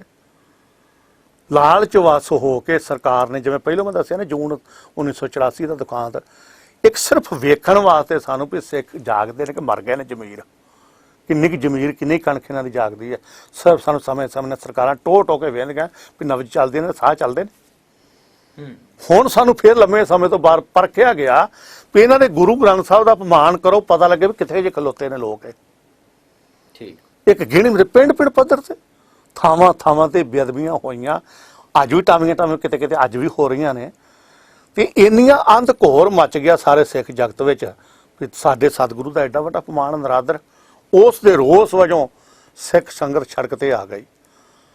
ਪਰ ਮੈਂ ਦੂਜਾ ਪੱਖ ਜਦੋਂ ਵੇਖਦਾ ਵੀ ਜੇ ਕਿਸੇ ਹੋਰ ਦੀ ਸਰਕਾਰ ਹੋਵੇ ਉਹਨੂੰ ਰੋਈਏ ਪਿੱਟੀਏ ਕਿ ਆਖੀਏ ਵੀ ਬਗਾਨੀ ਸਰਕਾਰ ਸੀ, ਬਗਾਨੀ ਹਕੂਮਤ ਸੀ। ਬਿਲਕੁਲ ਠੀਕ। ਅੱਜ ਪੰਥਕ ਸਰਕਾਰ, ਪੰਥਕ ਸਰਕਾਰ ਦਾ ਢੰਡੋਰਾ ਪਿੱਟਣ ਵਾਲੇ ਲੋਕ, ਤੁਸੀਂ ਮੈਨੂੰ ਦੱਸੋ ਵੀ ਇਹ ਸਰਕਾਰ ਨੇ, ਇਹਨਾਂ ਨੂੰ ਸਾਰੀ ਗੱਲਾਂ ਦਾ ਪਤਾ ਹੁੰਦਾ, ਜ਼ਮੀਨ ਦੇ ਤਹਿ ਦਲੇ ਵੇਖ ਲੈਂਦੇ ਵੀ ਕੀ ਹੋ ਰਿਹਾ। ਇਹਨਾਂ ਨੂੰ ਇਹ ਨਹੀਂ ਪਤਾ ਵੀ ਕਿਹੜਾ ਬੰਦਾ ਸੀ ਕੌਣ। ਇੱਕ ਵੀ ਬੰਦਾ ਨਹੀਂ ਫੜਿਆ ਗਿਆ। ਜਿਹੜੇ ਫੜ ਲਏ ਨੇ ਬੰਦੇ, ਫੜੇ ਗਏ ਨੇ ਮੌਕੇ ਤੇ, ਉਹਨਾਂ ਬੰਦਿਆਂ ਤੋਂ ਵੀ ਗਾਂਹ ਪਬਲਿਕ ਵਿੱਚ ਉਹਨਾਂ ਨੂੰ ਨਸ਼ਾ ਨਹੀਂ ਕੀਤਾ ਜਾ ਰਿਹਾ ਵੀ ਇਹ ਕਿਉਂ ਹੋਇਆ। ਆ ਫੜੇ ਹੀ ਨੇ ਆ ਪਿਛਲੇ ਰਾਮ ਦੀਵਾਲੀ ਲਾਗੇ ਜੋ ਕਾਂਡ ਹੋਇਆ। ਜੀ ਬਿਲਕੁਲ। ਕਿੱਥੇ ਨੇ ਬੰਦੇ? ਉਹ ਕੋਈ ਕਿਸੇ ਦਾ ਮੁਕੱਦਮਾ ਨਹੀਂ, ਕੋਈ ਕਿਸੇ ਦੇ ਕੇਸ ਨਹੀਂ, ਕੋਈ ਬੰਦੇ ਫੜੇ ਨਹੀਂ ਜਾ ਰਹੇ। ਸਰਕਾਰ ਨੂੰ ਇਸ ਗੱਲ ਦਾ ਕੋਈ ਚਿੰਤਾ ਹੀ ਨਹੀਂ, ਕੋਈ ਫਿਕਰ ਨਹੀਂ, ਕੋਈ ਵੀ ਕੋਈ ਨਹੀਂ, ਕੋਈ। ਬਿਲਕੁਲ ਠੀਕ ਹੈ ਜੀ। ਸਰਕਾਰ ਪੰਥ ਦੀ ਸਰਕਾਰ, ਗੁਰੂ ਆਸਰੇ ਚੱਲਣ ਵਾਲੀ ਸਰਕਾਰ, ਫਿਰ ਕੀ ਅਸੀਂ ਦੱਸੋ ਇਹ ਸਰਕਾਰ ਤੋਂ ਕੀ ਕਰੀਏ? ਦੱਸੋ ਜੀ। ਮੈਂ ਤਾਂ ਕਹਿੰਦਾ ਵੀ ਜੇ ਇਹੋ ਜਿਹੀਆਂ ਸਰਕਾਰਾਂ ਵਾਲੇ ਆ ਸਾਡੇ ਨਾਲ ਕੋਈ ਬੀਤਣਾ, ਇਸ ਰਾਜ ਭਾਗ ਨਾਲ ਤਾਂ ਅਸੀਂ ਉਤਰਾ ਹੀ ਚੰਗੇ ਆ। ਕੀ ਲੈਣਾ ਇਸ ਰਾਜ ਭਾਗ ਦਾ? ਬਿਲਕੁਲ ਜੀ। ਸਾਰਾ ਪੰਜਾਬ ਨਸ਼ਿਆਂ 'ਚ ਫਸਾ ਕੇ ਰੱਖਤਾ। ਨਸ਼ੇ ਇਹਨਾਂ ਦੇ ਪੈਦਾ ਕੀਤੇ ਨੇ। ਜੇ ਸਹੀ ਪੁੱਛੋ ਨਾ ਤਾਂ ਸਾਡੀ ਪੰਥਕ ਸਰਕਾਰ ਦੀ ਦੇਣ ਅੱਜ ਜ਼ਿਮੀਂਦਾਰ ਫਾਹ ਲੈ ਕੇ ਮਰ ਰਹੇ ਨੇ। ਨੌਜਵਾਨ ਨਸ਼ੇ ਖਾ ਮਰੀ ਜਾਂਦੇ ਨੇ, ਸਾਰੀਆਂ ਜਵਾਨੀਆਂ ਬਰਬਾਦ ਕਰਕੇ ਰੱਖਤੀਆਂ। ਨਾ ਜੇ ਸਿੱਖ ਸੁਰੱਖਿਅਤ ਤੇ ਨਾ ਸਾਡਾ ਗੁਰੂ ਸੁਰੱਖਿਅਤ, ਅੱਜ ਤੇ ਪੰਥ ਦੀ ਸਾਡੀ ਸਰਕਾਰ ਆ। ਬਿਲਕੁਲ ਠੀਕ। ਸੋ ਉਸ ਤੋਂ ਬਾਅਦ ਇੱਕ ਵਾਕਿਆ ਹੋਇਆ ਜੀ, ਸਰਬਤ ਖਾਲਸਾ ਲਿਖਿਆ ਗਿਆ। ਸਰਬਤ ਖਾਲਸੇ ਦਾ ਸੱਦਾ ਦਿੱਤਾ ਗਿਆ। ਘਰਾਂ ਤੋਂ ਵਹੀਰਾਂ ਕੱਤਦੀ ਹੋਈ ਸੰਗਤ ਜਿਹੜੀ ਹੈ ਸਰਬਤ ਖਾਲਸਾ ਦੇ ਉੱਪਰ ਪਹੁੰਚੀ। ਉਸ ਦੇ ਉੱਪਰ ਕੁਝ ਅਹੁਦੇ ਵੀ ਵੰਡੇ ਗਏ। ਉਸ ਪੂਰੇ ਵਰਤੀਰੇ ਦੇ ਲਈ ਆਪ ਜੀ ਦਾ ਕੀ ਕਹਿਣਾ? ਵੇਖੋ ਜੀ, ਜਿਹੜਾ ਸਰਬੱਤ ਖਾਲਸਾ ਸੀ ਨਾ, ਭਾਵੇਂ ਕੁਝ ਜਥੇਬੰਦੀਆਂ ਨੇ ਸੱਦਿਆ ਸੀ, ਪਰ ਮੈਂ ਇੱਕ ਗੱਲ ਜ਼ਰੂਰ ਕਹਿਣੀ ਚਾਹੁੰਦਾ ਹਾਂ ਵੀ ਉਹ ਇਕੱਠ ਕਿਸੇ ਜਥੇਬੰਦੀ ਦੇ ਤੌਰ ਤੇ ਨਹੀਂ ਲੋਕ ਆਏ। ਜੇ ਮੈਂ ਆਖਾਂ ਨਾ ਵੀ ਮੇਰੇ ਸੱਦੇ ਤੇ ਆਏ ਆ ਜਾਂ ਕਿਸੇ ਹੋਰ ਦੇ ਸੱਦੇ ਤੇ ਆਏ ਆ, ਉਹ ਕਿਸੇ ਦੇ ਸੱਦੇ ਤੇ ਨਹੀਂ ਆਏ ਜੀ। ਲੋਕ ਚਾਹੁੰਦੇ ਸੀ ਵੀ ਕੋਈ ਸਾਨੂੰ ਆਵਾਜ਼ ਮਾਰੇ ਵੀ ਅੱਜ ਕੌਮ ਦਾ ਹਿਰਦਾ ਇੰਨਾ ਦੁਖੀ ਹੋ ਗਿਆ ਹੈ ਵੀ ਇੰਨਾ ਗੁਰੂ ਗ੍ਰੰਥ ਸਾਹਿਬ ਦਾ ਸਾਡੇ ਦਾ ਅਪਮਾਨ ਹੈ। ਜਿਹੜੀਆਂ ਸੜਕਾਂ ਸੰਗਤਾਂ ਕੰਮ ਛੱਡ ਕੇ, ਝੋਨੇ ਦਾ ਕੰਮ ਸੀ ਉਦੋਂ ਜੀ, ਬਿਲਕੁਲ ਜ਼ਿਮੀਂਦਾਰ ਦੇ ਬੜੇ ਰੁਝੇਵੇਂ ਸੀ, ਪਰ ਲੋਕਾਂ ਨੇ ਝੋਨਿਆਂ ਦੀ ਪਰਵਾਹ ਨਹੀਂ ਕੀਤੀ। ਲੋਕਾਂ ਸੜਕਾਂ ਮੱਲ ਰਹੀਆਂ ਆ ਕੇ। ਪੰਜਾਬ ਸਾਰਾ ਸੀਲ ਹੋ ਗਿਆ, ਤੁਹਾਨੂੰ ਪਤਾ ਸਾਰੇ ਸੜਕਾਂ ਬੰਦ ਹੋ ਗਈਆਂ ਸੀ। ਧਰਨੇ ਮਾਰ ਸਾਰੀ ਕੌਮ ਸੜਕਾਂ ਤੇ ਆ ਗਈ ਸੀ। ਉਸ ਤੋਂ ਬਾਅਦ ਜਦੋਂ ਇੱਕ ਆਵਾਜ਼ ਆਈ ਨਾ ਵੀ ਆਓ ਇੱਥੇ ਫਲਾਣੇ ਥਾਂ ਦੇ ਇਕੱਠ ਬੁਲਾਇਆ ਗਿਆ, ਉਹਨੂੰ ਸਰਬੱਤ ਖਾਲਸਾ ਕਹਿ ਲਓ ਜਾਂ ਇਕੱਠ ਕਹਿ ਲਓ, ਉਹ ਸਰਬੱਤ ਖਾਲਸਾ ਦਾ ਨਾਮ ਦੇ ਕੇ 10 ਨਵੰਬਰ ਨੂੰ ਜਦੋਂ ਬੁਲਾਇਆ ਗਿਆ ਕੌਮ ਨੂੰ, ਤਾਂ ਹਿਰਦੇ ਦੁਖੀ ਲੈ ਕੇ ਕੌਮ ਕੋਈ ਸੰਦੇਸ਼ ਲੈਣ ਵਾਸਤੇ ਵੀ ਅਸੀਂ ਜਾ ਕੇ ਬੈਠੀਏ, ਅਸੀਂ ਕੋਈ ਇਕੱਠੇ ਹੋਈਏ, ਤਾਂ ਉਸ ਗੱਲ ਨੂੰ ਲੈ ਕੇ ਇੰਨੀ ਕੌਮ ਇਕੱਠੀ ਹੋਈ, ਇੰਨਾ ਇਕੱਠ ਮੈਂ ਜ਼ਿੰਦਗੀ 'ਚ ਪਹਿਲੀ ਵਾਰ ਵੇਖਿਆ। ਬਿਲਕੁਲ ਠੀਕ। ਮੈਂ ਆਪ ਉਸ ਇਕੱਠ ਵਿੱਚ ਸ਼ਾਮਲ ਸਾਂ। ਸਟੇਜ ਤੇ ਬੈਠੇ ਸਾਂ ਤੇ ਦੂਰ ਤੱਕ ਤੇ ਕਾਂਗਲੀ ਜ਼ਮੀਨ ਨਹੀਂ ਸੀ ਦਿਸਦੀ, ਇੰਨੀ ਪਬਲਿਕ ਹੀ ਪਬਲਿਕ, ਸਿਰ ਹੀ ਸਿਰ ਦਿਸਦੇ ਸੀ। ਇਹ ਇਕੱਠ ਕਿਸੇ ਬੰਦੇ ਦਾ ਨਹੀਂ ਸੀ। ਗੁਰੂ ਗ੍ਰੰਥ ਸਾਹਿਬ ਦੇ ਸਤਿਕਾਰ ਨੂੰ ਮੁੱਖ ਰੱਖ ਕੇ ਉਹ ਲੋਕ ਸਾਰੇ ਆਓ ਮੁਹਾਰੇ ਹੀ, ਜਿਹਨੇ ਸੁਣਿਆ ਸਭ ਭੱਜੇ ਆਏ। ਤੇ ਉਸ ਇਕੱਠ ਵਿੱਚ ਜੋ ਫੈਸਲੇ ਚਲੋ ਹੋਏ, ਕਿਵੇਂ ਹੋਏ ਕਿਵੇਂ ਨਹੀਂ ਹੋਏ, ਮੈਂ ਇਸ ਗੱਲ 'ਚ ਨਹੀਂ ਪੈਣਾ ਚਾਹੁੰਦਾ। ਪਰ ਮੈਂ ਇਹ ਕਹਿੰਦਾ ਵੀ ਜਿਹੜਾ ਇੰਨੇ ਇਕੱਠ ਵਿੱਚ ਜਿਹੜੇ ਫੈਸਲੇ ਹੋਏ ਉਹਨਾਂ ਦਾ ਸਤਿਕਾਰ ਕਰਦੇ ਆ। ਬਿਲਕੁਲ ਠੀਕ ਜੀ। ਉਸ ਤੋਂ ਬਾਅਦ ਇੱਕ ਹੋਰ ਵਾਕਿਆ ਹੁੰਦਾ ਹੈ ਕਿ ਝੂਠੇ ਸੌਦੇ ਵਾਲੇ ਰਾਮ ਰਹੀਮ ਨੂੰ ਮਾਫੀਨਾਮਾ ਜਿਹੜਾ ਜਥੇਦਾਰਾਂ ਵੱਲੋਂ ਜਿਹੜਾ ਦਿੱਤਾ ਗਿਆ, ਉਸ ਬਾਰੇ ਆਪ ਜੀ ਦਾ ਕੀ ਕਹਿਣਾ ਚਾਹੀਦਾ ਕਿ ਜਥੇਦਾਰਾਂ ਵਾਲਾ ਜਿਹੜਾ ਇਹ ਸਟੈਂਡ ਲਿਆ ਗਿਆ ਸੀ ਇਹ ਬਿਲਕੁਲ ਸਹੀ ਸੀ? ਉਸ ਤੋਂ ਬਾਅਦ ਇਹਨਾਂ ਨੇ ਉਹ ਮਾਫੀਨਾਮਾ ਵਾਪਸ ਵੀ ਲੈ ਲਿਆ ਜਦੋਂ ਲੋਕਾਂ ਨੇ ਰੋਸ ਕੀਤਾ ਇਸ ਗੱਲ ਦਾ, ਜਾਂ ਮੀਡੀਆ ਦੇ ਵਿੱਚ ਇਹ ਖਬਰਾਂ ਆਈਆਂ ਕਿ ਇੱਕ ਜਥੇਦਾਰ ਨੂੰ ਕੋਈ ਫੈਸਲਾ ਲੈਣ ਤੋਂ ਪਹਿਲਾਂ ਸੋਚਣਾ ਚਾਹੀਦਾ ਹੈ, ਜਾਂ ਫਿਰ ਕਿਸੇ ਦੇ ਨਾਲ ਵਿਚਾਰ ਵਿਮਰਸ਼ ਕਰਨਾ ਚਾਹੀਦਾ, ਜਾਂ ਫਿਰ ਇਹ ਉਹਦਾ ਨਿੱਜੀ ਫੈਸਲਾ ਸੀ? ਕੀ ਕਹਿਣਾ ਚਾਹੋਗੇ? ਵੇਖੋ ਜੀ, ਸ੍ਰੀ ਅਕਾਲ ਤਖਤ ਸਾਹਿਬ ਬਹੁਤ ਮਹਾਨ ਹੈ। ਬਿਲਕੁਲ ਠੀਕ। ਜਿੰਨੇ ਸਾਡੇ ਪੰਜੇ ਤਖਤ ਨੇ ਨਾ, ਸਾਡਾ ਸਿਰ ਝੁਕਦਾ ਨਾ ਤਖਤਾਂ ਤੇ। ਪਰ ਅੱਜ ਉੱਥੇ ਜਿਹੜੇ ਬੈਠੇ ਜ਼ਿੰਮੇਵਾਰ ਬੰਦੇ ਆ ਨਾ, ਉਹਨਾਂ ਨੂੰ ਜ਼ਿੰਮੇਵਾਰੀ ਦਾ ਅਹਿਸਾਸ ਨਹੀਂ। ਅਰਦਾਸ ਅਸੀਂ ਗੁਰੂ ਗ੍ਰੰਥ ਸਾਹਿਬ ਅੱਗੇ ਕਰਦੇ ਹਾਂ ਵੀ ਸਾਡਾ ਅੰਨਦਾਤਾ ਹੈ, ਸਭ ਕੁਝ ਸਾਨੂੰ ਦਿੰਦਾ ਹੈ, ਇੱਥੋਂ ਮਿਲਦਾ। ਪਰ ਝਾਕ ਅਸੀਂ ਉਹਨਾਂ ਬੰਦਿਆਂ ਦੇ ਬੈਠੇ ਰੱਖਦੇ ਹਾਂ ਜਿਨ੍ਹਾਂ ਨੂੰ ਅਸੀਂ ਹਾਕਮ ਮੰਨ ਕੇ ਬੈਠੇ ਨੇ ਵੀ ਸਾਡੇ ਇਹ ਹੀ ਨੇ, ਇਹਨਾਂ ਦੀ ਬਦੌਲਤ ਸਾਡੀ ਰੋਜੀ ਰੋਟੀ ਚੱਲਦੀ ਹੈ, ਸਿਆਸੀ ਬੰਦਿਆਂ ਦੇ। ਤੇ ਜਦੋਂ ਅਸੀਂ ਸਿਆਸੀ ਬੰਦਿਆਂ ਤੇ ਨਿਰਭਰ ਹੋ ਗਏ ਆ ਤੇ ਫਿਰ ਉਹਨਾਂ ਦੇ ਰਹਿਮੋ ਕਰਮ ਤੇ ਅਸੀਂ ਜਿਉ ਰਹੇ ਹਾਂ, ਅਸੀਂ ਜੀਵਨ ਉਹਨਾਂ ਦੇ ਆਸਰੇ ਬਤੀਤ ਕਰ ਰਹੇ ਹਾਂ, ਤੇ ਫੈਸਲੇ ਅਸੀਂ ਉਹਨਾਂ ਦੇ ਹੁਕਮ ਨਾਲ ਹੀ ਕਰਨੇ ਨੇ ਜੀ। ਕਾਲ ਤਖਤ ਦੀਆਂ ਜਾਂ ਸ੍ਰੀ ਕੇਸਗੜ੍ਹ ਸਾਹਿਬ ਜਾਂ ਪੰਜਾਬ ਦਾ ਤੀਸਰਾ ਤਖਤ ਦਮਦਮਾ ਸਾਹਿਬ, ਇਹਨਾਂ ਤਖਤਾਂ ਦੇ ਜਥੇਦਾਰਾਂ ਨੇ ਬੈਠਿਆਂ ਹੋਇਆਂ ਨੇ ਆਪਣੇ ਅਹੁਦਿਆਂ ਵੱਲ ਨਹੀਂ ਵੇਖਿਆ, ਕੌਮ ਵੱਲ ਨਹੀਂ ਵੇਖਿਆ, ਆਪਣੇ ਢਿੱਡ ਵੱਲ ਵੇਖਿਆ, ਨਿੱਜੀ ਮਫਾਦਾਂ ਵੱਲ ਵੇਖਿਆ, ਤੇ ਬੈਠੇ ਚੰਡੀਗੜ੍ਹ ਦੇ ਹਾਕਮਾਂ ਦੀ ਇੱਕ ਕਠਪੁਤਲੀ ਬਣ ਕੇ ਰਹਿ ਗਏ ਵੀ ਜੋ ਉੱਥੋਂ ਸੰਦੇਸ਼ਾ ਆਉਂਦਾ ਵੀ ਇਹਨੂੰ ਇਹ ਬਾਦਲ ਦੇ ਵਿਰੁੱਧ ਹੈ ਜੀ, ਇਹ ਸਰਕਾਰ ਦੇ ਵਿਰੁੱਧ ਹੈ ਜੀ, ਇਹਨੂੰ ਸਿਰੋਪਾ ਨਹੀਂ ਦੇਣਾ, ਨਹੀਂ ਦੇਣਾ ਜੀ, ਇਹਨੂੰ ਦੇਣਾ ਜੀ 7 ਵਚਨ ਜੀ, ਇਹਦਾ ਆਹ ਫੈਸਲਾ ਕਰਨਾ ਜੀ, ਅਦਾ ਫੈਸਲੇ ਤੋਂ ਉੱਥੋਂ ਲਿਫਾਫੇ ਆਉਂਦੇ ਨੇ। ਤੇ ਉਹ ਲਿਫਾਫੇ ਪੜ੍ਹ ਕੇ ਸੁਣਾਉਣ ਵਾਲਾ ਨੂੰ ਤੁਸੀਂ ਜਥੇਦਾਰ ਕਹਿ ਲਓ, ਉਹਨੂੰ ਮੁਨਸ਼ੀ ਕਹਿ ਲਓ, ਸੇਵਾਦਾਰ ਕਹਿ ਲਓ, ਕੁਛ ਕਹਿ ਲਓ ਜੀ। ਜਥੇਦਾਰੀ ਵਾਲੀ ਗੱਲ ਜਿਹੜੀ ਆ ਉਹ ਤੁਸੀਂ ਆਪਾਂ ਪਿਛਲੇ ਲੰਮੇ ਸਮੇਂ ਤੋਂ ਵੇਖ ਰਹੇ ਆ। ਇਹ ਕੋਈ ਜਥੇਦਾਰੀਆਂ ਵਾਲੀਆਂ ਗੱਲਾਂ ਨਹੀਂ, ਇਹ ਤਾਂ ਗੋਡੇ ਫੜ ਜਥੇਦਾਰ ਨੇ, ਉਹਨਾਂ ਦੇ ਗਿੱਟੇ ਫੜ, ਕਦੇ ਦੂਜੇ ਦੇ ਫੜ, ਕਦੇ ਤੀਜੇ ਦੇ ਫੜ। ਇਹ ਕੋਈ ਜਥੇਦਾਰੀਆਂ ਥੋੜੀਆਂ ਨੇ। ਕੌਮ ਦਾ ਤੂੰ ਜਥੇਦਾਰ ਹੋਵੇਂ, ਤੈਨੂੰ ਗੁਰੂ ਕੌਮ ਨੇ ਤੈਨੂੰ ਨਵਾਜਿਆ, ਤੈਨੂੰ ਹੱਥਾਂ ਦੇ ਕੌਮ ਚੁੱਕੇ, ਪਰ ਤੂੰ ਇੱਕ ਪਰਿਵਾਰ ਦਾ, ਇੱਕ ਸਰਕਾਰ ਦਾ ਵਕਾਊ ਮਾਲ ਬਣ ਕੇ ਰਹਿ ਜਾਵੇਂ, ਤੁਹਾਡੀਆਂ ਅਣਖਾਂ ਦੇ ਜ਼ਮੀਰਾਂ ਮਰ ਜਾਣ, ਫਿਰ ਆਪੇ ਹੀ ਤੁਸੀਂ ਕਿਸੇ ਨੂੰ ਮਾਫੀਨਾਮਾ ਜੋ ਤੋਂ ਆ ਗਿਆ ਹਦਾਇਤ, ਇਹਨੂੰ ਮਾਫ ਕਰ ਦਿਓ ਜੀ, ਕਰਤਾ ਜੀ, ਇਹਨੂੰ ਛੱਡ ਦਿਓ ਜੀ, ਇਹਨੂੰ ਛੱਡਤਾ ਜੀ। ਇਹ ਜਥੇਦਾਰੀਆਂ ਥੋੜੀਆਂ। ਇਹਨਾਂ ਤੇ ਇਹਨਾਂ ਅਹੁਦਿਆਂ ਨੂੰ ਮਿੱਟੀ ਪਲੀਤ ਕਰਕੇ ਰੱਖ ਦਿੱਤੀ। ਕਿੰਨਾ ਕੌਮ ਦੇ ਅੰਦਰ ਇੱਕ ਸ੍ਰੀ ਅਕਾਲ ਤਖਤ ਦਾ ਭੈ ਸੀ, ਡੰਡਾ ਸੀ ਵੀ ਕੋਈ ਮੈਂ ਗਲਤੀ ਕਰੂੰਗਾ ਮੈਨੂੰ ਉੱਥੇ ਤਲਬਿਆ ਜਾਵੇਗਾ। ਅਕਾਲ ਤਖਤ ਸਾਹਿਬ ਤੇ ਮੇਰੀ ਤਲਬੀ ਹੋ ਜਾਣੀ ਆ। ਮੈਨੂੰ ਅਗਲੇ ਨੇ ਪੁੱਛਣਾ ਤੁਸੀਂ ਗੁਨਾਹ ਕਿਉਂ ਕੀਤਾ। ਅੱਜ ਜਿੰਨੇ ਆਗੂ ਨੇ ਇਹਨਾਂ ਦੇ ਮਨਾਂ ਚੋਂ ਤਕਰੀਬਨ ਅਕਾਲ ਤਖਤ ਦਾ ਹੋਊਗਾ ਜਿਹੜਾ ਸੀ ਨਾ ਸਤਿਕਾਰ ਮਾਣ ਸੀ, ਉਹ ਕੱਢ ਦਿੱਤਾ ਗਿਆ, ਖਤਮ ਹੋ ਚੁੱਕਿਆ। ਔਰ ਉਹਨਾਂ ਦੇ ਬਣਾਏ ਜਥੇਦਾਰ ਨੇ, ਉਹ ਜੋ ਮਰਜ਼ੀ ਕਰਨ, ਉਹਨਾਂ ਨੂੰ ਕੋਈ ਪੁੱਛ-ਗਿੱਛ ਨਹੀਂ, ਕੋਈ ਮਾੜਾ ਨਾ ਮਾੜਾ, ਉਹਨੂੰ ਆਓ ਜੀ ਇਤਿਹਾਸ ਸਜ਼ਾ ਜੀ, ਇਤਿਹਾਸ ਸਜ਼ਾ ਜੀ, ਲੋਕਾਂ ਵਾਸਤੇ ਸਜ਼ਾ। ਜਿਹੜੇ ਜ਼ਿੰਮੇਵਾਰ ਗਲਤੀਆਂ ਕਰਦੇ, ਆਪ ਖੁਦ ਗਲਤੀਆਂ ਅਸੀਂ ਕਰ ਰਹੇ ਹਾਂ, ਸਾਹੀ ਖਰੇ ਆਪਦੀ ਪੀੜ੍ਹੀ ਥੱਲੇ ਸੋਟਾ ਨਹੀਂ ਮਾਰਦੇ। ਮੈਂ ਉਸ ਦਿਨ ਵੀ ਇਹ ਗੱਲ ਕਹੀ ਸੀ, ਰੋਸ ਮੁਜ਼ਾਹਰੇ ਵੀ ਕੀਤੇ ਸੀ ਵੀ ਅਸੀਂ ਇਹਨਾਂ ਨੂੰ ਨਾ ਸ਼ੁਰੂ ਤੋਂ ਜਥੇਦਾਰ ਮੰਨਿਆ, ਨਾ ਅਸੀਂ ਅੱਜ ਮੰਨਦੇ ਹਾਂ, ਨਾ ਸਾਨੂੰ ਇਹਨਾਂ ਦੀ ਲੋੜ ਆ ਕੋਈ, ਨਾ ਅਸੀਂ ਆਪਣੇ ਪ੍ਰੋਗਰਾਮਾਂ ਤੈਨੂੰ ਕਰੇ ਸੱਦਿਆ। ਬਿਲਕੁਲ ਜੀ ਠੀਕ।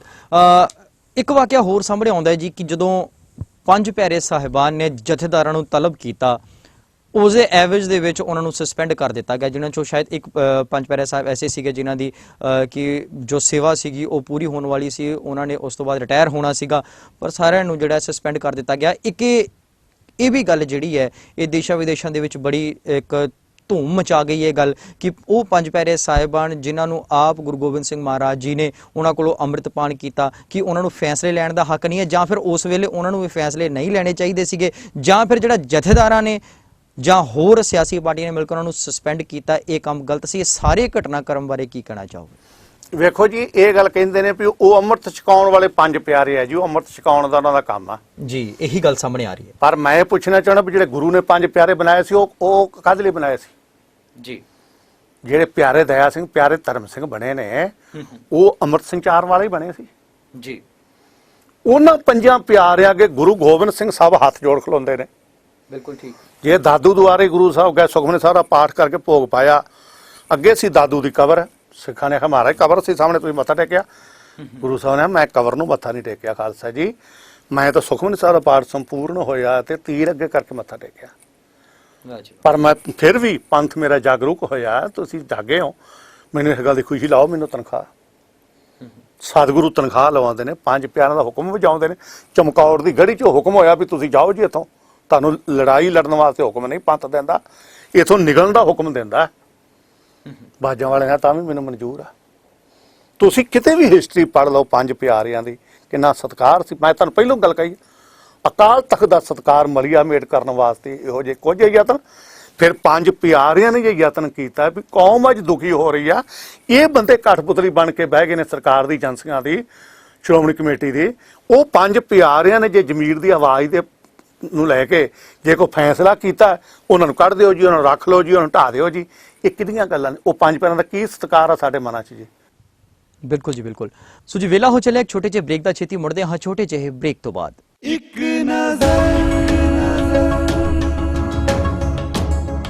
ਇੱਕ ਨਜ਼ਰ ਇੱਕ ਨਜ਼ਰ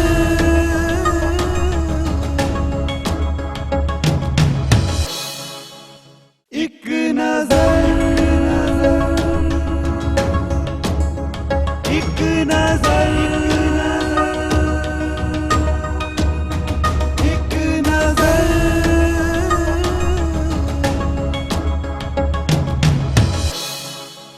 ਬ੍ਰੇਕ ਤੋਂ ਬਾਅਦ ਤੁਹਾਡਾ ਇੱਕ ਵਾਰ ਫਿਰ ਤੋਂ ਸਵਾਗਤ ਹੈ। ਤੁਸੀਂ ਦੇਖ ਰਹੇ ਹੋ ਟੀਵੀ 84 ਤੇ ਤੁਹਾਡਾ ਆਪਣਾ ਮਨਪਸੰਦ ਪ੍ਰੋਗਰਾਮ ਇੱਕ ਨਜ਼ਰ। ਅਗਰ ਗੱਲ ਕਰੀਏ ਸਤਿਕਾਰ ਦੀ, ਇਸ ਵੇਲੇ ਇੱਕ ਹੋਰ ਮੁੱਦਾ ਬੜਾ ਉੱਠਿਆ ਹੋਇਆ ਹੈ, ਪੰਥਕ ਮਰਿਆਦਾ ਦਾ। ਵੱਖ-ਵੱਖ ਸੰਪਰਦਾਵਾਂ ਦੀ ਗੱਲ ਕਰ ਲਈਏ, ਕੋਈ ਆਪਣੀ ਮਰਿਆਦਾ ਦੀ ਗੱਲ ਕਰਦਾ, ਈਵਨ ਕਿ ਤਖਤਾਂ ਦੀ ਗੱਲ ਕਰ ਲਈਏ ਤਾਂ ਜਿਹੜੇ ਤੇ ਪੰਜਾਬ ਦੇ ਵਿੱਚ ਤਖਤ ਨੇ ਉਹਨਾਂ ਦੀ ਮਰਿਆਦਾ ਕੁਝ ਹੋਰ ਹੈ, ਜੇਕਰ ਅਸੀਂ ਸਾਊਥ ਵਾਲੇ ਪਾਸੇ ਚਲੇ ਜਾਂਦੇ ਹਾਂ ਉਹਨਾਂ ਦੀ ਮਰਿਆਦਾ ਕੁਝ ਹੋਰ ਹੈ। ਕੀ ਲੱਗਦਾ ਹੈ ਕਿ ਇਸ ਮਰਿਆਦਾ ਦੇ ਨਾਲ ਕਿਤੇ ਨਾ ਕਿਤੇ ਜਿਹੜਾ ਸਾਡਾ ਆਉਣ ਵਾਲਾ ਯੂਥ ਹੈ ਉਹ ਇਸ ਮਰਿਆਦਾ ਦੇ ਇਸ ਸਿਸਟਮ ਨੂੰ ਦੇਖ ਕੇ ਬਗਾਵਤ ਦੇ ਉੱਪਰ ਨਹੀਂ ਉਤਰ ਰਿਹਾ, ਉਹ ਭਟਕ ਤਾਂ ਨਹੀਂ ਰਿਹਾ? ਕੀ ਕਹਿਣਾ ਚਾਹੋਗੇ? ਵੇਖੋ ਜੀ, ਮੈਂ ਤਾਂ ਆਣਾ ਵੀ ਜਿੰਨਾ ਚਿਰ ਕੌਮ ਦੀ ਮਰਿਆਦਾ ਇੱਕ ਨਹੀਂ ਨਾ ਹੁੰਦੀ ਜੀ, ਉਹਨਾਂ ਚਿਰ ਸਾਡੇ ਕੌਮੀ ਮਸਲੇ ਜਿਹੜੇ ਉਹ ਨਚੁਲਝਣਾ ਪਈਆਂ ਰਹਿੰਦੀਆਂ ਨੇ, ਉਹ ਹੱਲ ਨਹੀਂ ਹੋ ਸਕਦੇ ਜੀ। ਪਰ ਹੁਣ ਜਿਹੜੇ ਸਾਡੇ ਤਖਤਾਂ ਦੀ ਮਰਿਆਦਾ, ਸਾਡੀ ਜਿਹੜੇ 5 ਤਖਤ ਨੇ ਉਹਨਾਂ ਦੀ ਮਰਿਆਦਾ ਅਲੱਗ ਹੈ। ਹਰਮੰਦਰ ਸਾਹਿਬ ਤੇ ਅਕਾਲ ਤਖਤ ਸਾਹਿਬ ਕੋਈ ਬਹੁਤੀ ਦੂਰ ਨਹੀਂ, ਬਿਲਕੁਲ ਠੀਕ। ਉਹਨਾਂ ਦੀ ਮਰਿਆਦਾ ਅਲੱਗ-ਅਲੱਗ ਆ।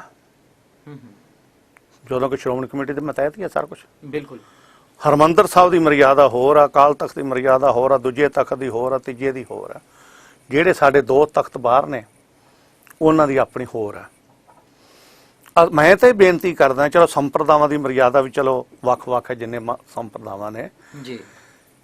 ਅਸੀਂ ਸਿੱਖ ਰਹਿਤ ਮਰਿਆਦਾ ਦੇ ਉਲਟ ਨਹੀਂ, ਵਿਰੋਧ 'ਚ ਨਹੀਂ, ਅਸੀਂ ਸਤਿਕਾਰ ਕਰਦੇ ਜਿਹੜੀ ਸਿੱਖ ਰਹਿਤ ਮਰਿਆਦਾ। ਪਰ ਮੈਂ ਇੱਕ ਬੇਨਤੀ ਕਰਾਂ, ਇਹ ਅੱਜ ਤੱਕ ਪ੍ਰਵਾਨ ਨਹੀਂ ਹੋ ਸਕੇ। ਇਹਦੀਆਂ ਮੀਟਿੰਗਾਂ ਹੁੰਦੀਆਂ ਰਹੀਆਂ, ਖਰੜੇ ਪੇਸ਼ ਹੁੰਦੇ ਰਹੇ, ਅੱਜ ਤੱਕ ਇਹ ਪੰਥ ਨੇ ਬਹਿ ਕੇ ਇਹਨੂੰ ਸਿਰ ਜੋੜ ਕੇ ਪ੍ਰਵਾਨ ਨਹੀਂ ਕੀਤਾ ਜਿਹੜੀ ਮਰਿਆਦਾ ਕਹਿ ਰਹੇ ਨੇ ਜੀ। ਪਰ ਅਸੀਂ ਫਿਰ ਵੀ ਇਹਦਾ ਸਤਿਕਾਰ ਕਰਦੇ ਹਾਂ, ਅਸੀਂ ਇਸ ਮਰਿਆਦਾ ਉਲਟ ਨਹੀਂ। ਪਰ ਅਸੀਂ ਤਾਂ ਕਹਿੰਦੇ ਹਾਂ ਵੀ ਜਿੰਨੀਆਂ ਕੌਮ 'ਚ ਮਹਾਰਾਜ ਕਿਰਪਾ ਕਰੇ, ਅਸੀਂ ਸਿਰ ਜੋੜ ਕੇ ਬਹੀਏ, 5 ਤਖਤ ਸਿਰ ਜੋੜ ਕੇ ਬਹਿਣ, ਸਾਰੀਆਂ ਸਿੱਖ ਸੰਪਰਦਾਵਾਂ ਬਹਿਣ, ਸਾਰੇ ਰਲ ਮਿਲ ਕੇ ਬਹੀਏ ਤੇ ਕੌਮ ਦੀ ਮਰਿਆਦਾ ਇੱਕ ਹੋਵੇ। ਇਹ ਸਾਨੂੰ ਕਰਨੀ ਬੜੀ ਜ਼ਰੂਰਤ ਆ, ਇਹ ਹੋਣੀ ਚਾਹੀਦੀ ਹੈ। ਬਿਲਕੁਲ ਜੀ। ਇਸ ਵੇਲੇ ਇੱਕ ਹੋਰ ਬੜਾ ਮੁੱਦਾ ਉੱਠਿਆ ਹੋਇਆ, ਵਰਜੀਨੀਆ ਦੇ ਵਿੱਚ ਜਿਹੜਾ ਅੰਮ੍ਰਿਤਪਾਨ ਹੋਇਆ, ਉਸ ਗੱਲ ਨੂੰ ਲੈ ਕੇ ਬੜਾ ਵਿਵਾਦ ਉੱਠਿਆ ਹੋਇਆ, ਉਸ ਬਾਰੇ ਕੀ ਕਹਿਣਾ ਚਾਹੋਗੇ? ਪ੍ਰੋਫੈਸਰ ਦਰਸ਼ਨ ਸਿੰਘ ਜੀ ਬਹੁਤ ਸਿਆਣੇ ਸੁਲਝੇ ਵਿਦਵਾਨ ਪੰਥ ਦੇ ਰਾਗੀ ਸਿੰਘ ਸਨ। ਮੈਂ ਉਹਨਾਂ ਦਾ ਬੜਾ ਸਤਿਕਾਰ ਕਰਦਾ ਰਿਹਾ ਜੀ। ਇੱਥੇ ਮੇਰੇ ਸਮੇਂ ਦੌਰਾਨ ਜਦੋਂ ਮੈਂ ਦਰਬਾਰ ਸਾਹਿਬ ਸਾਂ, ਉਦੋਂ ਵੀ ਉਹ ਜਥੇਦਾਰ ਰਹੇ ਨੇ। ਬਿਲਕੁਲ ਠੀਕ। ਕੌਮ ਦੇ ਬੜੇ ਪ੍ਰਚਾਰਕ ਔਰ ਐਸੇ ਲਾਜਵਾਬ ਸਨ, ਕੋਈ ਬੰਦਾ ਵੀ ਗੱਲ ਕਰਦਾ ਸੀ ਉਹਨਾਂ ਨੂੰ ਉਹ ਹਾਜ਼ਰ ਜਵਾਬ ਸਨ। ਪਰ ਮੈਨੂੰ ਦੁੱਖ ਦੀ ਗੱਲ ਇਹ ਆ ਵੀ ਉਸ ਰਾਗੀ ਸਿੰਘ ਨੇ, ਭਾਈ ਦਰਸ਼ਨ ਸਿੰਘ ਜੀ ਨੇ 40 ਸਾਲ ਉਹਨਾਂ ਨੇ ਕੀਰਤਨ ਕੀਤਾ ਸਿੱਖ ਜਗਤ ਦੇ ਅੰਦਰ, ਔਰ ਉਹਨਾਂ ਚੋਂ ਬਹੁਤਾ ਦਸਮ ਦੀ ਬਾਣੀ ਦਾ ਕੀਤਾ। ਖਾਸ ਕਰਕੇ 84 ਤੋਂ ਬਾਅਦ ਉਹਨਾਂ ਨੇ ਦਸਮ ਦੀ ਬਾਣੀ ਦਾ ਕੀਰਤਨ ਕਰ ਕਰਕੇ ਹਜ਼ਾਰਾਂ ਰੁਪਏ ਇਕੱਠੇ ਕੀਤੇ, ਸਿੱਖ ਪੰਥ ਨੇ ਉਹਨੂੰ ਸਿਰ ਤੇ ਚੁੱਕਿਆ। ਉਹਨਾਂ ਦੀ ਵਿਦਵਤਾ ਤੇ ਉਹਨਾਂ ਦੀ ਇਹ ਸੇਵਾ ਨੂੰ ਮੁੱਖ ਰੱਖ ਕੇ ਹੀ ਸ਼੍ਰੋਮਣੀ ਗੁਰਦੁਆਰਾ ਪ੍ਰਬੰਧਕ ਕਮੇਟੀ ਨੇ ਸ੍ਰੀ ਅਕਾਲ ਤਖਤ ਸਾਹਿਬ ਦੀ ਮਹਾਨ ਪਦਵੀ ਤੇ ਉਹਨਾਂ ਨੂੰ ਸੁਭਾਇਮਾਨ ਕੀਤਾ ਜੀ। ਪਰ ਮੈਂ ਉਹਨਾਂ ਨੂੰ ਇੱਕ ਬੇਨਤੀ ਕਰਨੀ ਚਾਹੁੰਦਾ ਵੀ ਜਦੋਂ ਤੁਸੀਂ ਜਥੇਦਾਰ ਸੀ, ਜਦੋਂ ਤੁਸੀਂ ਕੀਰਤਨ 40 ਸਾਲ ਕਰਦੇ ਰਹੇ, ਉਦੋਂ ਦਸਮ ਦੀ ਬਾਣੀ ਗੁਰੂ ਗੋਬਿੰਦ ਸਿੰਘ ਸਾਹਿਬ ਦੀ ਬਾਣੀ ਸੀ, ਜਕਾਰੇ ਛੱਡਦੇ ਰਿਹਾ, ਪੈਸਾ ਇਕੱਠਾ ਹੁੰਦਾ ਰਿਹਾ, 40 ਕੈਸਟਾਂ ਅੱਜ ਵੀ ਭਰੀਆਂ ਲੋਕਾਂ ਕੋਲ ਤੁਹਾਡੀਆਂ ਦਸਮ ਦੀ ਬਾਣੀ ਦੀਆਂ। ਜਦੋਂ ਤੁਸੀਂ ਬਿਰਧ ਹੋ ਗਏ, ਗੋਡਿਆਂ ਤੋਂ ਰਹਿ ਗਏ, ਸਰੀਰ ਵਡੇਰਾ ਹੋ ਗਿਆ, ਘਰ ਬਹਿ ਗਏ, ਅੱਜ ਕੀ ਕਾਰਨ ਹੈ? ਕਿੰਨੇ ਤੁਹਾਨੂੰ ਇਹ ਕਿਹਾ? ਕਿਵੇਂ ਤੁਹਾਨੂੰ ਇਹ ਗਿਆਨ ਹੋ ਗਿਆ ਵੀ ਆਹ ਬਾਣੀ ਤੋਂ ਬਗੈਰ ਵੀ ਅੰਮ੍ਰਿਤ ਸੰਚਾਰ ਕੀਤਾ ਜਾ ਸਕਦਾ? ਕੀ ਇਹ 5 ਬਾਣੀਆਂ ਦੇ ਨਿਤਨੇਮ ਵਿੱਚ ਖੱਲਰ ਪਾਇਆ ਜਾ ਸਕਦਾ? ਇਹ ਕੌਮ 'ਚ ਵੰਡੀਆਂ ਪਾਈਆਂ ਜਾ ਸਕਦੀਆਂ? ਇਹਨਾਂ 5 ਬਾਣੀਆਂ ਤੋਂ ਬਗੈਰ ਵੀ ਅੰਮ੍ਰਿਤ ਤਿਆਰ ਹੋ ਸਕਦਾ? ਇਹਨੂੰ ਕਿੰਨੇ ਦਿਮਾਗ ਦਿੱਤਾ ਤੇ ਕਿੱਥੋਂ ਇਹ ਗੱਲ ਆਈ? ਬਹੁਤ ਵੱਡੀ ਉਹਨਾਂ ਵਿਦਵਾਨਾਂ ਵਾਸਤੇ ਮੂਰਖਤਾਈ ਹੈ। ਪੰਥ ਵਿੱਚ ਖੱਲਰ ਪਾਉਣ ਦੇ ਯਤਨ ਨੇ, ਪੰਥ ਵਿੱਚ ਵੰਡੀਆਂ ਪਾਈਆਂ ਜਾ ਰਹੀਆਂ ਨੇ। ਜਦੋਂ ਕੌਮ ਦੀ ਬਦਕਿਸਮਤੀ, ਜਿਵੇਂ ਪਹਿਲਾਂ ਗੱਲਾਂ ਕੀਤੀਆਂ, ਜਦੋਂ ਕਸ਼ਮੀਰੀ ਪੰਡਤਾਂ ਦੇ ਹਿੰਦੂ ਵੀਰਾਂ ਦੇ ਜਨੇਊ ਲਾਉਂਦੇ ਸੀ ਨਾ, ਜਿਸ ਵਾਸਤੇ ਸਤਿਗੁਰੂ ਤੇਗ ਬਹਾਦਰ ਸਾਹਿਬ ਨੇ ਸ਼ਹਾਦਤ ਦਿੱਤੀ ਹੈ, ਹਿੰਦੁਸਤਾਨ ਦਾ ਬਾਦਸ਼ਾਹ ਕਹਿੰਦਾ ਸੀ 1.25 ਮਣ ਜੰਝੂ ਲਾ ਕੇ ਰੋਟੀ ਖਾਣੀ ਹੈ। ਬਦਕਿਸਮਤੀ ਉਦੋਂ ਸੀ ਵੀ ਜਿਹੜਾ ਉਹਨਾਂ ਦੇ ਵਿਦਵਾਨ ਬ੍ਰਾਹਮਣ ਸੀ ਨਾ, ਉਹ ਹਿੰਦੂਆਂ ਨੂੰ ਫੜ ਜਨੇਊ ਉਤਾਰਦਾ ਸੀ। ਕੌਮਾਂ ਉਦੋਂ ਮਰਦੀਆਂ ਜਦੋਂ ਕੌਮਾਂ ਦੇ ਵਿੱਚੋਂ ਗਦਾਰੀ ਪੈਦਾ ਹੋ ਜਾਂਦੀ ਹੈ। ਅੱਜ ਉਹੀ ਬੰਦੇ ਕੌਮ ਦੇ ਸਿਰ ਕੱਢ ਆਗੂ ਬੰਦੇ, ਸਾਰੀ ਉਮਰ ਕੌਮ ਨੂੰ ਇਤਿਹਾਸ ਸੁਣਾਇਆ, ਸਾਰੀ ਉਮਰ ਗੁਰੂ ਗੋਬਿੰਦ ਸਿੰਘ ਦੀ ਹਿਸਟਰੀ ਸੁਣਾਈ, ਸਾਰੀ ਉਮਰ ਗੁਰੂ ਗੋਬਿੰਦ ਸਿੰਘ ਦਾ ਕੀਰਤਨ ਕਰ ਸੁਣਾਇਆ 5 ਬਾਣੀਆਂ ਦਾ। ਜਦੋਂ ਪ੍ਰੋਫੈਸਰ ਦਰਸ਼ਨ ਸਿੰਘ ਨੇ ਅੰਮ੍ਰਿਤ ਛਕਿਆ, ਉਦੋਂ ਕਿਹੜੀਆਂ ਬਾਣੀਆਂ ਦਾ ਨਿਤਨੇਮ ਕਰਕੇ ਛਕਾਇਆ? ਬਿਲਕੁਲ ਠੀਕ। ਜੇ ਉਹਨੇ ਵੀ 5 ਬਾਣੀਆਂ ਦੇ ਅੰਮ੍ਰਿਤ ਨਾਲ ਅੰਮ੍ਰਿਤ ਛਕਿਆ ਹੈ, ਅੱਜ ਪ੍ਰੋਫੈਸਰ ਸਾਹਿਬ ਨੂੰ ਕਿਹਨੇ ਦੱਸਤਾ ਵੀ ਇਹ 10ਵੀਂ ਦੀ ਬਾਣੀ ਜਿਹੜੀ ਪੜ੍ਹਨੀ ਨਹੀਂ ਗਈ, ਇਹ ਗੁਰੂ ਗੋਬਿੰਦ ਸਿੰਘ ਸਾਹਿਬ ਦੀ ਰਚਨਾ ਨਹੀਂ ਗਈ? ਜੇ ਅੱਜ ਸਿੱਖ 5 ਬਾਣੀਆਂ ਤੋਂ ਟੁੱਟ ਗਿਆ ਤੇ 10ਵੀਂ ਦੀ ਬਾਣੀ 'ਚ ਸਾਡੀ ਅਰਦਾਸ ਆ, ਅਸੀਂ ਅਰਦਾਸ ਤੋਂ ਵੀ ਵਾਂਝੇ ਹੋ ਗਏ। ਬਿਲਕੁਲ। ਸਾਡਾ ਨਿਤਨੇਮ ਵੀ ਗਿਆ, ਸਾਡਾ ਅੰਮ੍ਰਿਤ ਵੇਲਾ ਵੀ ਗਿਆ, ਸਾਡਾ ਅੰਮ੍ਰਿਤ ਵੀ ਗਿਆ। ਤਾਂ ਤੁਸੀਂ ਦੱਸੋ ਵੀ ਇਹ ਸਿੱਖ ਕੌਮ ਨੂੰ ਟਹਿ ਟੇਰੀ ਕਰਨ ਵਾਸਤੇ ਇੱਕ ਮਨਸੂਬੇ ਨਹੀਂ ਤੇ ਹੋਰ ਕੀ ਹੋ ਰਿਹਾ? ਬਿਲਕੁਲ ਜੀ। ਸਿੰਘ ਸਾਹਿਬ ਜੀ, ਸਮੇਂ ਜਿਹੜਾ ਆਪਣੀ ਰਫ਼ਤਾਰ ਦੇ ਨਾਲ ਵੱਧ ਰਿਹਾ, ਸਮੇਂ ਸਾਨੂੰ ਇਜਾਜ਼ਤ ਨਹੀਂ ਦੇ ਰਿਹਾ, ਪਰ ਫਿਰ ਵੀ ਮੈਂ ਜਾਂਦੇ ਆਪ ਜੀ ਤੋਂ ਇੱਕ ਸਵਾਲ ਜਿਹੜਾ ਪੁੱਛਣਾ ਚਾਹਾਂਗਾ, ਜਿਹੜਾ ਇਸ ਵੇਲੇ ਇੱਕ ਹੋਰ ਬੜਾ ਮੁੱਦਾ ਉੱਠਿਆ ਹੋਇਆ। ਆਉਣ ਵਾਲੇ ਸਮੇਂ ਦੇ ਵਿੱਚ 2020 ਦੇ ਵਿੱਚ ਇੱਕ ਸਿੱਖ ਰੈਫਰੈਂਡਮ ਜਿਹੜਾ ਪਾਸ ਹੋਣ ਜਾ ਰਿਹਾ ਖਾਲਿਸਤਾਨ ਨੂੰ ਲੈ ਕੇ, ਇਸ ਬਾਰੇ ਆਪ ਜੀ ਦਾ ਕੀ ਕਹਿਣਾ? ਮੈਂ ਤਾਂ ਬੇਨਤੀ ਕਰਨੀ ਚਾਹੁੰਦਾ ਵੀ ਉਹ ਘੜੀ ਸੁਭਾਗਾਂ ਵਾਲੀ ਹੋਊਗੀ ਜਦੋਂ ਸਾਡਾ ਘਰ ਘਾਟ ਬਣੂਗਾ, ਤੇ ਉਹਦੇ ਵਾਸਤੇ ਸਾਨੂੰ ਸਿੱਖ ਜਗਤ ਨੂੰ ਜਿੰਨਾ ਹੋ ਸਕੇ ਸਾਨੂੰ ਇਕਜੁੱਟਤਾ ਕਰਨੀ ਚਾਹੀਦੀ ਹੈ, ਸਾਰਿਆਂ ਨੂੰ ਇਕੱਠੇ ਹੋਣਾ ਚਾਹੀਦਾ, ਤੇ ਉਹਦੇ ਵਾਸਤੇ ਹੁਣ ਤੋਂ ਲੱਕ ਬਣ ਕੇ ਯਤਨ ਜਿਹੜੇ ਨੇ ਉਹ ਸਾਨੂੰ ਕਰਨੇ ਚਾਹੀਦੇ ਨੇ। ਬਿਲਕੁਲ ਜੀ। ਸਿੰਘ ਸਾਹਿਬ ਜੀ, ਇਸ ਵੇਲੇ ਟਕਸਾਲ ਵੱਲੋਂ ਸਿਲੀਗੁੜ ਵਣਜਾਰੇ ਜਿਹੜੇ ਮਹਾਰਾਸ਼ਟਰ ਦੇ ਵਿੱਚ, ਜੋ ਕਿ ਇੱਕ ਬੜਾ ਹੀ ਦੁਖਦਾਈ ਸਮਾਂ ਉੱਥੇ ਵੀ ਸਿੱਖਾਂ ਦੇ ਉੱਪਰ ਹੋਇਆ, ਉਸ ਬਾਰੇ ਟਕਸਾਲ ਦੀ ਜਿਹੜੀ ਭੂਮਿਕਾ ਹੈਗੀ ਉਸ ਬਾਰੇ ਥੋੜਾ ਜਿਹਾ ਦੱਸੋ। 52 ਬੰਦੇ ਉਹਨਾਂ ਦੇ ਇੱਥੇ ਦਰਸ਼ਨ ਮੇਲੇ ਕਰਨ ਆਏ ਸੀ, ਸ੍ਰੀ ਹਰਿਮੰਦਰ ਸਾਹਿਬ ਅੰਮ੍ਰਿਤਸਰ ਸਾਹਿਬ। ਉਹਨਾਂ ਨੂੰ ਕਿਸੇ ਨੇ ਸੰਭਾਲਿਆ ਨਹੀਂ ਜੀ। ਮੈਨੂੰ ਪਤਾ ਲੱਗਾ, ਮੈਂ ਉਹਨਾਂ ਨੂੰ ਜਾ ਕੇ ਮਿਲਿਆ, ਉਹਨਾਂ ਨੂੰ ਸਾਰਿਆਂ ਨੂੰ ਸਿਰੋਂ ਪਾ ਦਿੱਤੇ। ਉਹ ਵਿਚਾਰੇ ਕਈ ਬਜ਼ੁਰਗ ਸਰੀਰ ਤਾਂ ਅੱਖਾਂ ਭਰ ਆਏ ਵੀ ਅਸੀਂ ਸਿੱਖ ਵੀ ਹਾਂ ਕਿ ਨਹੀਂ ਜੀ। ਉੱਥੋਂ ਅਸੀਂ ਗਰੀਬ ਸਿੱਖ ਆਏ ਦਰਸ਼ਨ ਕਰਨ, ਲੇਕਿਨ ਸਾਨੂੰ ਕਿਸੇ ਨੇ ਪੁੱਛਿਆ ਤੱਕ ਨਹੀਂ। ਮੈਂ ਇਹਨਾਂ ਨੂੰ ਆਖਿਆ ਵੀ ਸਾਡੇ ਨਾਲੋਂ ਵੀ ਤੁਸੀਂ ਚੰਗੇ ਸਿੱਖ ਜੇ, ਪਰ ਸਾਨੂੰ ਜਦੋਂ ਪਤਾ ਲੱਗਾ ਅਸੀਂ ਤਾਂ ਉੱਥੇ ਭੱਜੇ ਆਏ ਆ। ਉਹ ਕਹਿਣ ਲੱਗੇ ਵੀ ਸਾਡੇ ਕੋਲ ਇੱਥੇ ਕੋਈ ਸਾਧਨ ਨਹੀਂ, ਸਾਡੇ ਲੰਗਰ ਦਾ ਕੋਈ ਸਾਧਨ ਨਹੀਂ ਨਾ ਕੀਤਾ। ਮੈਂ ਕਿਹਾ ਜੀ ਵੀ ਜਦੋਂ ਵੀ ਤੁਸੀਂ ਅੱਗੇ ਤੋਂ ਆਓ ਸਾਨੂੰ ਟੈਲੀਫੋਨ ਕਰ ਦੇਣਾ ਵੀ ਅਸੀਂ ਆ ਰਹੇ ਹਾਂ, ਜਿਹੜੀ ਟ੍ਰੇਨ ਤੇ ਆਓਗੇ ਟਕਸਾਲ ਦੀਆਂ ਬੱਸਾਂ ਖਲੋਤੀਆਂ ਹੋਣਗੀਆਂ, ਤੁਹਾਨੂੰ ਲੈ ਕੇ ਸਤਿਕਾਰ ਮਾਣਨਾ, ਤੁਹਾਡੀ ਰਿਹਾਇਸ਼ ਦਾ, ਲੰਗਰ ਦਾ, ਪੰਜਾਬ ਦੇ ਗੁਰਧਾਮਾਂ ਦੀ ਯਾਤਰਾ ਦਾ ਪ੍ਰਬੰਧ ਟਕਸਾਲ ਕਰੇਗੀ। ਵਾਹ ਜੀ। ਫਿਰ ਉਹ ਕਹਿਣਗੇ ਵੀ ਸਾਡੇ ਕੋਲ ਅਸੀਂ ਗਰੀਬ ਸਿੱਖ ਕੋ ਦੇਣ ਜੋਗੇ ਨਹੀਂ, ਸਾਡੇ ਕੋਲ ਕੌਮ ਦਾ ਹੀ ਕੋਈ ਨਹੀਂ। ਮੈਂ ਕਿਹਾ ਮੈਂ ਕਿਸੇ ਦੀ ਗੱਲ ਨਹੀਂ ਕਰਦਾ, ਤੁਸੀਂ ਸਾਨੂੰ ਆਵਾਜ਼ ਮਾਰਿਓ, ਅਸੀਂ ਆਵਾਂਗੇ। ਗੁਰੂ ਤੇਗ ਬਹਾਦਰ ਸਾਹਿਬ ਦਾ ਸ਼ਹੀਦੀ ਪੁਰਬ ਹਰ ਸਾਲ ਮਨਾਉਂਦੇ ਨੇ। ਉਹਨਾਂ ਨੇ ਮੈਨੂੰ ਯਾਦ ਕੀਤਾ ਵੀ ਤੁਸੀਂ ਆਓ ਜੀ। ਅਸੀਂ ਸਿੰਘ ਇਕੱਠੇ ਹੋ ਕੇ ਉੱਥੇ ਗਏ, ਜਾ ਕੇ ਕਥਾ ਕੀਰਤਨ ਕੀਤਾ। ਉੱਥੇ ਜਲਗਾਉਂ ਸ਼ਹਿਰ ਹੈ, ਇੱਕ ਬਨੇ ਅਰੰਡੋਲ ਸ਼ਹਿਰ ਹੈ, ਦੂਜੇ ਬਨੇ ਬੰਸਾਵਲ ਹੈ।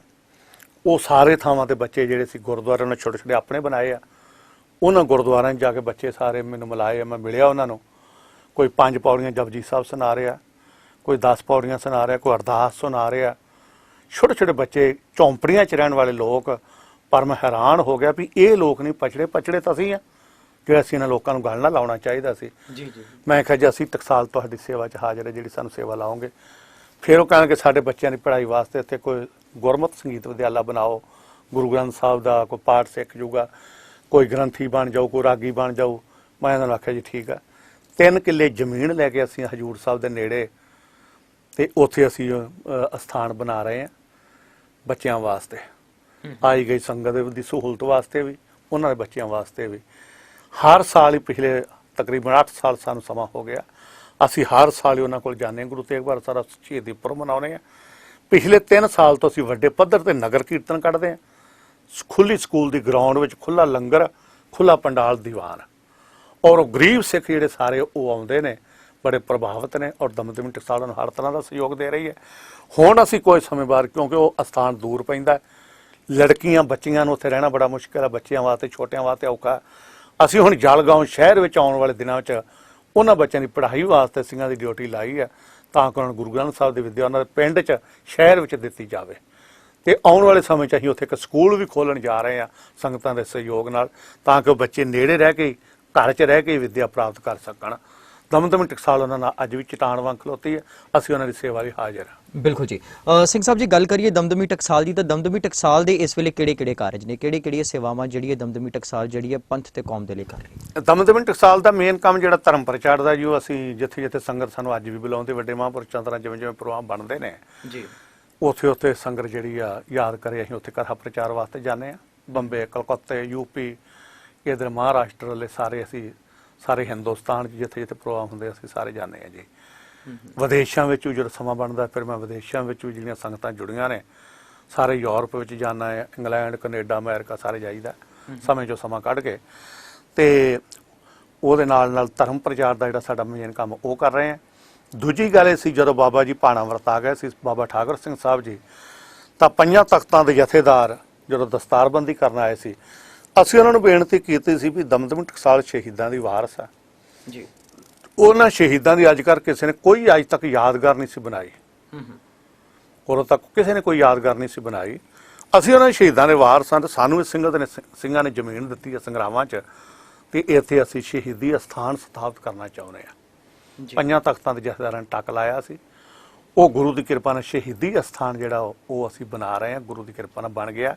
ਛੋਟੇ ਗੁੰਮਜ ਸਾਈਡਾਂ ਵਾਲੇ ਬਣ ਰਹੇ ਨੇ, ਆਉਂਦੇ 1 ਸਾਲ ਦੇ ਅੰਦਰ ਸਾਰੀ ਸੇਵਾ ਕੰਪਲੀਟ ਹੋ ਜਾਣੀ ਹੈ। ਕੱਚ ਵਗੈਰਾ ਸਾਰਾ ਲਾਉਣ ਦਾ ਸਾਰਾ ਯਤਨ ਹੋ ਰਿਹਾ, ਅੰਦਰ ਛੱਤਾਂ ਨੂੰ ਬਹੁਤ ਸੁੰਦਰ ਬਣਾ ਰਹੇ ਹਾਂ। ਤੇ ਉਹ ਪਹਿਲਾ ਪੰਜਾਬ 'ਚ ਅਸੀਂ ਇਹ ਸ਼ਹੀਦੀ ਅਸਥਾਨ ਜਿਹੜਾ ਉਹ ਸ਼ੁਰੂ ਕੀਤਾ ਸੀ, ਤੇ ਉੱਥੇ ਆਉਣ ਵਾਲੇ ਸਮੇਂ 'ਚ ਸੁੰਦਰ ਅਸੀਂ ਆਧੁਨਿਕ ਤਰੀਕੇ ਦਾ ਇੱਕ ਅਜਾਇਬ ਘਰ ਬਣਾਉਣਾ, ਜਿਹੜਾ ਸਾਡਾ ਸਾਰਾ ਰਿਕਾਰਡ ਉੱਥੇ ਰਹਿ ਸਕੇ ਸ਼ਹੀਦ ਵੀਰਾਂ ਦਾ। ਤੇ ਇਹ ਸਾਰੇ ਯਤਨ ਨੇ। ਜਦੋਂ ਹੁਣ ਵਿਦੇਸ਼ਾਂ ਜਾਣਾ ਜਾਂ ਸੰਗਤ ਤੋਂ ਤਿਲਫਲ ਇਕੱਠਾ ਕਰਕੇ ਸ਼ਹੀਦੀ ਅਸਥਾਨ ਬਣਾ ਰਹੇ ਹਾਂ, ਸ਼ੀਲੀ ਗਰਵਣ ਜਾ ਰਹੀਆਂ ਦੀਆਂ ਸੇਵਾਵਾਂ 'ਚ ਲੱਗੇ ਹਾਂ, ਉਹਨਾਂ ਦੇ ਉੱਤੇ ਸੇਵਾ ਕਰੀਦੀ ਹੈ। ਨਾਲ ਦੀ ਨਾਲ ਜਿਹੜੇ ਸ਼ਹੀਦ ਪਰਿਵਾਰ ਜਿੰਨੇ ਜੋਗਾ ਮੈਂ ਹਾਂ, ਕਿਉਂਕਿ ਮੈਂ ਤੁਹਾਨੂੰ ਪਹਿਲਾਂ ਬੇਨਤੀ ਕੀਤੀ ਕਿ ਸਾਰਾ ਕੁਝ ਉੱਥੇ ਭਰਾਵਾਂ ਕੋਲ ਰਹਿ ਗਿਆ ਸੀ, ਜੋ ਮੇਰੇ ਕੋਲ ਸੰਗਤ ਤਿਲਫਲ ਮੈਨੂੰ ਦਿੰਦੀ ਆ ਉਹ ਮੈਂ ਸ਼ਹੀਦੀ ਅਸਥਾਨ ਬਣਾਉਣਾ, ਉੱਧਰ ਲਾਉਣਾ ਆ ਸ਼ੀਲੀ ਗਰਵਣ ਜਾ ਰਿਆਂ ਵਾਲੇ ਬੰਨੇ। ਫਿਰ ਜਿਹੜੇ ਪਰਿਵਾਰ ਮੇਰੇ ਕੋਲ ਆਉਂਦੇ ਮੈਂ ਉਹਨਾਂ ਕੋਲ ਆਉਣਾ। ਹਰ ਸਾਲ ਦੀ ਤਰ੍ਹਾਂ 7 ਜੂਨ ਨੂੰ ਅਸੀਂ ਹਰ ਸਾਲ ਪਹਿਲੋਂ ਅਸੀਂ ਸ਼ੁਰੂ ਕੀਤਾ ਸੀ ਵੀ ਅਸੀਂ ਉਹਨਾਂ ਦਾ ਸ਼ਹੀਦੀ ਅਸਥਾਨ ਬਣਾ ਰਹੇ ਹਾਂ, ਤੇ ਅਸੀਂ ਘੱਲੂਘਾਰਾ ਦਿਵਸ ਆਪਣੇ ਅਸਥਾਨ ਤੇ ਮਨਾਇਆ ਕਰਾਂਗੇ।